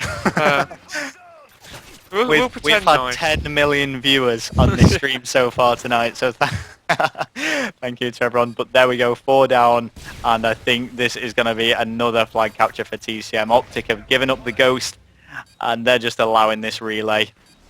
Wow. That is very impressive work. Both sides an absolute epic battle, bringing up the scoreboard there to close things out. We see Jake 24-18, Rich 24-16, going huge for TCM boys there, doing their slaying work and also pulling flags. That was well played from both sides, of course. I'm going to take my hand out my trousers now, as I'm realising that I will be going on camera very soon. Oh my god, are we on camera? We will be going on very soon. I was joking. But no, that was well played to TCM, of course. Well played to them. Now, of course, this is actually a group stage tournament, so that will not be it. They've still got another 2 matches to play through their group. The top 2 teams from the groups of 4 advance through to the semi-finals, and then those that win the semi-finals, of course, advance into the finals to play for that $2,000 prize money. You know when a child is given a pen, Gucci? Right, I go all serious, and then you just go, nah, I'm drawing on my fingers. No, well, this is the problem I'm having right now, because somehow I've managed to just just look at my hands, Gooch. They're just covered in pen. How have I even managed to do this? I'm not sure. You got all that ink on your hands. Yeah. Okay. Well, yes. Anyway, this is it. This is what I'm personally looking forward to. Of course, I'm going to be avoiding the bias, as will yourself, Gucci, but it is going to be MYP squaring up against EnvyUS. The EnvyUS lineup, I think, faced a recent change. I'm not entirely sure, but we'll be able to see that when they all come in. Something we should point out to the American viewers that are still going to be sticking with us. MYP do have the names of the Avengers in the clan tags. We have decided that we are superheroes. Gucci. Right. What are your thoughts on this, Gooch? Fantastic, because they are all super in my mind. But going back to the EnvyUS roster, I believe, don't quote me because I'm not too great with the USA teams, but I think it's Proofy, Too Quick, Twizzy and Karma. I'm sure the stream will correct me if I'm wrong, and I'm sure we'll find out when they all join the game anyway, but I'm fairly sure that is their roster. And of course, the NYP roster, as if they need an introduction. We've got Pasco, we've got McGee, we've got Jerd, and we've got Momo. Wow, what a lineup. Like I said, I'm not biased whatsoever. I'm not biased. What? Yeah, so we're just going to wait for EnvyUS. I really hope they are available now because, of course, there have been delays. EnvyUS were actually supposed to be playing in that third game against Mythix. Mythix are unable Mythix are unable to play in this tournament, so that's why MYP are playing now. And you know, I don't know if EnvyUS had plans or anything there, but I really hope we can just get this game underway because I have I have to be up for work in 6 hours. That's okay. I completely forgot about that. Gaming greater than sign work. That's just how it Clearly. works. And also tomorrow night, myself and Rel will be live shoutcasting for Gamers Warehouse. I think that will be against Team Fear. So Yeah. that's also an EU versus American thing going on, if you guys are interested in that. But again, we will be playing the same 5 maps, Arcaden, and then Dome and Bootleg will be the capture the flag maps, and then we've got Carbon and Seatown as the S&D maps. Absolutely. For those of you asking for like the brackets and the groups and such, go on to thewgl.co.uk. Then you can click on card and then go Soundblaster PROAM. Then there you've got the groups, the fixtures, the rosters, the maps, the modes, and the rules themselves. So you can go and check all those out and have a look through at your leisure. And here we go. Are they actually joining? Oh, Momo's joined the game. And this is the EnvyUS lineup. A really strong lineup. Arguably not as strong as the Optic one, but I don't want to be deciding that. I don't want to start any wars here. We're all good teams. Let's just... We've been commentating, Gooch, for 2.5 hours now. That was a hefty session of commentating. No, we started commentating at 9, bruh. It's 3.5. Oh wow! We restarted the Skype call. Because I actually went, wow, that is a good 3.5 hour Sunday session, guys. What could be better, eh?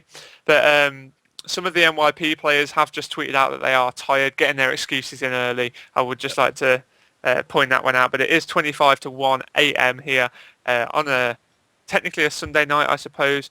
McGee has got an exam at 9 a.m. in the morning, so in 8.5 hours, McGee will be sat doing an exam. Rel has got work. I've got work tomorrow. Jerd's got school, I think. So I just want to send you a picture, Gucci. Oh no! Why'd you do this to me? I'm just gonna put this in the joint chat between us all. I don't know why you do it, Rel. Seriously. Cameron's taken this picture for you, Gucci. You've got no like maximum effort to commentate ever, have you? You have to go. The thing is, I'm just kind of waiting for the game to start, and until then, I'm talking to my future wife. So. Oh God! Right, let me have a look at this print screen. Oh lol, that's really funny. That is. I did laugh because I just wasn't expecting it. I thought it was going to be about me. But yes, there we go. That's the full lineup. Proofy, Twizzy, Karma, Discoverable.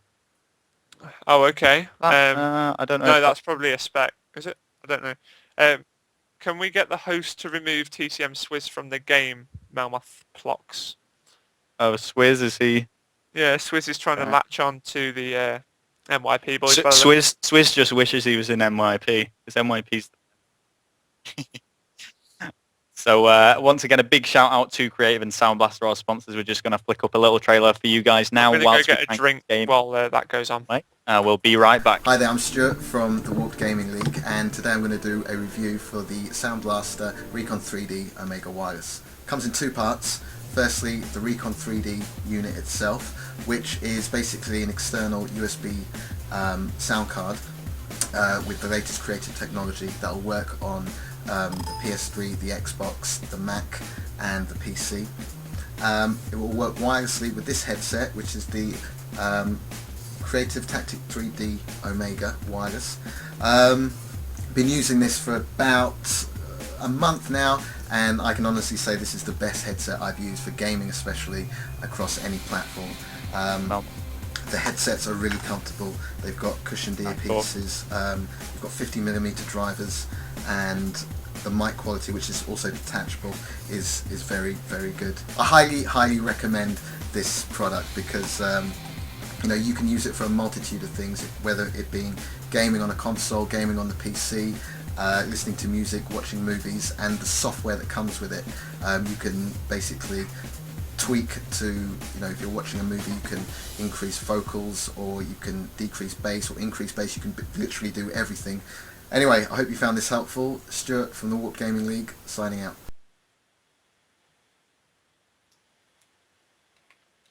We are oh, it always catches me off guard every single time. We are live, and I am all alone. I am forever alone. .jpeg. Insert crying sad guy with a weirdly shaped head here. Gucci's just gone to acquire beverages, and so you are stuck with me, unfortunately. I'm trying to think what I can do while we are waiting. We're still over the 500 viewer mark, and I'd like to take this moment to actually introduce the lightsaber. Because this, I cherish this. You know how people like have a torch, or they use the phone when they go to the toilet in the middle of the night when it's dark? This is what I use, because let me just turn my light off just so you can see the true effect of this. God, I hope my cable can reach. Okay, check this out. How cool is that? Like, if I can't find my way to the toilet, this is what I do. I just kind of walk there with my lightsaber. But I'm gonna put it up now. Oh no, Rel's got his big long red thing out. Okay, so for those of you guys that have just joined, this is going to be the final game that we stream tonight, NYP versus EnvyUS. Here's a quick intro, and then you'll be jumping on board with both myself and Gucci.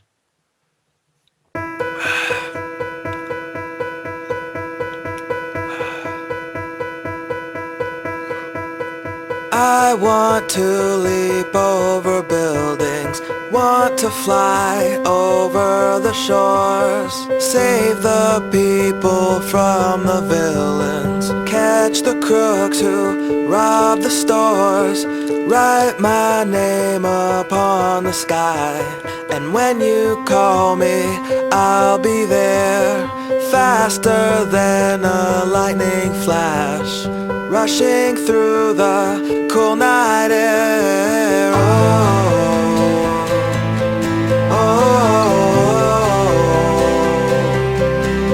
So start ignition, count to 0. I just wanna be a superhero.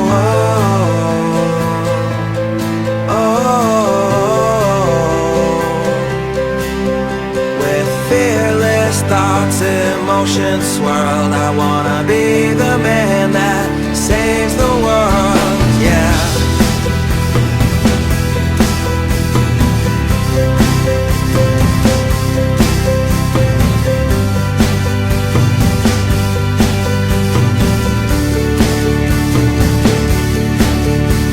The world is full of super problems, so we made up a Superman, but he is just imaginary. And here we stand without a plan, with new ideas and innovation. Man still cannot tame creation, and though I'm told I'll never fly, that doesn't mean that I won't try.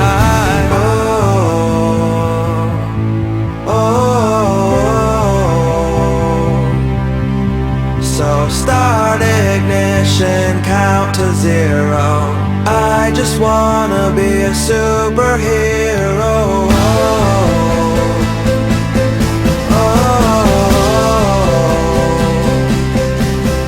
With fearless thoughts, emotions swirl. Hello and welcome back to the Soundblaster WGL Pro-Am tournament. You are joining in to the final game of tonight's group stages, the first week, of course, that you will be seeing. If you are watching this on the YouTube page as opposed to just a normal video, then there is a Soundblaster link on the top right hand of your screen right now. Go to their website, check their products out. There's 25% off for you guys just for tonight because of course they are sponsoring this tournament. So go and check them out if you need any more gaming peripherals. They are very good for headsets and also motherboards, I've been told as well. Yeah, and a lot of you guys have been asking what that song is in the chat. It's Tim McMorris and the song is called Superhero, I believe. I hope that's Superhero right. like Avengers. Exactly, like NYP.Avengers. My brother actually sent me a GIF of them preparing for battle. I'm not sure if my camera will be able to show this, but I'm going to try my best anyway. So this is NYP Avengers right there. They're just preparing for battle, having a few snacks. I'm not sure how that's going to turn out on the stream, but hey, there you go. I've just had myself a nice, healthy, nutritious Nutrigrain bar for a slow release of energy throughout the game tonight, and I've got myself some bottled water. Other slow releasing energy bars and other forms of containment of water are available.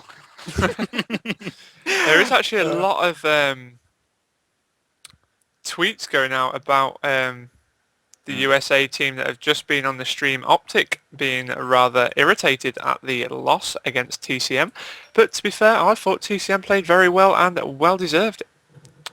I kind of figured this was going to happen because it usually starts with the indirect tweets. Whereas where you don't at anyone in the tweet, you just like, and this isn't to Optic, I'm talking about something completely different. This doesn't apply to any of you Optic guys. But let's say someone loses a scrim and they're just like, oh my god, I hate connection players on this game, and they don't at anyone in it, but they're implying it's you, and then it starts an argument, and the Twitter rage continues. So I'm hoping everyone can just, what happened happened. It was a great game. Thanks to Optic for taking part. But Optic do have 2 more weeks to actually get used to this, and they might have a rematch in the final. Who knows? This is the group stage. They can still advance past the groups to all of you Optic fans out there. I've just seen a tweet from Furluff. If you guys want to go on Twitter and just type in FERLUFF, it just made me laugh a little bit because I don't want to retweet it because I don't agree with it, but it did make me chuckle a little bit. Now, if you are on Twitter, guys, remember to follow myself. It is at Gucci, GOOCHHYY. Rel, who is on my right, is at the VP Brothers. He shares that with his brother Momo, who is playing for... does that work? I bet that never even worked. I don't know. But we are getting underway. Capture the Flag Arcaden, the first map of the final game for tonight's group stages. It is currently 1:45 here in the UK. So we are going to go on board with the top or bottom rel. You pick. Let's choose top, and we have defaulted to McGee. So I'm going to be watching McGee and see what he can do there. I do just want to point out as well, Gucci, we high-fived the wrong way there. It was a complete fail. We are seeing Jerd kick things off, taking out Karma in the middle map. So first blood does go to My Pressure in this best of 5 group stage match. Of course, My Pressure, the most recent addition to the tournament after Mythix were unable to actually attend this week. So that meant that our first reserve team, which was NYP, are the fill-ins, and McGee taking out Proofy. Yeah, Proofy has gone down. My brother actually said to me before this game started that he thinks Proofy is going to be the standout player for Envy. Well, let's see if that does ring true. Currently watching my brother, who is Momo, for the stream that don't know, seeing what he can do as he moves over to top glass now, trying to find someone, trying to scout someone out, flicking back, and 2 has spotted Discoverable, who does drop to the floor. Yep, Discoverable has now dropped, and Proofy and Twizzy have taken down Pasco and McGee. The 2 ARs for NYP have been taken down. Momo quick to pick up that ACR and knows that flag's being pulled. He's unfortunately took the grenade at himself. That flag is being pulled through that vending spawn now, and Pasco is going to have to move over to prevent the flag capture. But Proofy straight in with that grenade, and it's looking like it's going to be 1-0 to Envy unless Jerd can do anything about it. Takes out Discoverable G's, but no, the flag's been captured by Twizzy. Yeah, it does go in. Oh, McGee! Opening up with a 3-piece, allowing Momo to advance. Flag has been picked up. McGee just went absolutely huge there for NYP. Momo choosing the shortest way possible to actually return this, understanding that there's only 1 left alive, and it just about goes in. Momo, excellent run there, got challenged right at the end, does manage to make that flag capture. That was all down to the three-piece of McGee off that green spawn, and now we are seeing a little bit of a stalemate. MYP players don't really have much support around that flag, and they are still in the enemy flag area. Momo has stunned the Envy flag carrier, goes for the return, doesn't get it. Twizzy. Jerd has dropped Karma. The last player left alive for Envy is the flag carrier. Can NYP capitalise on this? Pasco goes in huge against Twizzy with that ACR. Doesn't get the kill.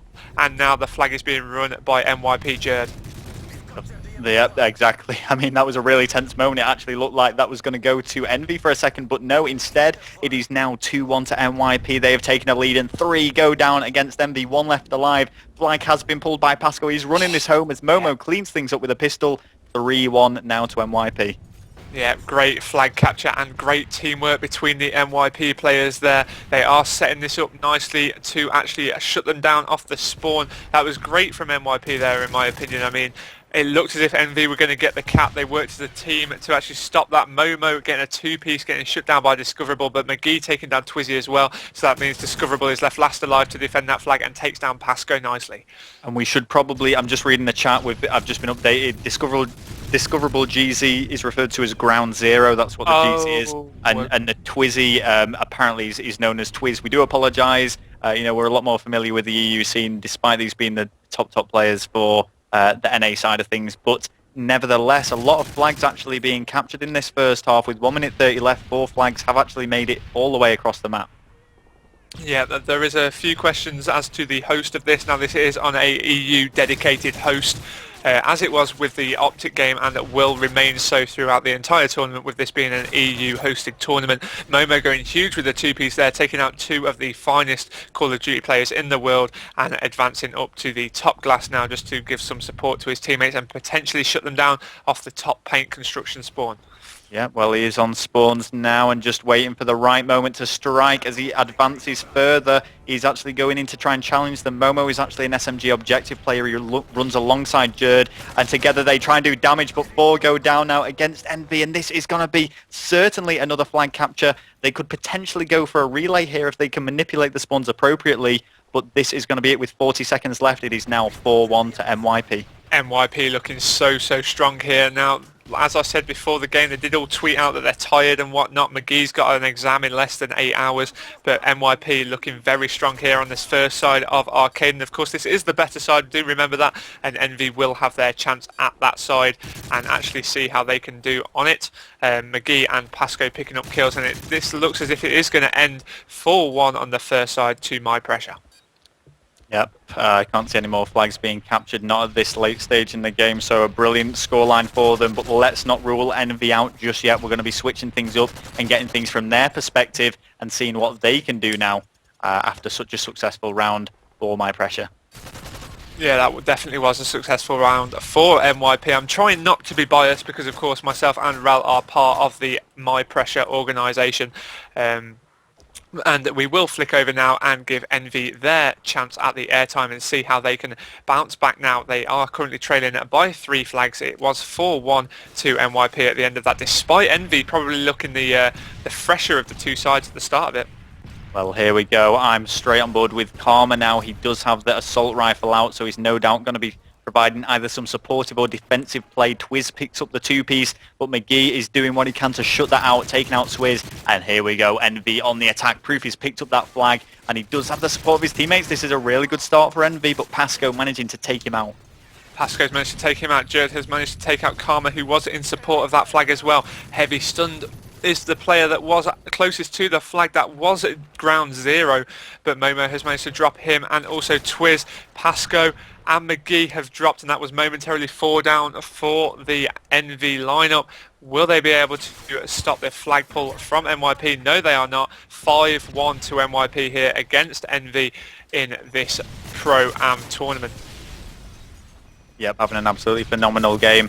Jerd has actually picked up this flag, but does get taken out. Proof he gets shut out by Momo, who is continuing further. Momo with a 2-piece now flanking around the back, and Twiz is way off. He cannot defend this, but what he can do is take them by surprise and manage to shut this flag run out.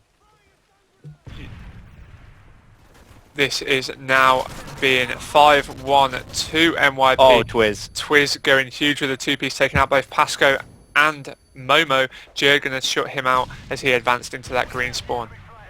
Yeah, that was really good play from Twiz there, and Ground Zero actually managed to follow that up, getting 3 down. This is a brilliant pull from Envy. Karma is stunned, and the flag has been dropped thanks to Jerd, but Proofy going big with the two-piece. This is going to be picked back up, and I can see this being ran all the way home, but no, Pasco having something to say about that.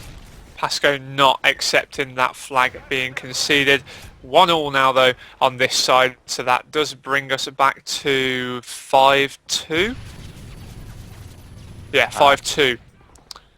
I believe the total score for the two teams. I was having a momentary mathematical issue.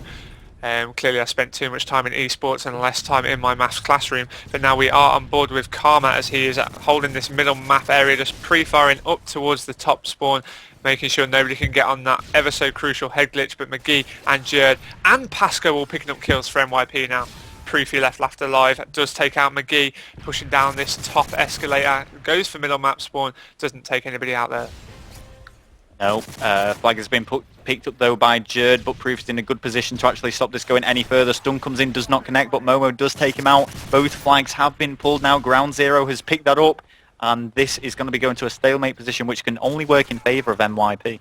Yeah, the longer that it is in stalemate, of course, the more the time starts ticking down, and like you say, that does go in favour of NYP because, of course, then they've got less time that they need to defend that flag for. They are currently leading with a 3 flag gap, and with 1 minute 50, it's not impossible, but it's not looking very likely at all, especially when McGee is making Ground Zero drop that flag, and NYP could capitalise on this, but no, Karma has something to say about that. Chucks the nade onto Jerd, manages to get that drop, goes head on head. Pasco taking down Momo, McGee taking down Ground Zero.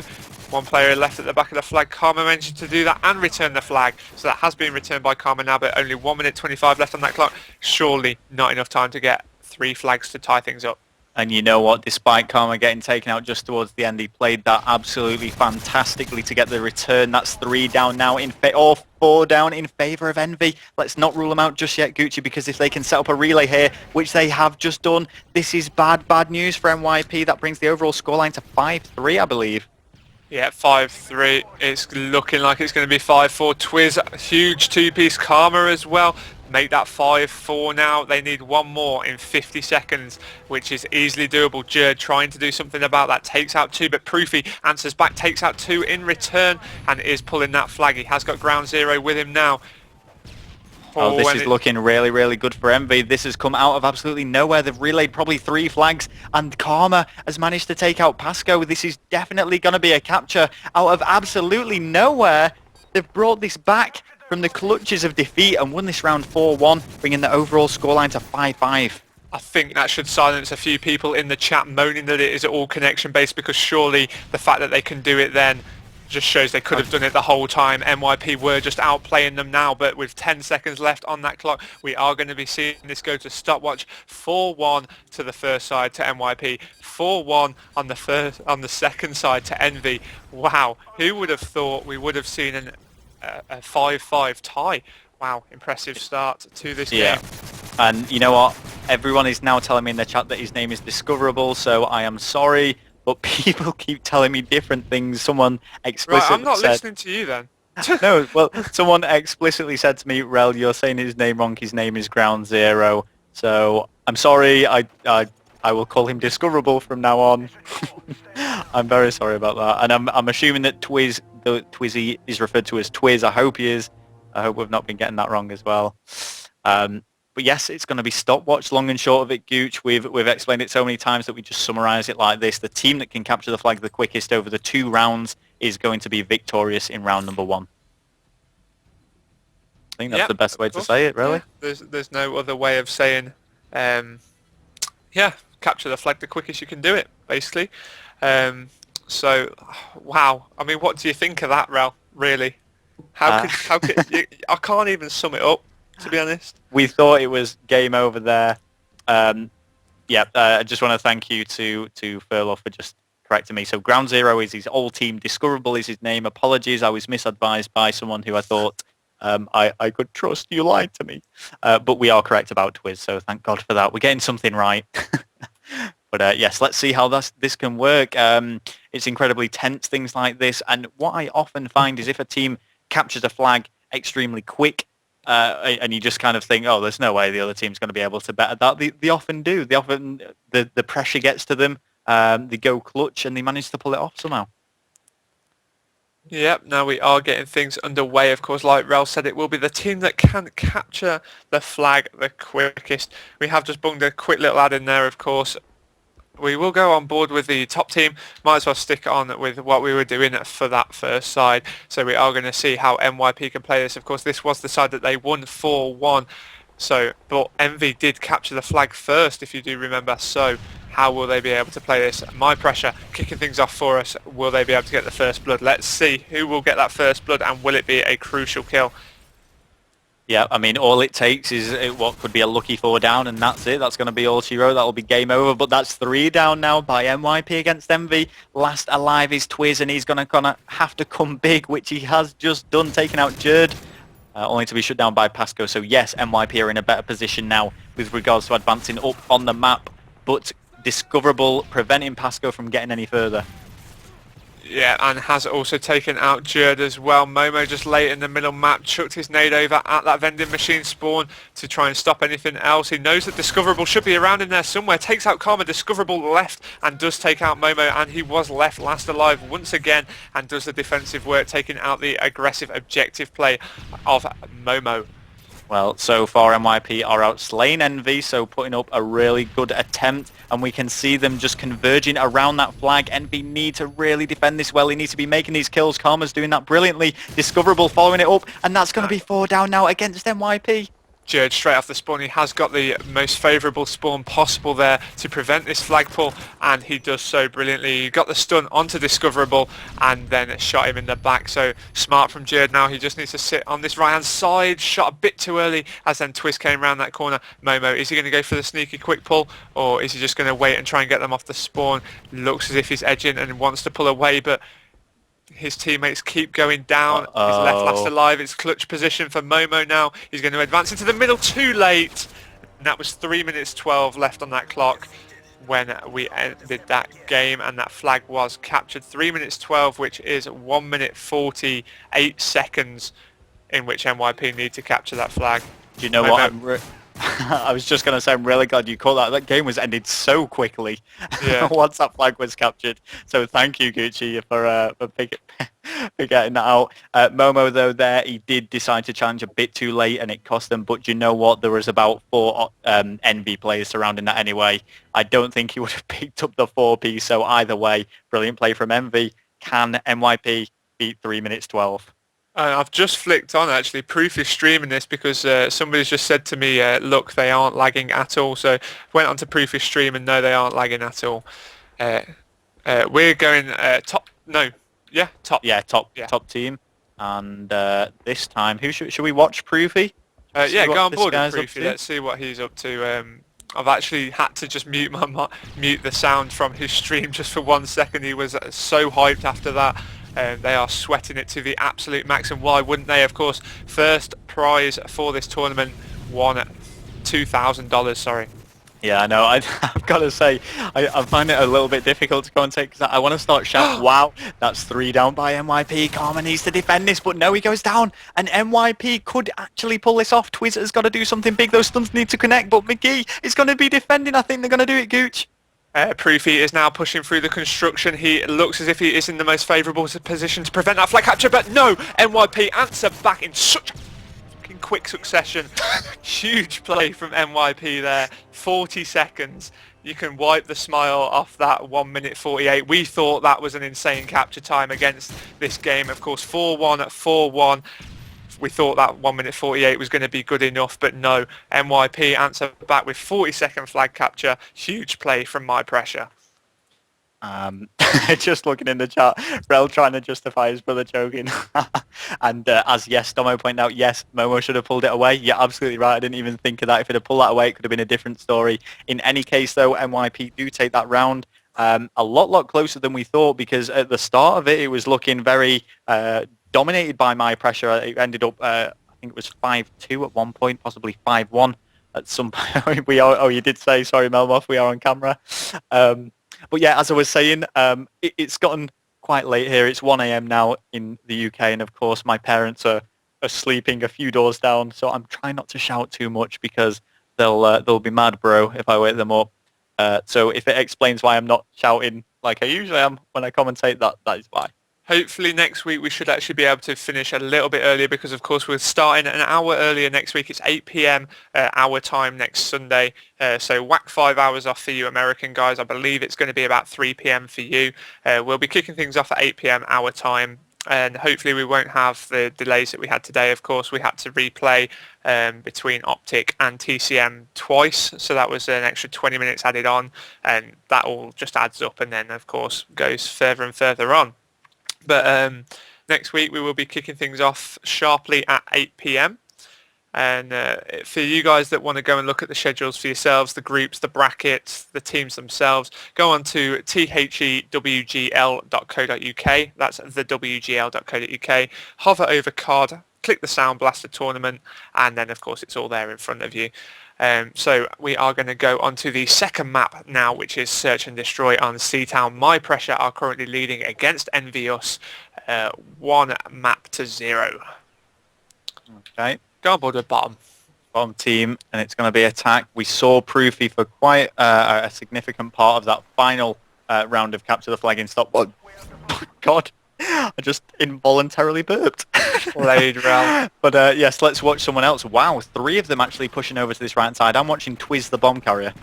Yeah, I am too, on board with Twiz the bomb carrier. McGee has managed to take out Discoverable GZ with that Semtex. Twiz managed to just cook a grenade over and ping it straight at that white wall, not picking anything up with that. And we are seeing Karma, Proofy and Twiz taking on McGee, Momo, Pasco and Jerd. Oh no, Jerd has died. Did not realise. Yep, he has gone down. I've been getting a few messages as well asking if I'm going to be streaming tonight. I won't be tonight. For those asking, I'll be doing it tomorrow night. But this is yes. Oh, Twiz, I thought you were just going to turn on someone then. So close. 2 versus 3 though, and this is looking good for MYP. Yeah, Envy know that one of the MYP players is actually behind them or around this red area. Karma manages to take out McGee, leaving Pasco and Momo to take out Karma and Twiz now, or of course vice versa, and EnvyUS are on the attacking side. See what you can do up here, Twiz. You still have that bomb. Is there someone lingering around this area? You did spot him before. I mean, Twiz does have the support of Karma by his side, and after picking up that gun, Twiz wisely decides just to go prone and check his back. Make sure no one's going to be chasing him because, of course, that will have made a sound. Yeah, he's still very cautious that there was actually a player behind him then, but I think that player was actually McGee, judging by the gun sounds of where McGee died. But we are still on board with this bomb carrier Twiz as he attempts to move up the right-hand side towards that B-bomb with his teammate. He's really hesitant to actually push out there. I think he's really conscious that there's someone behind him. Does finally decide to approach this B-bomb area, but still consistently checking behind him. I think he's so convinced that there was someone in that building with him that he's so reluctant to move any further forward. Yeah, I think that's definitely the reason he is going to cut back towards the middle now, just trying to get a good angle on that B-bomb. Pasco and Momo have got to take this out now. Only 18 seconds left on that clock. It's not looking like they're even going to go for a plant here. Oh... Is he going to go for it? Yes, he is. 10 seconds left on that clock. Watching Twiz now. The bomb does go down, and Karma is going to take out Momo. That was the final kill of the game. We're going to see this on the kill cam because I was actually watching Twiz while he was planting. Jump shots around the side. Wow. It's good play there from Karma, providing excellent support for his teammates. Twiz taking out both Pasco and Momo there, and we're going to switch on board with that My Pressure lineup now, see how they can fare. And I'm going to go on board with Momo first of all. He's got that aggressive PP90 look about him as he starts this game and has picked up the bomb.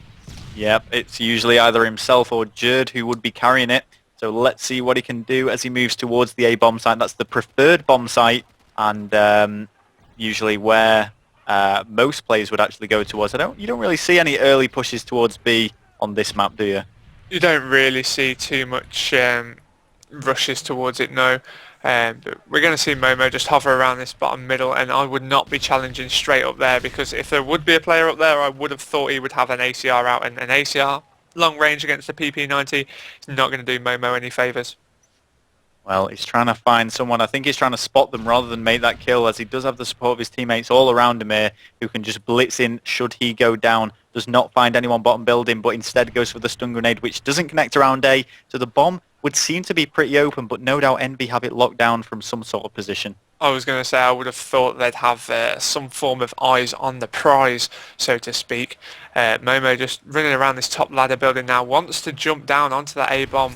And McGee manages to take out Proofy, which is a huge kill, and will begin the attack on the A-bomb. Pasco has gone in there. That will just bait out any players. Will they have called anything or gone towards it? Doesn't look like it. Momo going for the plant now on that left-hand side of it. He has got top ladder support from his teammate. Pasco's just gone down to Twizzy. Not going to look good now for Momo planting that bomb. Nobody's jumped around on him though. He's going to get himself into that bottom carpet building, and they have planted on that good side for defending that bomb there. And as soon as that bomb went down, he just blitzed it out of the area, trying to make himself scarce, because he doesn't want to pick up these kills. He just wants to run the timer down, and that will secure them this round, which they so desperately need. They do not want to be going 2-0 down. No, McGee doing well this round. They have picked up that bomb now. McGee has looked at that bomb by the look of things. Momo's gone there anyway. Just to double check, goes for that knife, takes out Twizzy, grenades the bomb just for added safety, but has still got Jerd in support with him if he needs be. Has tagged and ran away. Smart play there from Momo. Does realise he didn't need to be risking anything that close to the bomb at that timer left on, but Jerd got himself in a good position, jumped out and started spraying at that library, and that means that NYP have pick themselves a round up on this search and destroy and tie things up one apiece. Look at Karma on the Envy team. Well, 5-1 going huge. I was just about to say 2 of Envy currently on 0-2, but Karma doing all the work for them. Let's actually watch Karma. Yeah, let's see what he's doing right for his team. Here we go, moving over to this top area. Oh, does spot someone. Hit markers go into him, but the kill is not made. And he gets one over the wall. No, it's actually Jerd who makes first blood, taking out Discoverable, and Jerd follows that up against Twiz under heavy fire, and finally Jerd goes down to Proofy.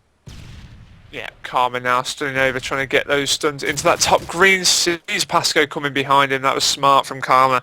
Nice tactical awareness and good game sense around him. Momo and McGee now trying to take out Karma and Proofy. Shots fired into top green. Don't understand how they can say there's a connection delay, but that was smart play from Karma there as he takes out McGee in that top Momo, sorry, in the top green. Yep. Well, Karma knows that's the bomb. Yeah. We might as well switch. See what McGee is doing. However, he is currently defending, just trying to wait it out. That gold gun looks ever so shiny under there in that dark black area. It does. It looks absolutely beautiful, Gucci. I just want to marry that gun. Oh, it's been a long night. How long have we been commentating? 4 hours? 4 hours. We're on a marathon minutes, here. I'm quite impressed with that, with ourselves. We should give ourselves a pat on the back afterwards. But anyway, it's not over yet. There's still 1 minute left, and McGee is just trying to hold both A and B all by himself. He's getting a few ants in his pants by the look of things. He's going to opt away from that corner. I wonder if Karma is still going to be hard aiming that spot. I do wonder. Oh, McGee, surely just seen him. Now, if we remember the last time they approached that B-bomb, they had one push up in advance and one lagged behind a little bit. Just stayed behind. Now, McGee realises he's probably behind both of them, Karma and Proofy now. McGee is stalking his prey. He's convinced they're moving on the B-bomb site, which they are, makes the kill. He knows that the bomb is next to B because the plant was just initiated. It is 1 versus 1. Both players know where the bomb is, and he doesn't need to challenge this, but he does, and Proofy goes down. McGee manages to take that round 2 versus 1. Hashtag King McGee. A brilliant play from McGee, keeping NYP tied in this game, 1-1. And 2-1 even, sorry, advance. Yep, they're taking the lead in this game even. So well played there to NYP. That was good play there from McGee, meaning that they could capitalise and complete that 1 versus 2. I'm going to go on board with Pasco this side. We've not really given him much airtime so far. Absolutely. And you know what, you're absolutely right. We didn't see too much of him in the capture the flag. So let's see what he can pull off here in search and destroys. The stun goes in. He knows there is a player around this area. I don't think the Semtex will make the kill, and the second stun doesn't connect. So whoever it was managed to escape. Yeah, he could have either gone up the stairs now, or perhaps he's still just sat in there in a corner, but Pasco just trying to wait it out. Sees a guy on his left, manages to get away from that heavy tag. Pasco's so weak there, but managing to run away with the support of Jerd in his back, so he knows he's got a little bit of help. Well, all the NYP players are extremely close together. I'm not sure if this is part of the strategy, but it does certainly mean they can cover each other back. However, Proofy does take out Momo, which means that it's 3 versus 2. My apologies, 3 versus 3 still. We have to scroll down because there's so many people in this game. But if we just look at the scoreboard, we can see McGee playing absolutely brilliant for NYP, and on the flip side, Karma carrying his team through on this search and destroy Seatown. Yeah, Karma playing ever so well for his team there. 7 kills. Proofy only on 2, Twizzy on 1, and then there's somebody behind the hoster, 0 to 3, which is discoverable. But he's not dead yet on this round. There's still plenty of time for him to pick that up as Pasco is trying to advance up this left-hand side. 2 minutes left. Proofy has taken down Pasco in the back. McGee's looking as if he wants to challenge that now. McGee and Jerd versus Proofy, Twizzy, and Discoverable himself. Jerd's taken down Proof. And McGee has opted to use the SMG here. Remember that they are attacking, and with 40 seconds left, that bomb does need to go down, but they do have the advantage of a 2 versus 1. Twiz has got to do what McGee just did and defend this somehow. 2 versus 2 again, I apologise. It's hard to see because as Discoverable is yet to pick up a kill, he's actually below the streamer on the scoreboard, which makes it a little bit more difficult to see. McGee left himself in a 1 versus 2 yet again. He has just seen a player on his right, has he? Yes, he has. He's going to stalk him, go behind him, takes out Twizzy in the back. 11 seconds left on that clock. Not enough time to plant. He needs to find that player now. Only 7 seconds left. Is he going to be able to find him? Did he see him bottom carpet then? No. Perhaps it was just a figure of my imagination. McGee! Oh, McGee! Oh my goodness! And I do want to actually shout, but I'm really trying not to, and I hope I didn't just wake my parents up. Somehow, McGee, less than a second left in that round, has managed to clutch it. My goodness. Hashtag King McGee, that's all I can say. Yet again, another 1 versus 2 from him. Going absolutely huge on this S&D here on Seatown. Now going on board with... I want to go on board with Discoverable, I think. We haven't been on board with him much. Okay, let's see what he's up to. Let's see what tricks he's got planned. Where are you, Discoverable? There you are. And he's just shooting it over at that B-bomb area, not connecting with any of his bullets. More pre-fire than anything, just trying to highlight if anyone's around that area. Yeah, they are firing through. McGee has just taken down Proofy. What a game McGee is having. Currently 9-2 against one of the best teams in the world. One of the best teams in America playing right now. And this is definitely one of the highest quality tournaments that we could possibly have to offer you. Of course, this Soundblaster WGL Pro-Am tournament here being hosted in the EU. Discoverable exchanging bullets with somebody through on that B-bomb. Getting hit markers but not actually picking up any kills at this present moment in time. Trying to advance up this right-hand road. Discoverable still unable to seek anyone out following Momo's 2-piece. Will he be able to answer back? Yes, he will. Momo goes to the ground. Oh, and he's in a spot of trouble here. He's taking fire from someone top balcony there, trying to answer back, but does not connect. And how is he still alive? Oh. Pasco's been taken. How's he still alive? Pasco drops to the floor. Pasco's gone down, and that means we are seeing McGee once again. 9 kills, 2 deaths. Can McGee get another round? He's the last alive here. If he manages to pull this off, then that means he's been left alone to win 3 rounds all by himself. I can't believe how red Discoverable was throughout the whole of that and how he didn't die. But Pasco perhaps just getting caught a little bit, didn't really know exactly where Discoverable was when he ran through. But now Discoverable advancing through onto that BE bomb. He's going to have to make a plant sooner or later. Oh, and he did not want to reload there because if McGee is in that vicinity, then he will have certainly heard that. Doesn't look like it is the case, though. The bomb plant is going to go down. Where will he choose to hide? Looking like he's opting for behind the fountain. Oh, You've seen McGee now. It's just lay down. McGee has poked up. Oh my goodness, McGee. He has finished 10-2. Oh my goodness. Huge play from McGee on that. Yeah, that was... I was brilliant from McGee. Well played. Again, like I said, Gucci before, he was left on his own to actually win the round, and he's managed to pull it off. 10 kills, 2 deaths.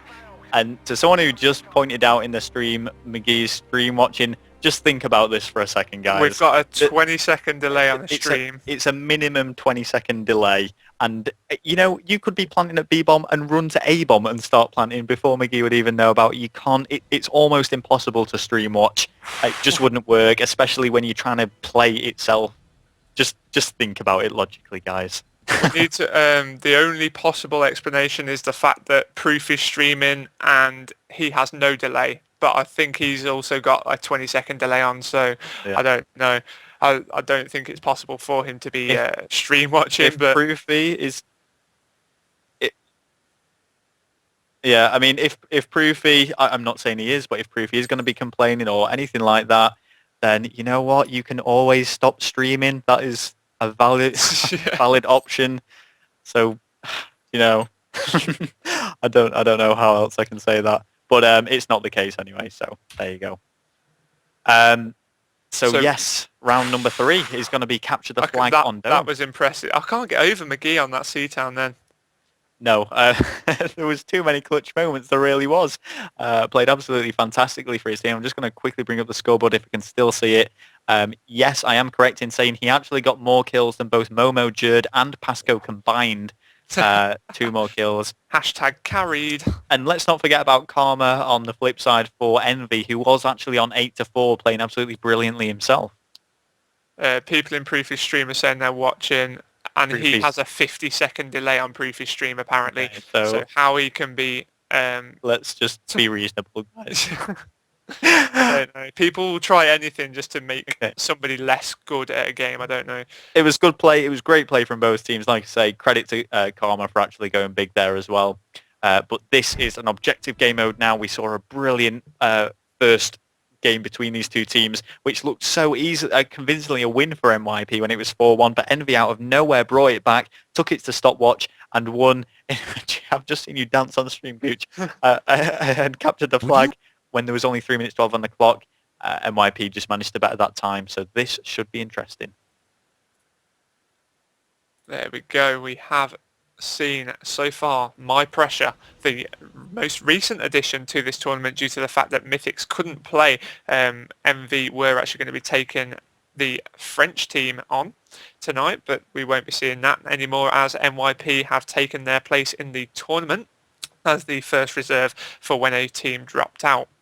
So now we will be seeing MYP go head-on-head with Envy on Dome, capture the flag. It'll be interesting to see how this actually ends, considering how aggressive the play was on Arcade, and now we are actually on a smaller map as well, so it's going to be right on in with each other.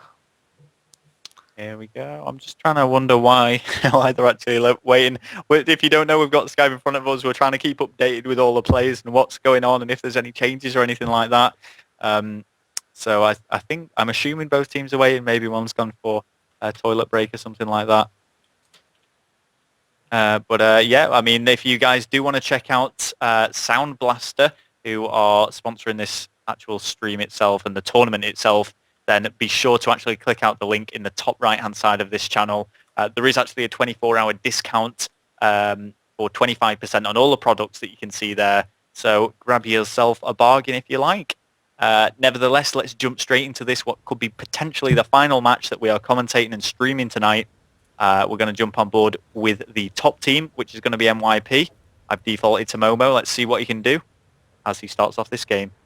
We're going top team and on board with Momo using that PP90. Looks as if he's going straight out and into the middle now. He has got 2 stuns off down that loading base side. That's a smart little tactic for Momo, but he hasn't actually resulted in anything. Can see 2 players on his screen, but has been taken down by the Magnum switch of Karma. Well, Pasco does find someone there in corridor. He's actually completely changed position.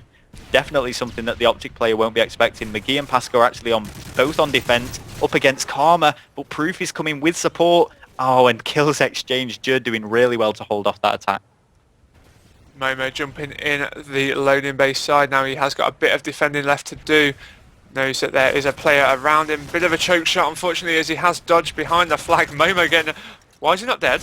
As he has killed Discoverable finally with that Magnum switch. Dodge is down now. That flag has been pulled. He's left a grenade behind him, which has done no damage. Proofy managing to take out Karma, his teammate, and Momo in the same sort of kill streak. But now Jerd doing well for NYP is currently 5-2, getting the most kills for his team. Yeah, he's had a good start to this game, Jerd. No flags have been captured yet, but it does look like Envy have the edge at the moment. They have certainly been the aggressors so far.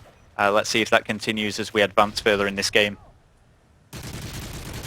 Yeah, we have got Pasco going for a quick cheeky wallbang on the dome. They have dropped 2 players now, but Proofy answering back. That's 2 down for NYP. McGee taking out Proofy. What a search. I can't get over how good McGee's search and destroy C-Town was. 2 1v2s, a 1v1. And now we are on board with the NYP squad as they are trying to push down. I've just pressed my start button there with all 4 red dots on the screen in the dome at that present moment in time. Momo was just waiting. Doesn't actually get anything from it. McGee going straight for a defensive position by the look of his stature. Yep, and definitely all of the gun battles seem to be taking place along that loading bay side. We can see Discoverable now really pushing up. McGee needs to make this kill. Proofy read the situation well and actually jumped around trying to take out McGee, but the combination of Momo and McGee has managed to hinder this attack to the extent where 3 of Envy go down. Yeah, that was good play there from NYP. It's meant that they are able to push out now, and they are pulling that flag. McGee in support, taking down the left-hand side spawns. Perhaps caught him off guard a little bit there. Wasn't expecting them to spawn so quick as they did. He's chosen to walk away from the spawns to go and give the flag carrier some support in a bit of an MP7 battle, but has been taken down now. Momo, left last alive, has got to defend that flag that is being pulled along this loading bay side. I think that could bode well for Momo. He's going to make his way over to the other side of the dome now to actually do some defensive work. He's got himself in the dome, takes out the first player, takes out the second, going huge for Momo, gets the flag return as well. Absolute huge play from NYP Momo. Yep, and he's actually picked up this flag, trying to run it home, but he was so weak there. Proofy manages to pick up that kill against Momo. The flag will be returned, no doubt, and it's going to be up to Pasco to defend the flagpole. 3 down now against Envy. My goodness, this is a high-action game. There is so much going on, so much to keep up with, and it's just kill after kill after kill. So aggressive, both of these teams, but still no flags captured. I know, I can't believe that no flags have been captured. It was, as I predicted before the game, such an aggressive start is what we would be seeing. I didn't expect either of these 2 teams to just sort of sit back and wait for the other to attack. Pasco lying in wait, doesn't actually manage to pick up the kill, as I think that was Discoverable has moved along the left-hand side corridor in what we have been referring to as the vacant spawn. It was indeed Discoverable, now finally being picked up by Pasco as he is moving to the back of there to provide some cover for Momo as he takes out Proofy. Momo trying to push out, gets taken down by Twiz as he tries to do so. Let's have a look and see what Pasco can do here. I can see him just hiding out in that corridor, waiting for someone to push forward. And we're starting to see a little bit of passive play now from both of these teams. What was so high action paced initially seems to have slowed down, but I do just want to retract that comment as NYP managed to drop 3. Momo getting shut out though on his attack. Still no flags have been pulled, and with only 30 seconds left on the clock on this side, this is NYP's better side of the 2. So could they capitalise with a late flag capture? I don't suppose they'll want to push it too heavily and actually forfeit a flag as well. So now McGee, another huge 2-piece. Are they going to go in for it in the last 15 seconds? 3 down. It needs to be now or never if NYP are going to do so. They have been taken down. Jerd with that knife. Need to run through middle map. I think Momo's got a 2-piece. Jerd's taken down one with a knife, but no, the flag has been dropped, and we are going to see a tie at 0-0 after the first half. Yep, so wow, and I'm genuinely surprised with that. So much was going on there. You know what, Pasco is 4-8, is not having the best of games, but it doesn't really matter. It's the teamwork that has been showing. The exact same goes towards Envy as well. We can see Twiz and Karma. Karma not having as good a game as Search and Destroy, but they have managed to play so well to actually keep this tied. Let's switch things up and see what's going on for Envy. I've defaulted to Karma, but I want to give Proofy a bit of airtime. I think I haven't really seen much of him as he's trying to push down this loading base side. Comes head on head with Jerd as he gets taken down. Jerd going for the 2-piece, knows that Karma's in there as well. Down this left hand side, Jerd challenging him, but does fall to the ACR shot of Karma. Armour trying to find someone there, unable to do so. He is weak, but now his health has regenerated, backed up by Twiz.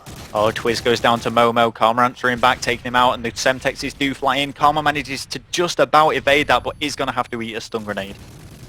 He has swallowed that stun grenade as he is trying to push out this laning base side. Oh, Jerd with a 2-piece taking down Proofy, and Karma McGee taking down Twiz.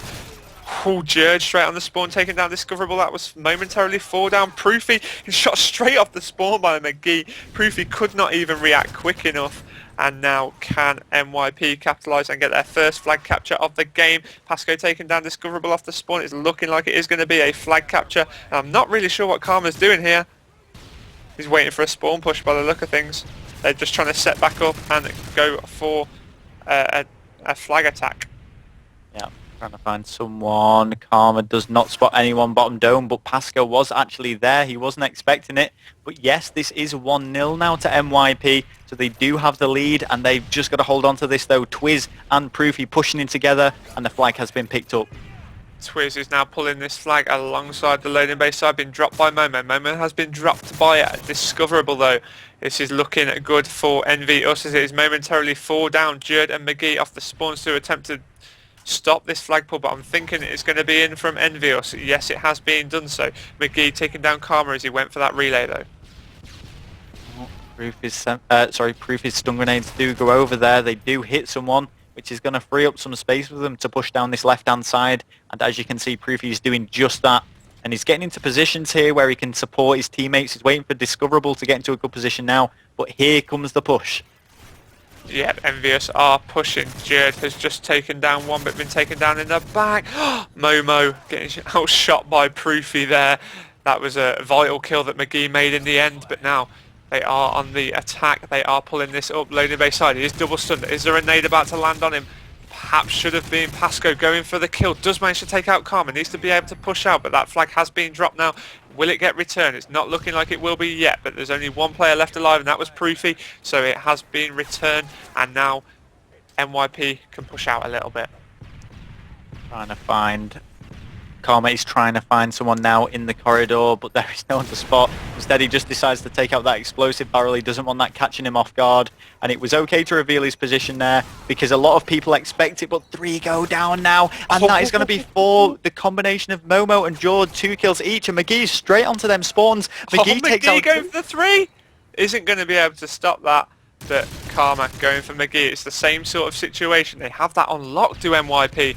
This flag is probably going to go in, and it's going to be 2-1 now to NYP, unless Proofy can do anything about it. I doubt it, though. It needs to be a heavy, strong pre-fire shot. No, it's been done by Pasco, and that means that Jerd can capture this flag. Jerd, by the way, having one heck of a game. He's an SFG objective player, going 22-13. Absolutely. So not only is he running them flags, he is making those kills. And Momo is trying to help him along the way as he takes out 2, and the flag has been picked up. Momo with a huge play there, has pulled that flag as well. McGee straight on the spawns, taking out Karma. What can EnvyUS do to answer back with only 1 minute left on that clock? The flag is in NYP's hands, and NYP are currently leading. Proof needs to jump up and get a shot on him. Not looking like he's going to be able to do so, using a red dot PP90, but Discoverable going huge, and Proofy has returned that flag. Yeah, so it does get returned, but the fact still remains that NYP are 1 flag ahead, and now we're going to see a very defensive team, but Twiz is managing to shut them out single-handedly, takes out 2. Momo manages to drop Twiz, and does he pick up the second? Yeah, as of now it's being pulled by Karma, has been stunned. Stuns have flown over. Pasco going for the kill. Huge 2-piece from Pasco there to prevent that flag pull. Proofy advancing forward onto that flag now with only 23 seconds left. This is it.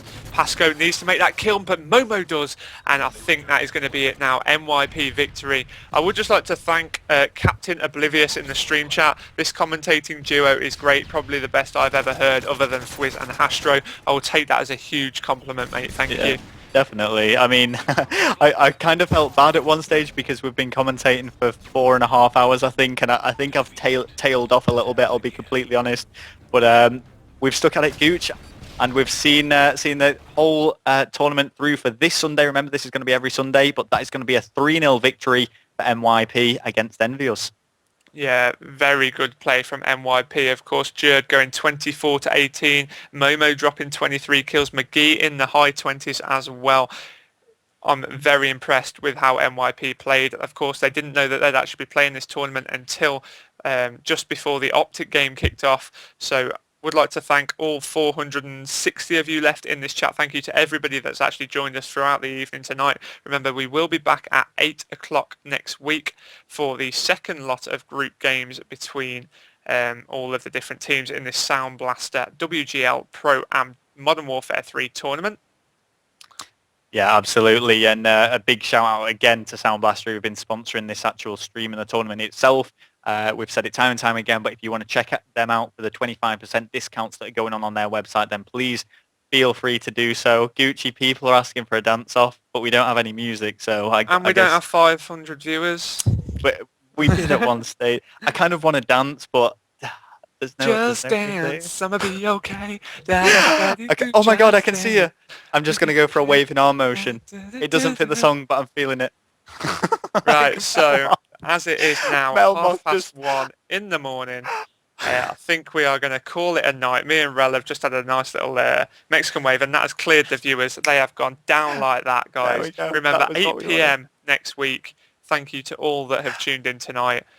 I just want to say, I have to say, Gucci, just as we were dancing there, Melmoth, who's actually running this whole tournament, just said, Norris, right, guys, let's round this off. Right, this is it now. We're going to bed, but, yep, that's going to be it. Thank you, everyone, for watching. And we'll please see you tune next in week. Next time. Yeah, we'll see you next week, guys.